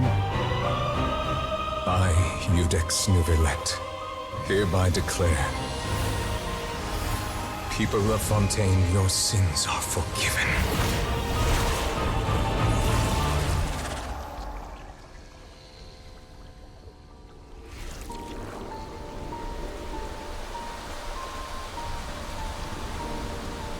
All of them? Every single last one? Even Nigeria? No. Man, that's deep, man. That is deep.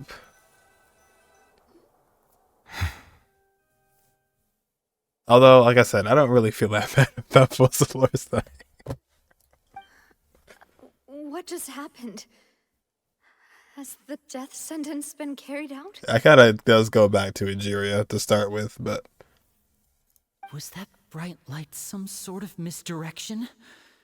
I have a feeling that something huge just happened. I do like how that was constructed though at the end.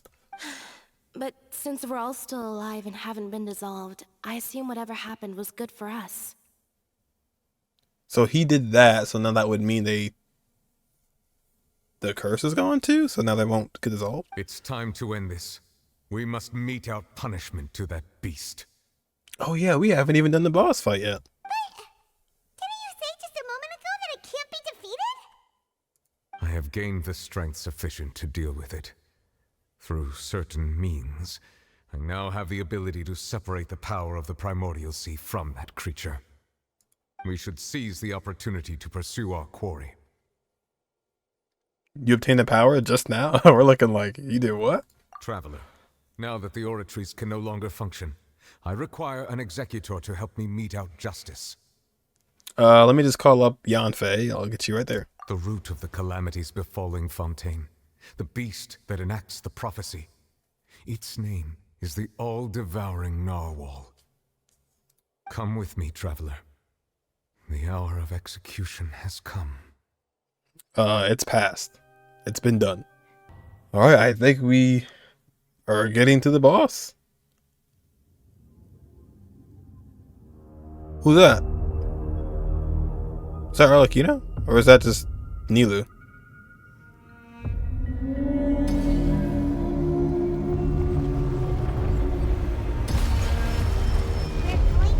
Oh, it was. But how are we going to do that? Holy crap. I've already done my best to separate the power of the Primordial Sea from the way. I can't hear you, Nuvelet. The size of the beast, I cannot reach the power source. I cannot hear a word you're saying. We can find a way to attack it from within. I shall share part of the ancient dragon's power with you. We shall look for an opening together. Huh? From the inside? Oh, he's gaining like a meter or something. That's not good. From Music.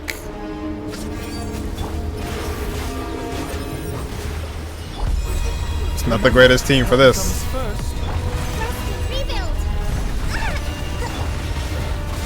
Oh wow!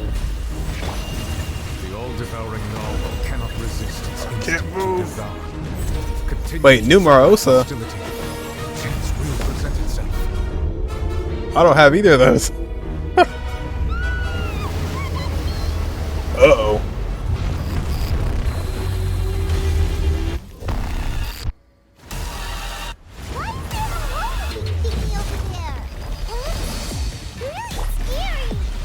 We're playing Saints Row? Music. Dubstep.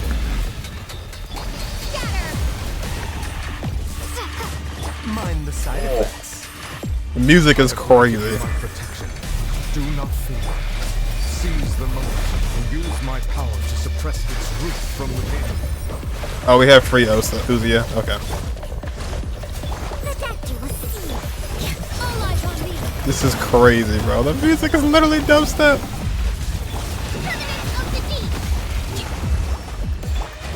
That's crazy. Mind the side effects. Break it. The power of arc alignments. A bitter pill to swallow. Remember, health Nice. comes first. Take him out. The music is nuts.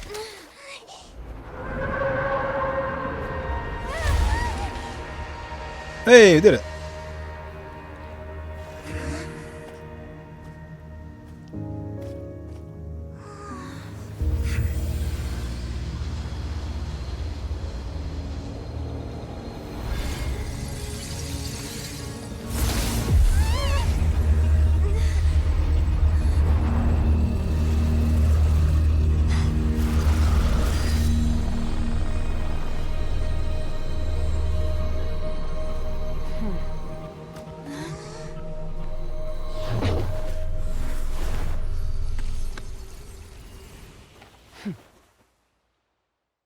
Huh? Thanks for helping with the cleanup. Oh Should've been my job, but god. oh well. Skirk. It was just supposed to be a short private training session for me. I didn't think that my disciple and my master's pet would start brawling in the meantime. Disciple? That voice sounds really familiar, by the way. Well, actually, I had a feeling that it would happen at some point, but they bumped into one another earlier than I thought. What a blunder. I suppose I'll have to swing my sword 3 million times as penance. Hmm? You just kill Child? Why'd you throw Child in the... Your master's pet? Oh, no? I need answers. That power. Who are you exactly? She threw him like garbage. That looks so cool. Meanwhile... Sure. Raymond has an idea. From what she said earlier, she must be Child's master. Skirk, right? Skirk! It's just that he gave us the impression that she was the less talkative person. I simply did not have anything to say to the weak. He looks amazing. But you, on the other hand, managed to defeat the all-devouring narwhal without using power from beyond this world. Remember her eyes not looking so... So you may speak dark. to me as equals. What sort of person would take all the devouring narwhal as a pet? I have to agree. It's a strange use of a planet's primordial waters just to raise an all-devouring narwhal. That kind of power is wasted on it. It's not cooperative. It eats too much. And I have more important things to do with my time than pet sitting. The only thing that creature has going for it is its looks. Does it? It doesn't look that great. Jinglu, I mean Skirt. She's...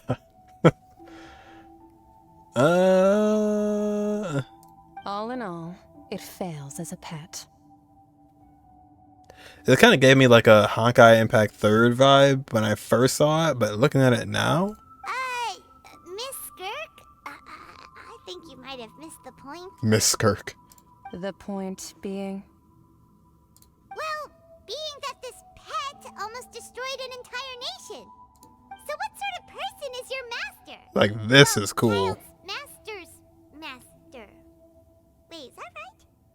She has abyss legs.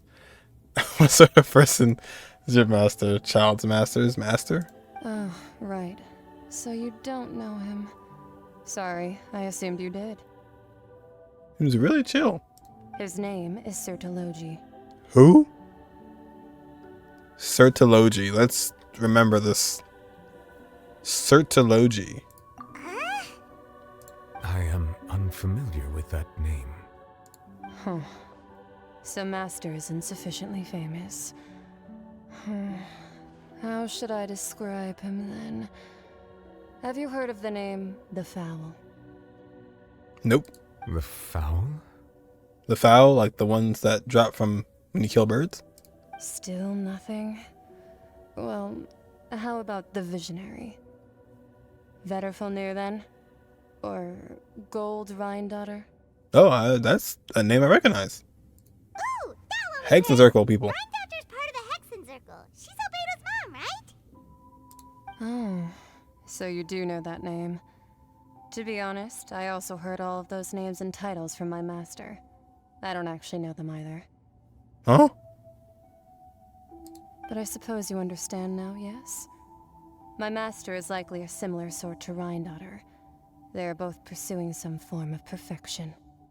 And what is going on with the fit? Whoa. Wait, didn't you also mention a visionary person? Paimon didn't quite catch their name. Actually, never mind that. I believe it expedient to inform you. Heard about the fool, not the foul. True. That the all-devouring narwhal used up nearly all its strength fighting you. Did it really? It definitely didn't feel like it. Such roiling hydro energies will prove difficult for the planet's deep seas to digest. As such, the Fontaine back on the surface has most likely been thrown into chaos. Really? I thought... Oh, no. Huh. If his master is the foul, that means Timmy is her master. Oh, no. Trying to get a good look at her. Is this playable potential? In other words, the prophecy that you've been fretting over should now be in full swing. Darn it, I thought we somehow kind of got rid of that from happening. What? No. There's little to be surprised about, Paimon. It is natural after all. The prophecy will surely come true. We know this and accept it. However... Not to worry. Focalors has already managed to deceive the heavenly principles. In the end, the people will all be dissolved into the waters, and only Furina will remain, weeping on her throne.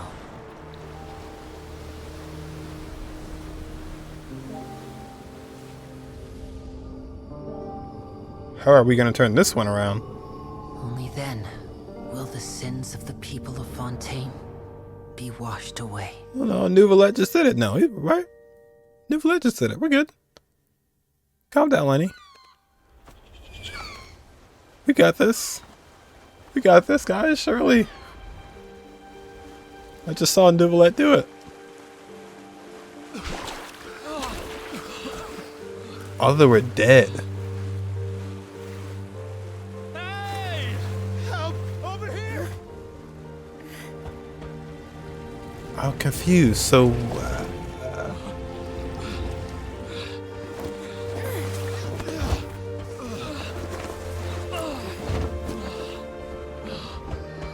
at those hair physics.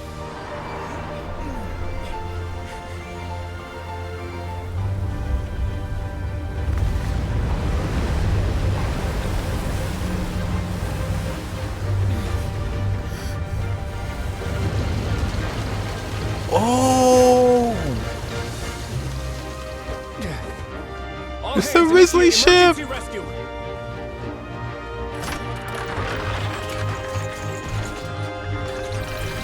Oh, I love that came back around.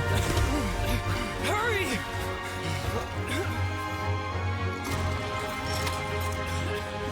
Hey, lend a hand! Risley the goat. And Feminized dead. Put your helmet on.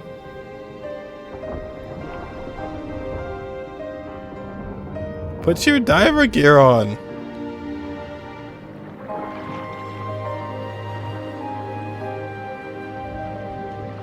Oh, that was a couple, I think.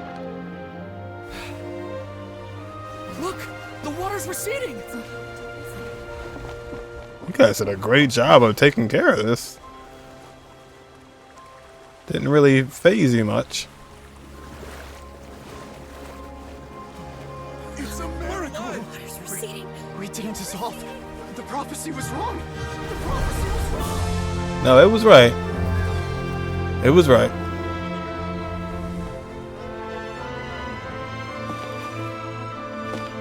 Oh, let's see this.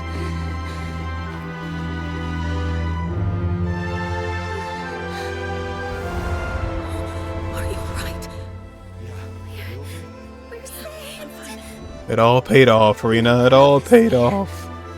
What was wrong?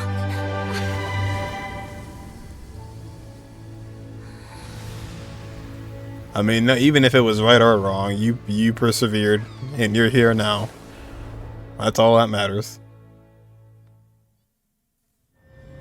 Thanks. Well, that.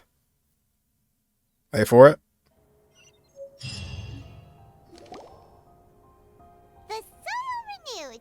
The Spina di Rosula talks post-disaster rebuilding. I recently visited Poisson to meet with Miss Navia, spokesperson of the Spina di Rosula, and we spoke about Poisson's present and future. Looks like Charlotte didn't make it. No. Old soil can still give birth to new bloom, Miss Navia stated. Hope is like seeing a small cookie when you're starving late at night. You just need a little of it. Skyship Winglet, lunar brain of the Fontaine research. You reading the history? The various disputes that have arisen on account of Mr. Edwin have suddenly become a shield over the Institute, with Julliangg turning out to be a once overlooked hidden gem. People always call the first researcher mad, but few know what to call the second. And should that latter person achieve a miracle, they would find it all the harder to find a word with which to classify him and his team. Hey, here she is. Paimon barely recognizes the people in the reports. Are those really Julliangg and Navia? They sound like real big shots. It might have been a real big shot from the start. We just didn't meet them, or meet them in that capacity. What do you think? Pretty enthralling, huh? The Steambird's idea was pretty simple. With the disaster just having passed, we would print a free edition packed to the margins with good news to calm people down. Where was she in that cutscene? She stuck to her goal though. She stayed put, and she got the coverage. The value for these big scoops lies in their inevitable follow-ups. We'll publish further reports and go into the stories behind those people. Edwin's assistant, Julliangg, created a true flying ship, while Navia is leading people in the reconstruction of their home. I'm sure that these stories could draw even your well-traveled eye. No, where is it, Nahida? No, why am I crying? The sin turns into humans with the authority of the original dragon. Nuvalet forgives the crime of turning into humans, so they stayed human. They are just humans now, just flat out humans. Oh, I see. So he did reverse it all the way. Yeah, it really was a great ender. Let me finish it out. I'll talk about more. Wait a minute. Didn't we watch everything happen from start to finish? What's there to be curious about? And that's The exactly details. why I'd like you to come conduct interviews with me. You're the best incubators of news, if you haven't noticed. And also, with you around, I'm sure I'll get to see that Duke. Duke. Are you sure? Hasn't he turned you down several times already? Oh, this But not time will be today. different. Come on, Let's head to Poisson first, and then make a trip to the fortress. No, I'm not going back to jail. You'll only know when you get there. Not going back to jail. Better tomorrow. Go to Poisson. Alright, so now my entire map should be all messed up, right? Right? Surely. No. We're going... Here we go. Woo! Actually, oh, at the very end. Go to the treasure hoarders. What? There you go. There we go.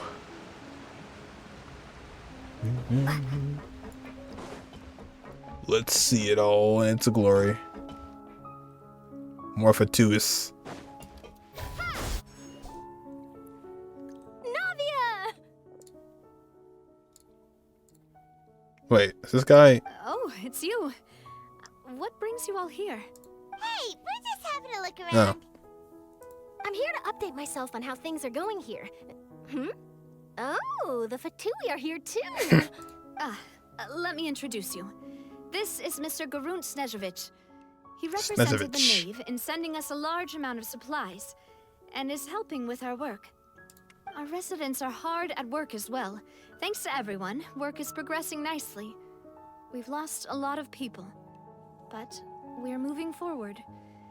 That will have to be enough. Kind of want more answers about Skirk. We kind of just got like a fade to black, and then we were back. Hello, Miss Charlotte. I'm a big fan of yours. I especially like that article you wrote last year about Fontaine's stray cats. But if you don't mind, could you not emphasize our role too much in your report? It's not charity we're doing here. We just happen to share the same interests as the Spina. The Fatui are actually really nice people. I get where you're coming from. I'll keep it as simple as possible. Or would you be willing to feature as friendly neighbors? No. That would be fine. Thanks. Yeah? Oh, you're back too. How are things? Blurred. We finished laying down the construction materials. It'll be another hour before the workers are able to go over there. Huh? You're here too, Clorian? Well, her In reputation's the greatly flesh. risen after that whole duel business with Miss Furina. So she's here in Poisson to wait out the heat. All right. Her She face. really came here to help me out. That's the most emotion I've seen on her face yet. There's too much to consider in the reconstruction of Poisson. The Spina has need of more decision makers. And, well, I do already happen to be connected to Mr. Callis. Another words for two is equals Spider-Man. Oh, wait just a moment. Do you mind me asking a few questions? You know, about how you felt before the duel, about what it was like facing down a god. There's lots of exciting material there, I bet. Forget it. I'm sure you can find a better theme than that, Miss Charlotte. I see you're the same as always. Couldn't you do me a favor, for Navia's sake? Can you just give me a break? Well, if we're talking about doing things for my sake, you might as well just take a few more photos of me. Or of the Traveler. It's better than wasting time persuading Clorand at any rate. Of course I will. I'm not gonna let her off that easy. All right, then everyone who wants nice. to be in the photo, gather up. And smile. Oh, I wish the gadget was in the Archon quest. Nice. How did it go? Was it a good shot? Did Paimon look cute in it? Not bad. Your addition really helped the composition of the picture. All right, hang on a moment. Let me snap a few more shots. Snap a few more shots.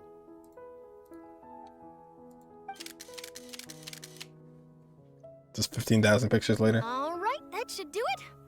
I'll be back here later. And then they anyway, so freeze. let's call it a day. You're very quick. Then this logic, Nevertheless Authority is the same as Celestia? Question mark? He's one of the original Jacks after all. He has the power to change reality and laws. I mean, like reincarnated. Yeah, oh, I see. Oh, yeah, that's true. That's how his own laws. His authority is very, very, very high at this point. So, maybe. Speed is of the essence when it comes to the news, and freshness is the key. Also, not to brag, but I'm pretty good at building connections. Who knows? I might eventually get that interview with you after all, Miss Clarand. Wow, you really do have that never say die spirit. I'm impressed. I'll hazard a guess that this is how you got that interview at the Fortress of Maripede. You already knew she was going? Whoa, you're well informed. Let me make a guess too. I asked Sijuin, who told Monsieur Nervillet, and he told you, right? That's a very complete information chain. This guy is way too happy and friendly to be Fatui. In truth, all Monsieur Nervillet asked me was, when did the fortress become so friendly towards the media? I told him that it was best not to speak too soon. There's no guarantee that Ridsley will make a personal appearance. No, there's not. All right. I've got to treasure every moment I have with them. In which case, I'll be making a move first. Stay safe now. And tell me if you hear anything interesting. I'll treat you to afternoon tea in exchange. So, Skirk Banner, eh? Probably not anytime soon, or ever. But it was cool to see her, though. You seem curious about the fortress. Of course. That Ridsley. I still remember going down to the fortress to grill him for information on my father's case. Grill. Boy, did he take me for a ride. Without telling me anything, of course. But he did invite you to tea, didn't he? That he did. 2 large pots of it, in fact. It was good tea, though. I have to agree. The tea there is very good. Speaking of that, God dang would it. you like to have some today? I mean, you've God got dang time, it. right? Well, I'd be partial to some shortbread. Shortbread and tea? Wow, it's like we've got a menu or something. Sure. Good. What flavor of biscuits would you like, Mr. Snezhevich? What about me? Me? I'm fine with anything. But I would prefer chocolate, should you have it. There you have it. Fatui's favorite dessert. All right. Leave it to me. I'll go over the newly arrived supplies with you later, Mr. Snezhevich. We should be able to finish the preparatory work today. That works great for me. Is it just me, or did you get a new lipstick? I did. It was a gift from Sijuin. How did you Wanted to give it notice? a try. I think the color would suit you too. Whoa, we're gonna trade lipstick? Sasuke? What kind of picture? I don't know. Just hanging out in front of these three. Wow, guess we're here again, huh? There's a real nostalgic feeling to this place. Looks like you've been missing us. He's back. Did you come all the way to the entrance to greet us? Of course. I'm here to welcome you and our dear Miss Charlotte, To jail. whom our good head nurse recommended to me. It's an honor to finally meet the much-rumored Duke. Thank you for consenting to my visit to the fortress, sir. No need to thank me. But that said, I shouldn't be the focus of your interview. I trust you recall our agreement? Of course, of course. What was the agreement? All right then, this way.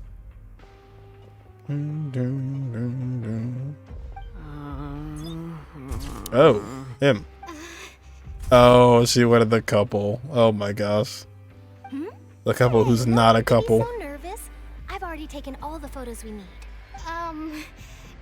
Miss Charlotte, do these pictures really need to be published on the cover of the Steambird? Yes. It would seem that Miss Lorvine doesn't want her face to appear beside that of Mr. Jurier.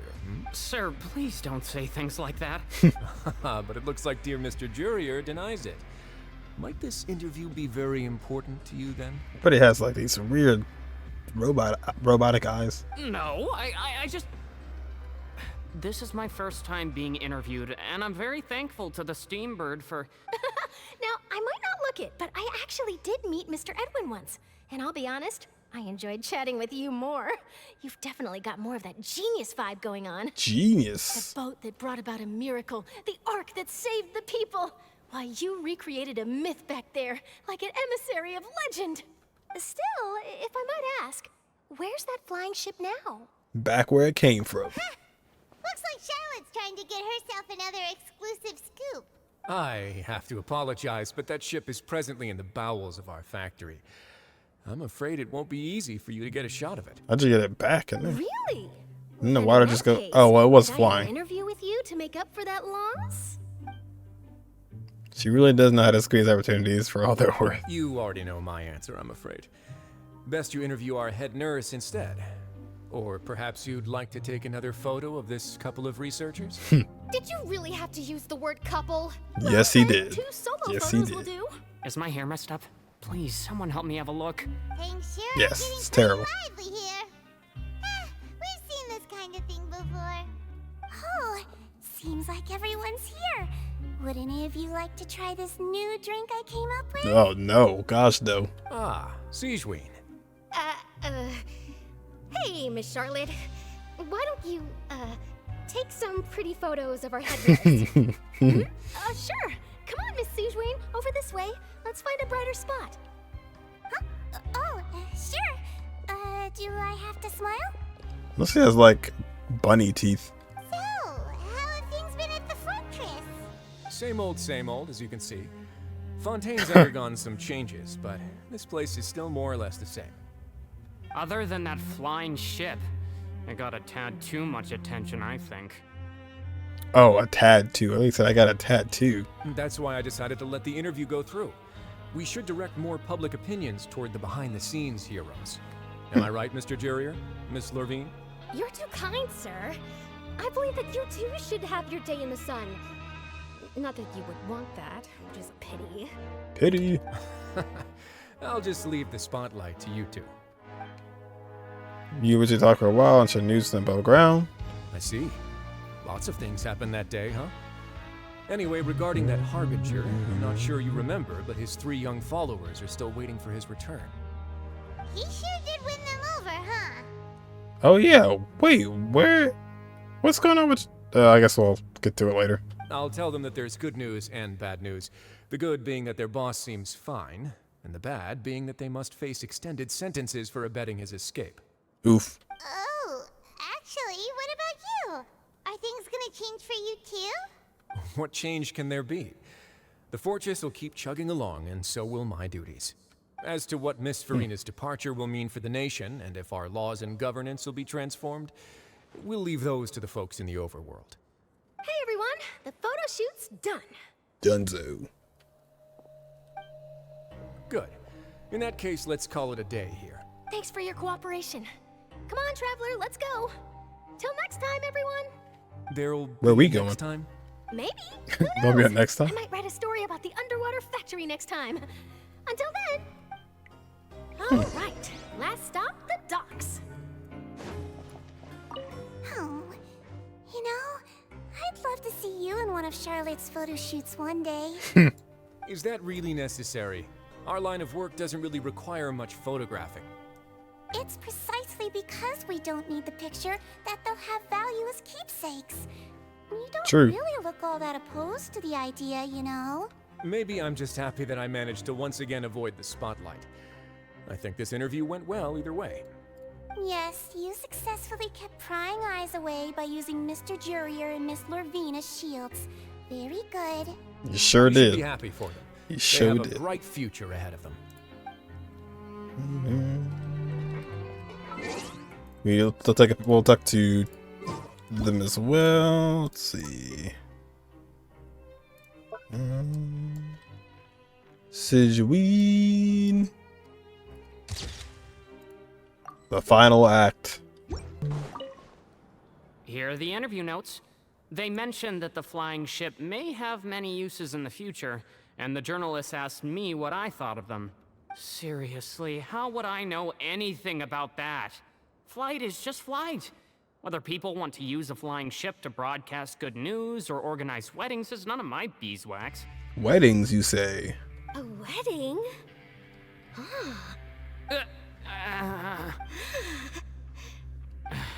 Why are you looking at me like that? So the flying ship can be used for weddings?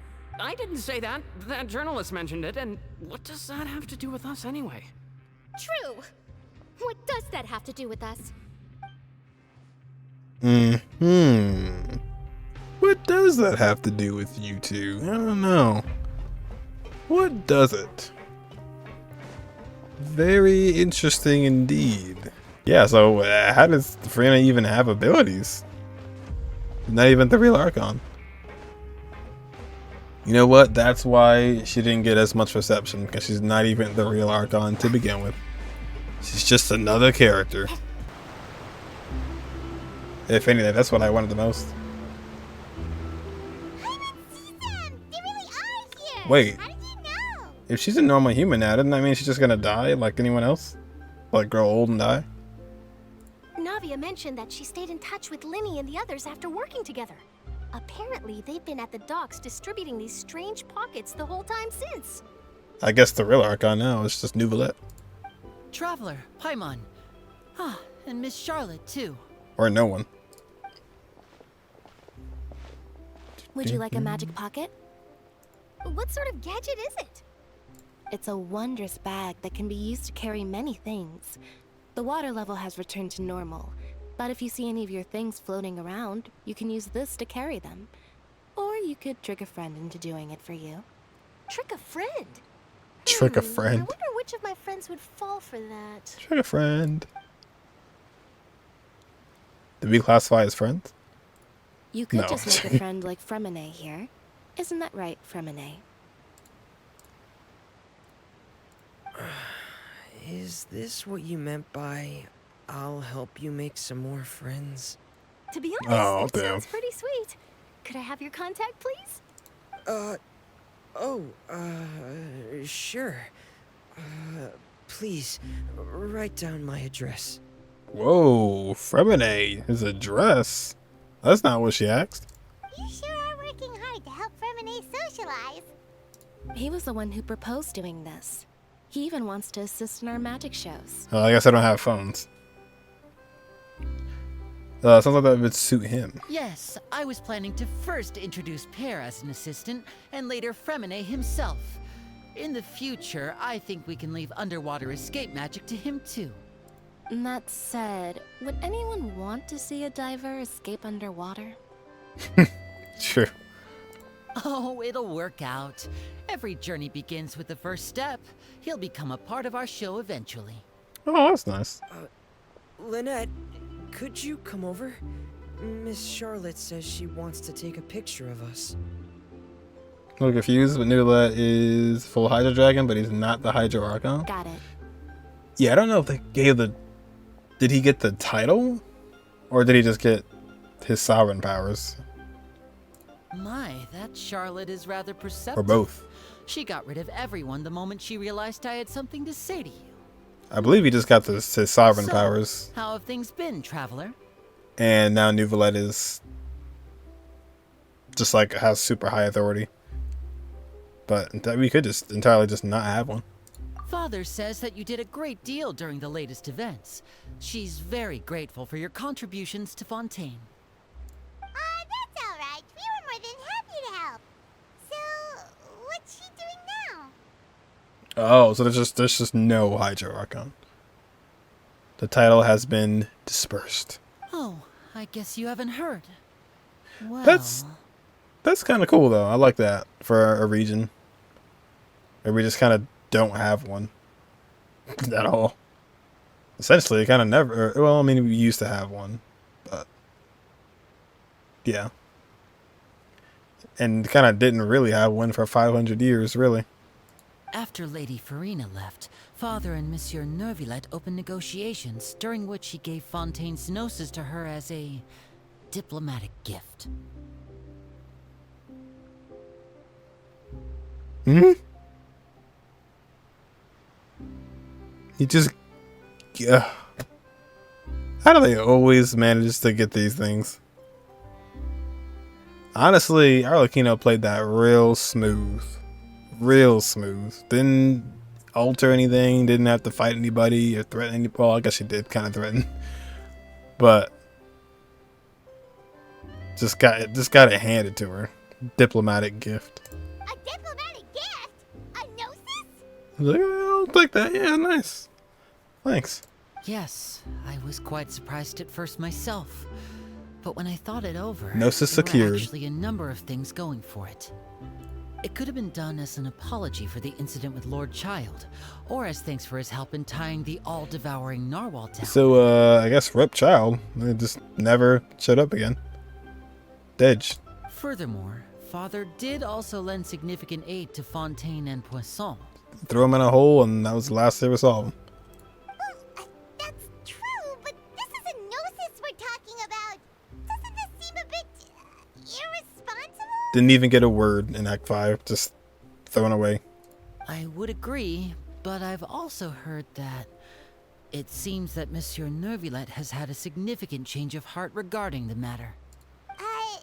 So there's some reason for this that only Nervilette To be knows fair, about? Arlecchino did do a lot for help Fontaine, all in all.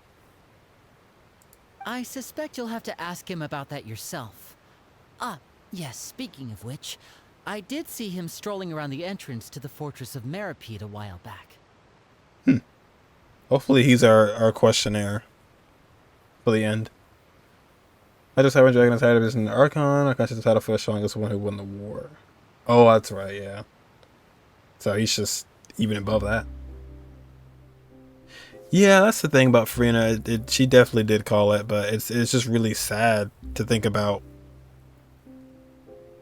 Furina having to deal with Arlecchino not even really being the Archon. Isn't he real busy and stuff?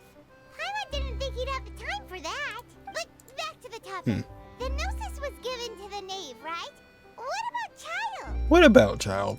They say that he's returned to Snezhnaya to recover from his wounds. I hear that the recent disaster really did a number on his health. What about the whale? Guess I can call him one of my war buddies? No. That's true. When you think about it, we've had loads of run-ins with the Fatui. To think we'd be allied with them this time. So shocked by such a simple switching of sides?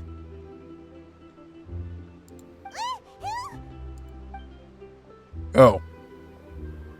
Father. This is the second time he's done that this act. Well, what do you know? Come to the docks to see how my children are doing and meet the traveler by chance. I would have died if... Please do not pay my accomplishments in Fontaine too much mind. I would have done them regardless. Huh. Are you going to take the Gnosis back to Snezhnaya? That is our duty as harbingers, yes. Yes, absolutely. Don't be too preoccupied with sides.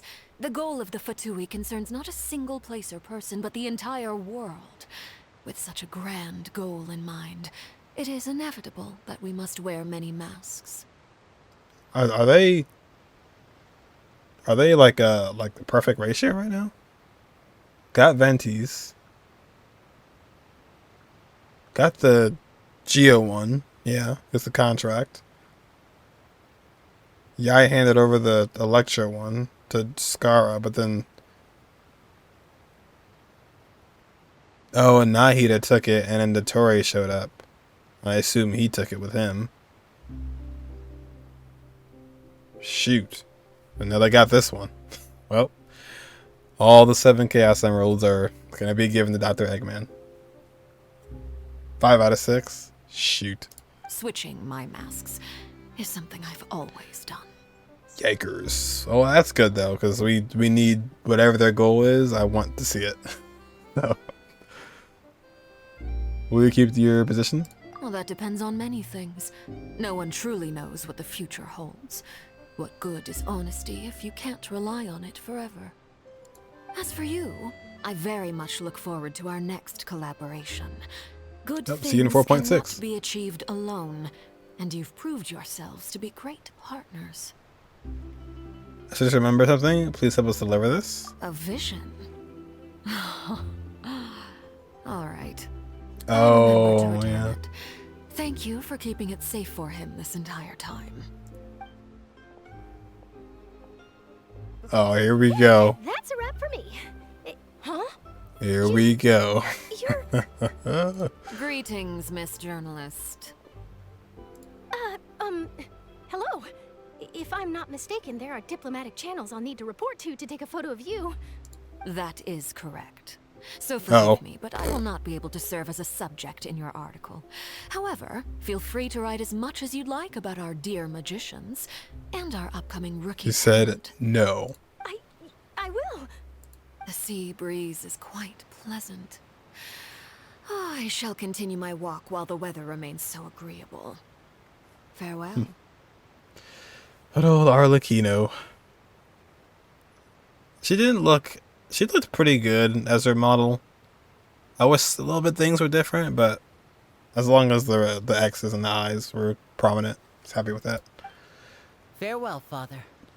Although she's a little bit too tall for Genshin. She's clipping to the ground.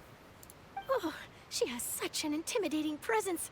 I didn't even dare to take a picture. Thankfully, I've already wrapped up all my pre-scheduled interviews. Thank you all. This'll be more than enough for me to write about, I'm sure. Be writing for a while.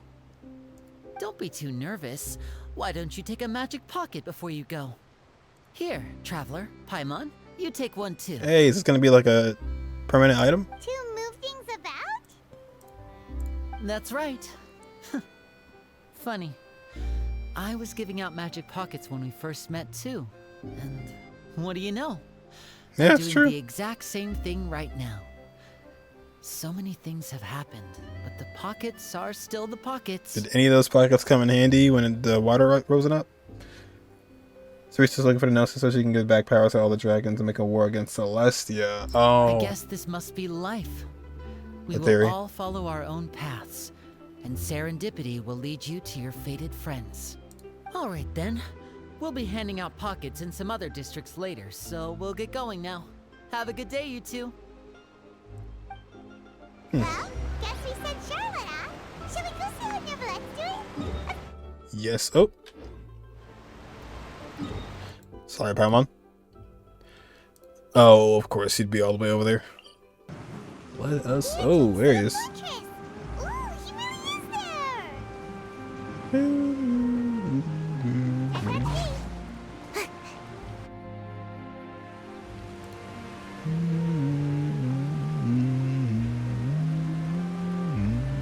So, you really are here, Neverlette. Paimon didn't think you were going to have free time this hour of the day. Really? Oh, I suppose you must have met Mr. Linney. He took the time to greet me earlier when he passed this way. He passed this way? In any case, you came at a good time. I was just considering reaching out to you to set up a meeting, so I may explain some things that I haven't had the time to before. Aw, Paimon's glad that you remembered. Thank you for keeping us on your mind, what with you being busy and all. Alright. Thanks, Noob. How was Fontaine actually saved? The whole business is still quite the mystery to us. Let me explain. It is strange how words can often leave a bitter taste in the mouth when it finally comes time to say them out loud.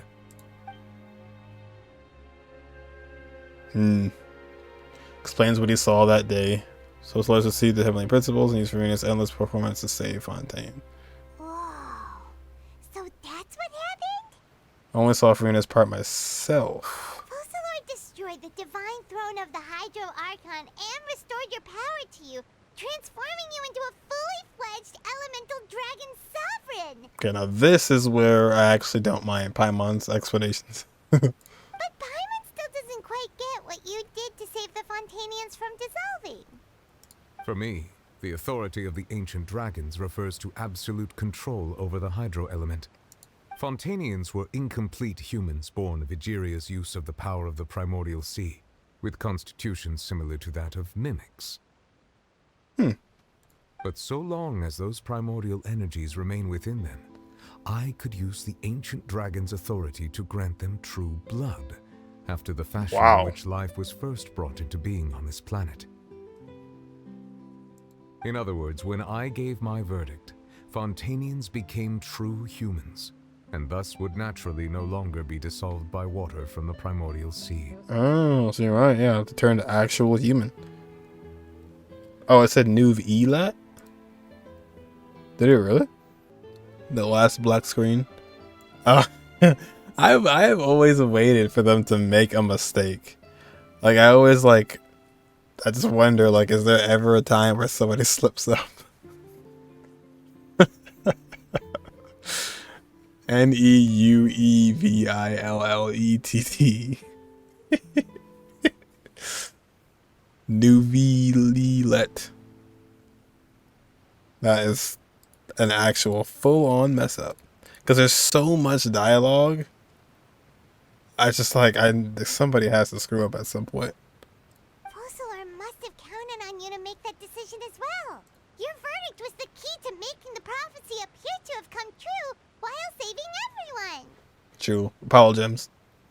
You could say that it was, or you could say that it was at the moment the true Fontainians were truly born. Yeah, and in a manner of speaking, Focalors finally managed to fulfill the original Hydro Archon's wish to turn Oceanids into real people too. True. It seems from your expressions that you still have more things you wish to ask. Hey, so this is it. Ask away. I will tell you the truth as I know. There it is. So what do we got? We got about the initial verdict that was passed on Child, about Fontaine's future, about Fontaine's gnosis, about the next stop on my journey. Where is my brother? Where? I have investigated his case along many avenues, and I have learned that he once fell into an unknown chasm when he was young. There, by chance, he awakened the all-devouring narwhal. He was just walking along and slipped, fell into a hole. But whether it be by sentiment or reason, that should not have been enough to consider him the root cause of the disaster. At most, he would have had tangential liability. As for the judgment passed by the oratrice during the trial, whether it was due to that liability by association, or Focalors deliberately using him to buy time for us on the assumption that he would be able to hold the creature off, I cannot say. Guess Focalors had Fontainians in mind the whole time. In the end, it was thanks to her that they finally became real humans. Hang on a second. Paimon suddenly got another question. Back when Fontainians hadn't yet become real humans, were the children they had also transformed Oceanids? Yeah, this is my question, actually, too, Paimon. I had the same thing. Life has always flowed like water. Do you recall how Fontainians would often come to the Fountain of Lucine to pray for children? Oh, yeah. Lynette said the fountain is where all the waters in Fontaine converge. In truth, even those couples did not know that such prayers were no mere custom, but instead a form of ritual. Those Oceanids who were blessed within the spring water would later descend as new humans in the coming months. Oh, so I just had to... Paimon sorta gets it now. Either way, it seems like this ritual won't be of any further use. It'll probably live on as a local custom. It's just like through more water. Ask away. I will tell you the truth as I know it. About Fontaine's future. Yeah, about that. Risley said Furina has already left. What's that all about? Ah, Lady Furina. The people are only aware that her death sentence has not been carried out. She abdicated the post of Hydro Archon and left affairs related to that title to me, before leaving the Opera House. So not quite gave him the title, but just left the affairs, like the jobs. I related Focalors' words to her faithfully and completely. After hearing them, she seemed neither saddened nor comforted. Yeah, I'm probably just went insane. They're 500 years and then it's finally over. She simply said that she was tired and needed to rest. As anybody would. Having said that, she then packed her things and moved out of the Opera House. Not unlike how an ordinary person might. But she's still got a place to stay, right? Yeah, I imagine that. Like 500 years finally go by. It's like, oh, thank goodness it's over. Get me out. Sleep, queen. You need not worry. I will make arrangements to ensure that she will not want for food, clothing, board, or travel. In truth, I am somewhat happy for her. The wear and tear on her spirit will, of course, take time to heal. Well, by the time it heals, she'll grow old. But now that she no longer has to play the role of Focalors the Hydro Archon, she can finally lay down her burdens and lead a normal life. Dang, that's just messed up, man. gosh, poor Furina. What about you then? What are your plans now that you've regained your full powers as the Hydro Dragon? After Focalors passed on, the Oratrice also ceased to function. We also didn't really have much conversation with Furina as a traveler. This matter will directly affect our trials. After much careful consideration, I've decided to take over its role in our courts. From now on, I shall hear cases and pass verdicts by myself. Looks like you're still considering stuff from the perspective of the Udex, huh? As an elemental dragon, there are indeed many things that I must do. But this power and this duty, in a manner of speaking, you could say that both were granted to me. Yeah, as a dragon, there's a lot I gotta do. As such, before I attend to my other responsibilities, I must first and foremost continue to serve Fontaine as its highest judge. Still? The duty of the Hydro Sovereign and the duty of the Udex shall coexist within my person. Additionally, the Hydro Archon's departure has brought about another problem, which is that the Opera House shall no longer produce indemnitium. That's true. That power was derived from the people's faith in the Hydro Archon, wasn't it? Wait, but the various mechs and machines in the city are all still okay. Where are they getting their energy from? As I am now, I have full command over New Musia, and it can serve as a complete substitute. Another reason why I cannot quite leave Fontaine immediately. Wow. This ancient Seems like- dragon's authority stuff is really quite Seems like useful, huh? everyone here would just be better off leaving. Ask away. I will tell you the truth as I know it. About the Gnosis. Rest in peace to the Oratrice Mécanique d'Annalise Cardinal. True. Oh, that's right! They say you've given it to the knave as a diplomatic gift or something! Leaving aside their intentionality, the two Fatui Harbingers have indeed done much for us during this crisis. Their sole remaining goal in Fontaine, at least at this point, would seem to be the Gnosis. The Oratrice has ceased to function. The Hydro Archon's divine throne is now no more, and I do not need the Gnosis's power. Yeah, you sure don't. As such, it has lost all meaning for Fontaine. I wonder how that's gonna, I mean, yeah, I only got one more to go. If the Fatui have impure designs, then we might as well accede to their request now, and avoid unnecessary conflict. What complicated consideration! Yeah, but what about the ultimate conflict? Giving it to them out of gratitude to the knave and as an apology to Child! Ask away. I will tell you the truth as I know it. No comment. About my next journey. Alright, here we go. This is what I wanna... Is he actually gonna mention something about Natlan? You will soon be heading to Natlan, I presume. Dude, this is... Oh my gosh. This is my most anticipated region. I'm afraid that I have little talent as a travel guide, so all I can do is tell you what I know about that land. How do you say it again? As far as I'm aware, Natlan can be said to be a nation of dragons. Oh no. Maybe that's where it's all gonna go down. A nation of dragons? You mean like you? No, I suspect that I would not find myself welcome there. Oh. Because he's a Hydro dragon and there's, you know, Pyro dragon, so fire and water. Doesn't want to go. Unlike ancient dragons such as myself, the dragons of Natlan have undergone long years of development and evolution. Large numbers of them have entered a form of coexistence with humanity. Natlan is also the nation of war. War ravages those lands like an undying flame. Yeah, like this, the nation of war. Like, holy. There is one other piece of information I got incidentally from my negotiations with the knave that I believe may be useful to you. It's not justice, it's not wisdom, it's not contracts, it's not freedom, it's not eternity, it's war. That is our main subject for that region. The harbinger known as the Captain has thrown his hat into the endless ring of war. Wait, oh yeah, and then as we confirm now Captain's number what? 10? Oh, good luck, Captain. How about you were 4? Captain. Sounds like a real tough customer. Seriously, everywhere you look, there's a Fatui Harbinger doing their thing. True. I suggest that you fully prepare yourself before going. You mean to the Captain Natlan. or Capitan? Or I guess same thing. Fontaine's doors will always be open to you. I suggest you fully prepare yourself before going to Natlan. Ask away. I will Yeah, tell you I the truth am as I know. super anticipating Natlan. And just like the whole theme of it as well. Should be to the left of Sumeru. Chad Capitano.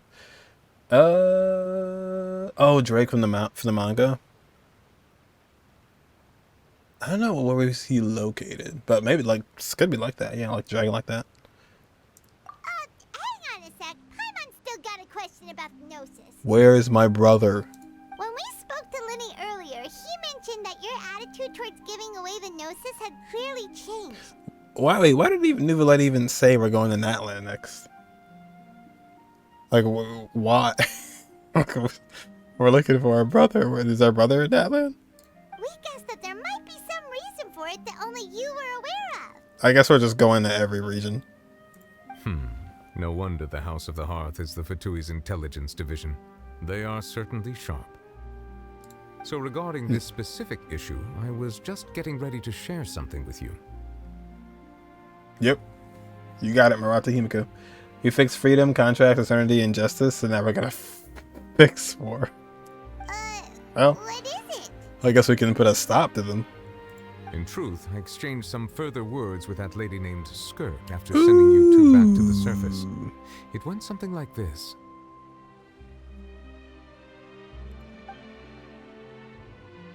Show me Skirk. Well, we're going to head topside to see what's going on. You hurry over soon as well, alright, Nervalet? Yeah, that is true. The first time we finished our Archon quest, we asked him, and he was like, I don't know. Once Fontaine knows about the traveler going from nation to nation, I guess Nuvolette just deducted that. Oh, we're going that one next. Okay. Bow your head. What next? The all-devouring narwhal isn't here, so I'm no longer getting any interference. I can finally catch the scent of your power, what it's made of. It is the authority of the planet's primordial dragons, but with something very similar to a god's curse mixed in. It's quite a novel blend. Speaking of tea. I'm sure I've encountered something like this before. What was it again? Nuvolette already saw the Teyvat chapter trailer. I do not know what you speak of. Of course. How could I forget?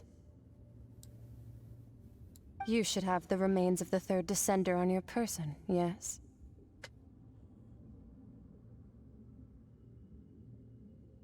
The third?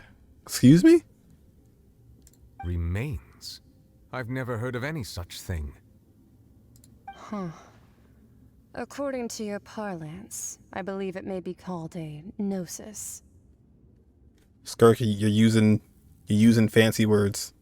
Well, that much is true. After Focalors' divinity faded, she handed her gnosis to me. But I fear I have never heard of it described in the manner that you just did. Descender? I've been training with my master, the Foul, ever since I was young, and I have never returned to the surface since. So most of the information I possess, I got from him. Also, what is this like still the corners of the world, or like is this the abyss? Where are we? It is only natural for those who are greater than humanity to possess a different sort of common sense, which is why there are so many problems in our attempts to communicate with humans. Regardless, you should probably get rid of objects of misfortune to prevent any disasters from befalling you. The Tui wants to make a clone of the third descender, or revive it? To live in itself is a blessing. But once a person dies, the bonds he once had with this world shall all turn to curses. What do you mean by that? No need to fret. These are just my personal thoughts, and my reason for no longer wishing to return to the surface. Every single time Skirk says a sentence, everyone's just like, what do you mean? No one knows what she's saying. My mom's like, huh? What are you saying? This third descender you refer to, who are they? And when did they die? What?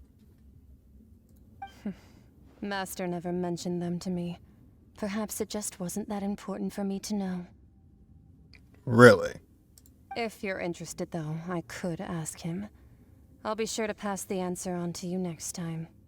Where are you, Skirk? What is this? Next time? You believe we will meet again? I do. Wait. I have a disciple of my own, don't I? He can be the messenger then. Yeah, like Child's gonna come back and talk to Nuglet.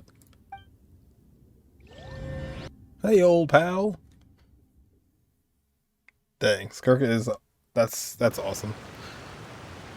Oh, That's man. what she told me. Whether it would prove useful or not, I wanted to pass that information on to you. The remains of the third descender? Aloy.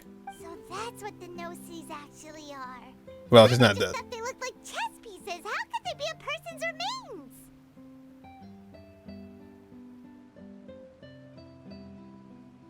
All the same, assuming that there was no misunderstanding or special metaphor at play, that is what she meant to say. Oh, there were definitely no metaphors. And she said that it would bring misfortune and that you should check it, which is why you gave it to the Fatui. She calling... So the remains of the Descenders are... the Gnosis?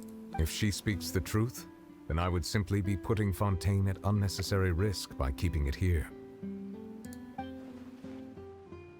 She mentioned one of them. I am the fourth Descender. For me, this information means two things. Size of the mean. I guess she doesn't really look old at all. There's certain things about her that kind of make her seem like she's been around for a while, but definitely doesn't seem like she's looks elderly or something. Rip Bozo.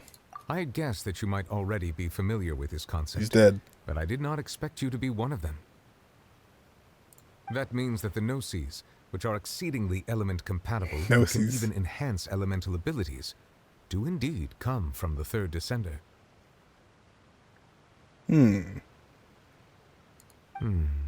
I wonder, does your body also possess similar properties?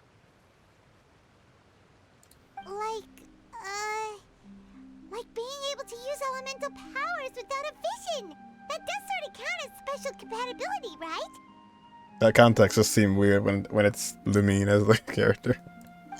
No, let's not think about this stuff right now. Does your body have any other properties? Creepy. Yes. Comparing the Traveler to the dead third Descender and all.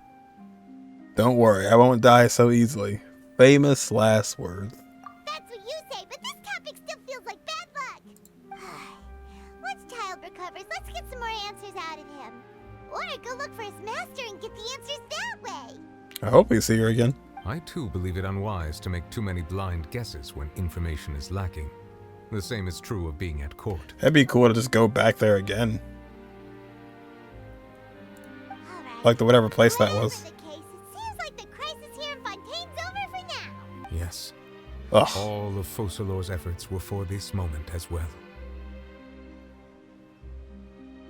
But she sacrificed herself in the end as a god, and she suffered through all those years as a human. Was that really what she wanted? I suppose that would be the mystery of a god's will. Can you understand the will of the gods? I suspect not. But once in a while, I too would guess that if wishes were like the clouds in the sky, they will one day return to the earth as raindrops. And look at a Chi-Chi.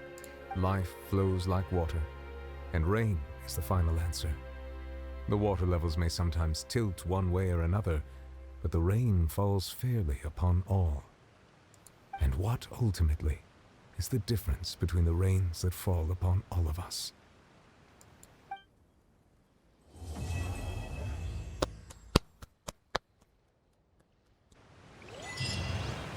And there... Oh. It seems from your expressions that you still have more things you wish to ask. Ask away. I will tell you the truth as I know it. Oh, okay, same thing. I suggest that you fully prepare yourself before going to Natlan. In the meantime, Fontaine's doors will always be open to you. Still don't know jack about Natlan yet. Just mysterious. Well, there you have it, ladies and gentlemen. You were absolutely correct on the amount of length and time. That took about maybe, I don't even know because I dropped stream so many times. But 5, 6, almost 7 hours. Yeah, we got a whole another year. That's nowhere near Natlan. Oh. Remember one more thing? Remember the good old Fatui Frets and Monster? Oh, you're right. One last thing. So we didn't get to see Furina at all? I guess not. I guess she just said, screw y'all, I'm leaving. I had enough. 500 years of this mess. Hey, did you hear that prophecy everyone had in Fontaine? Or, whoops. Hey, did you hear that prophecy that everyone in Fontaine worried came true? Wait, so does that mean something terrible happened? Well, for Fontanians, there's good news and there's bad news. The good news is that nobody dissolved in the water. The bad news is that there was still a huge flood. I see. So did Lady Arlecchino... No, nothing to worry about. The native came out on top, didn't take a single loss. In fact, apparently she even obtained a hydrognosis for the Sarita because she helped the court of Fontaine. For real? But I heard the Master Child was badly hurt during the flood. Master Child? There's even less of a need to worry about him. He's famous for his combat abilities. I'm sure he'll be up and about soon. This good. News travels fast. News travels very fast. Well, now they know. Yep, there you go. The prophecy. They usually have a voice. Oh yeah, voice lines. Let's see. Let's start with Zhongli. She made a contract with her own self to save the nation. Strictly adhered to it for over 5 centuries without once wavering, and even fooled the heavenly principles in the end. How? I have How did you fool them? respect for approaches to justice that place exacting demands not only on others, but also on the self. Though her divinity has vanished, and the throne of the Archon is no more, Furina will go down in Fontaine's history as a god of justice worthy of recognition. Yeah, I wonder, like... I would like to see... Oh, her story quest. Okay, there's still more to look into. Never mind. I would like to see, like, what do people think of Furina now? But I guess they wouldn't necessarily know the exact details, so they'd probably... They just know she stepped down. Zhongli, very astute. Very good verdict. Let's save the best for last. I almost forgot our Archons. Raiden. For 5 centuries, I dueled the Raiden Shogun in my personal realm of consciousness. Oh yeah, to she confirm the steadfastness of my will. Yet this Furina you speak of, though possessing only a frail human body, committed herself to acting out her part every second of every day for 500 years. A true battle of the spirit. Yeah. Her willpower has indeed reached the level of a god. Oh man, that's not the great line, but it's just so like kind of bothers your conscience to know that about Furina. Like, 500 years. At that point, you just gotta get into it.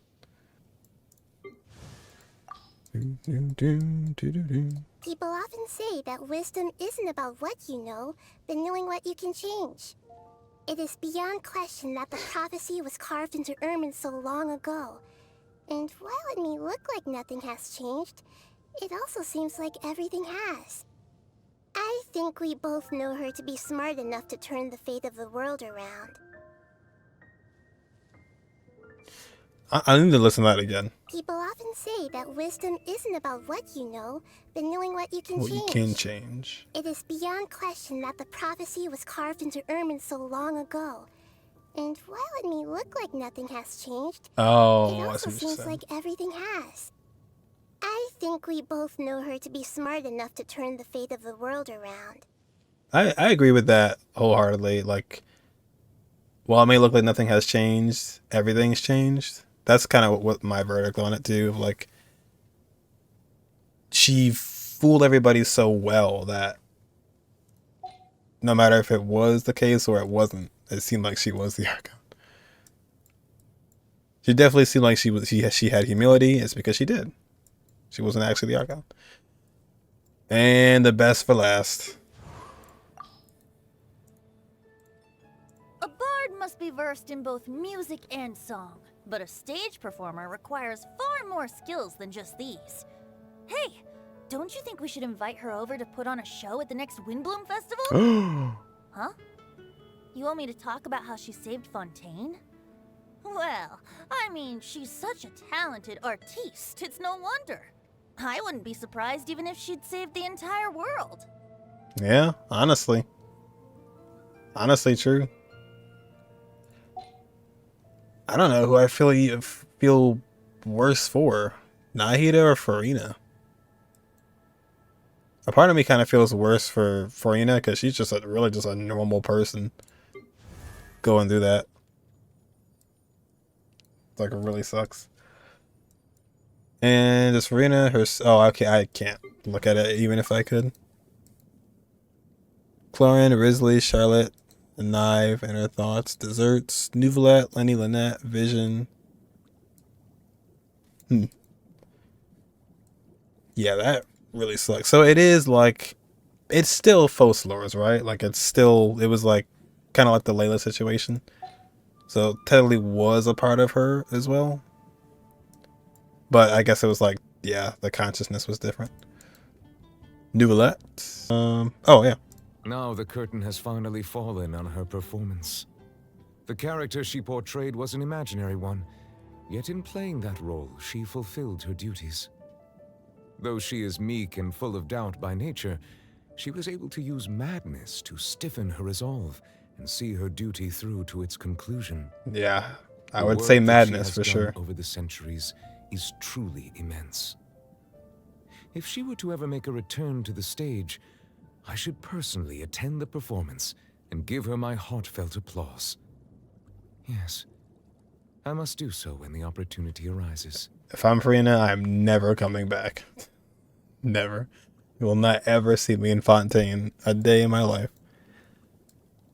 I'm off to Mondstadt, land of freedom. Take me to Mondstadt. I'm going to the land of freedom. Let me be. And her manner of speech he can doesn't be know. quite provocative, almost as if she sees talking itself like some sort of performance. Yeah, he doesn't know. The people of Fontaine have a particular soft spot for excitement and drama, which is why many hold her in high esteem. He literally doesn't know.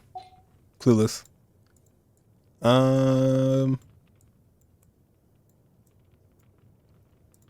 That? No, they don't know. They don't know. How many other? I'm trying to think of Fontaine. I guess that's kind of. I don't have really a friendship Forest. I can't quite see his yet. TM soon. Soon. He also has a Furina, but she wouldn't know either. Good grief, Charlotte. Every character in the entire region.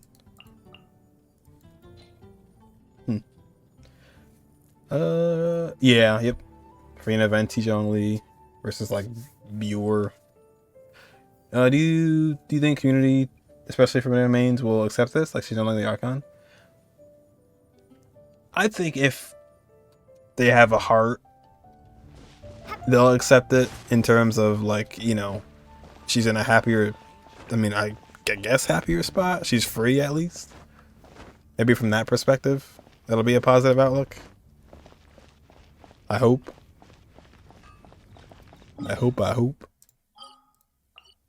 But yeah, hopefully from that perspective, it's nice. People know about the suffering of Furina, so it kind of leaves a pit in your stomach when the rest of the Fontaine doesn't know. Yeah. Overall, it does kind of seem like, I feel like we didn't really talk to Furina that much, though. I feel like if I talked to her a lot more, it would hurt, but more. But overall, it does sting, you know, like to think about how we entered Fontaine and she's like, here I am, you know, Focalors, you know, and to think that that's all just another day of acting. And they did a pretty good job too, because they made it seem like she was crying about the prophecy, which essentially she was, but she could have just been crying just because she's going through all this having to act. Yeah, I can definitely say the Opera Epiclus, my goodness, that place it's just all bad memories. People died in there.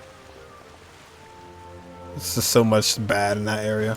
But yeah, as far as Fontaine goes as a whole, I was actually a pretty big fan of the trials in the beginning. Just because it was kind of like a new sort of thing. But yeah, I was a fan of the trials in the beginning for Fontaine. And once we got to the second one with the disappearing of the people and Vache, I still thought it was interesting. But after we had our second trial, I was hoping we didn't do it like we didn't keep doing it every time, because we already did 2. And for the most part, we were in the Opera Epiclus.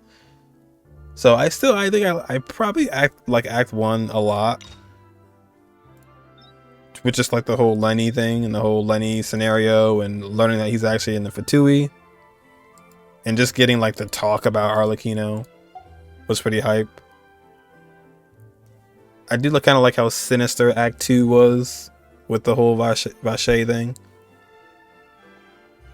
Was that the one with the NPC in it? No, I think that was the second one, yeah. I will say though, hot take, I was not a fan of the later acts, like Act 3, Act 4. Act 4 was fine for what it was. Obviously it had like the things kind of ramped up in it. And the very, very beginning of Act 3 with Arlecchino and Furina's conversation I liked. And Nouvellette. And, you know, I mean, Act 3, to be fair, is just a setup for the rest. So, you know, it makes sense why it was like that. But yeah, I wasn't the biggest fan of Act 3 and Act 4. I mean, Act 4, I give a little bit more credit. But yeah, Act 3, I was like, yeah. But I do kind of feel like I wish we could have gotten maybe a little more time with Furina in the early acts. We had some time, but I feel like if we got more time, it would have hit a lot harder when we got to the end with Furina. Because like looking back, maybe it's just me, but looking back on it, I feel like we didn't really have much conversation with Furina. You know? Like we were dealing with Risley in the jail. We were in jail for 2 acts. We were in the Opera Epiclus for 2 acts, dealing with Lenny and everybody else. So by the time we got to Act 5, it was like we were just now learning about all Furina stuff. But it does, you know, it does sting to think about all the Furina parts in the show, in the game. Because when you think about that, you know, it was all fake. She was all just acting. So she's just terrified and scared to death of Arlecchino, and she just, no matter what, kept up the, let's say show, but the facade of being the Archon. So, overall, I don't know. I like the Navia story. The second trial gameplay felt repetitive, but it may be because it was right next to the other one. I enjoyed the atmosphere inside the fortress. Yeah, I think I like the fortress atmosphere to start, and then after a while, I was like, "Get me out of here." But I agree too. I think with the Opera Epiclus and being in there, it did feel repetitive because I feel like the pacing of Fontaine may have not been great. The pacing was a little too similar. And I hate to keep going back to Sumeru. I know I don't like to compare Sumeru. But if there's one gripe about Fontaine that I have, Act 1, where were we? The Opera Epiclus. Act 2, where were we? Opera Epiclus. There were some areas where we went a little bit different, like Poisson and Underground and stuff like that, but we were in the Opera Epiclus for Act 1 and Act 2. Act 3, where were we? In the Fortress of Meripede. Act 4, Fortress of Meripede. So literally we were just kind of in the same places for the majority of like the whole chapter. And then even in Act 5, we deviate a little bit. We go some other places, which is nice. But even still, we end up in the Opera Epiclus at the end. So it's understandable why that is, but I feel like we were just... And we had the domain too in Act 5. So Act 5 was a little more spread out. But yeah, Act 1 and 2, Act 3 and 4, we were just kind of like in such similar spots. Where in comparison, we're in Gandharvaville in Act 1 and Sumeru. We go to the city. Then Dia's like, go to Port Ormos. We go there. We get the music. Port Ormos music. We finish that act. Then Act 2, we're stuck in the Samsara in the city for the whole act, but it was like a new thing for Genshin, so it was kind of cool. Then 3, we're in the city. There's a Torre. We go to the desert. Sinnoh versus Alhaitham. We go to... What's it called? Pardis Di, I think. And have like all the cutscenes and like the Scaramouche thing and the different domains. At 4, we go underground. The sand falls down and we are in that underground area. And we learn about Ruka Devada. We go learn about canned knowledge, the hospitals. Like we are everywhere. So it always feels like it's refreshing.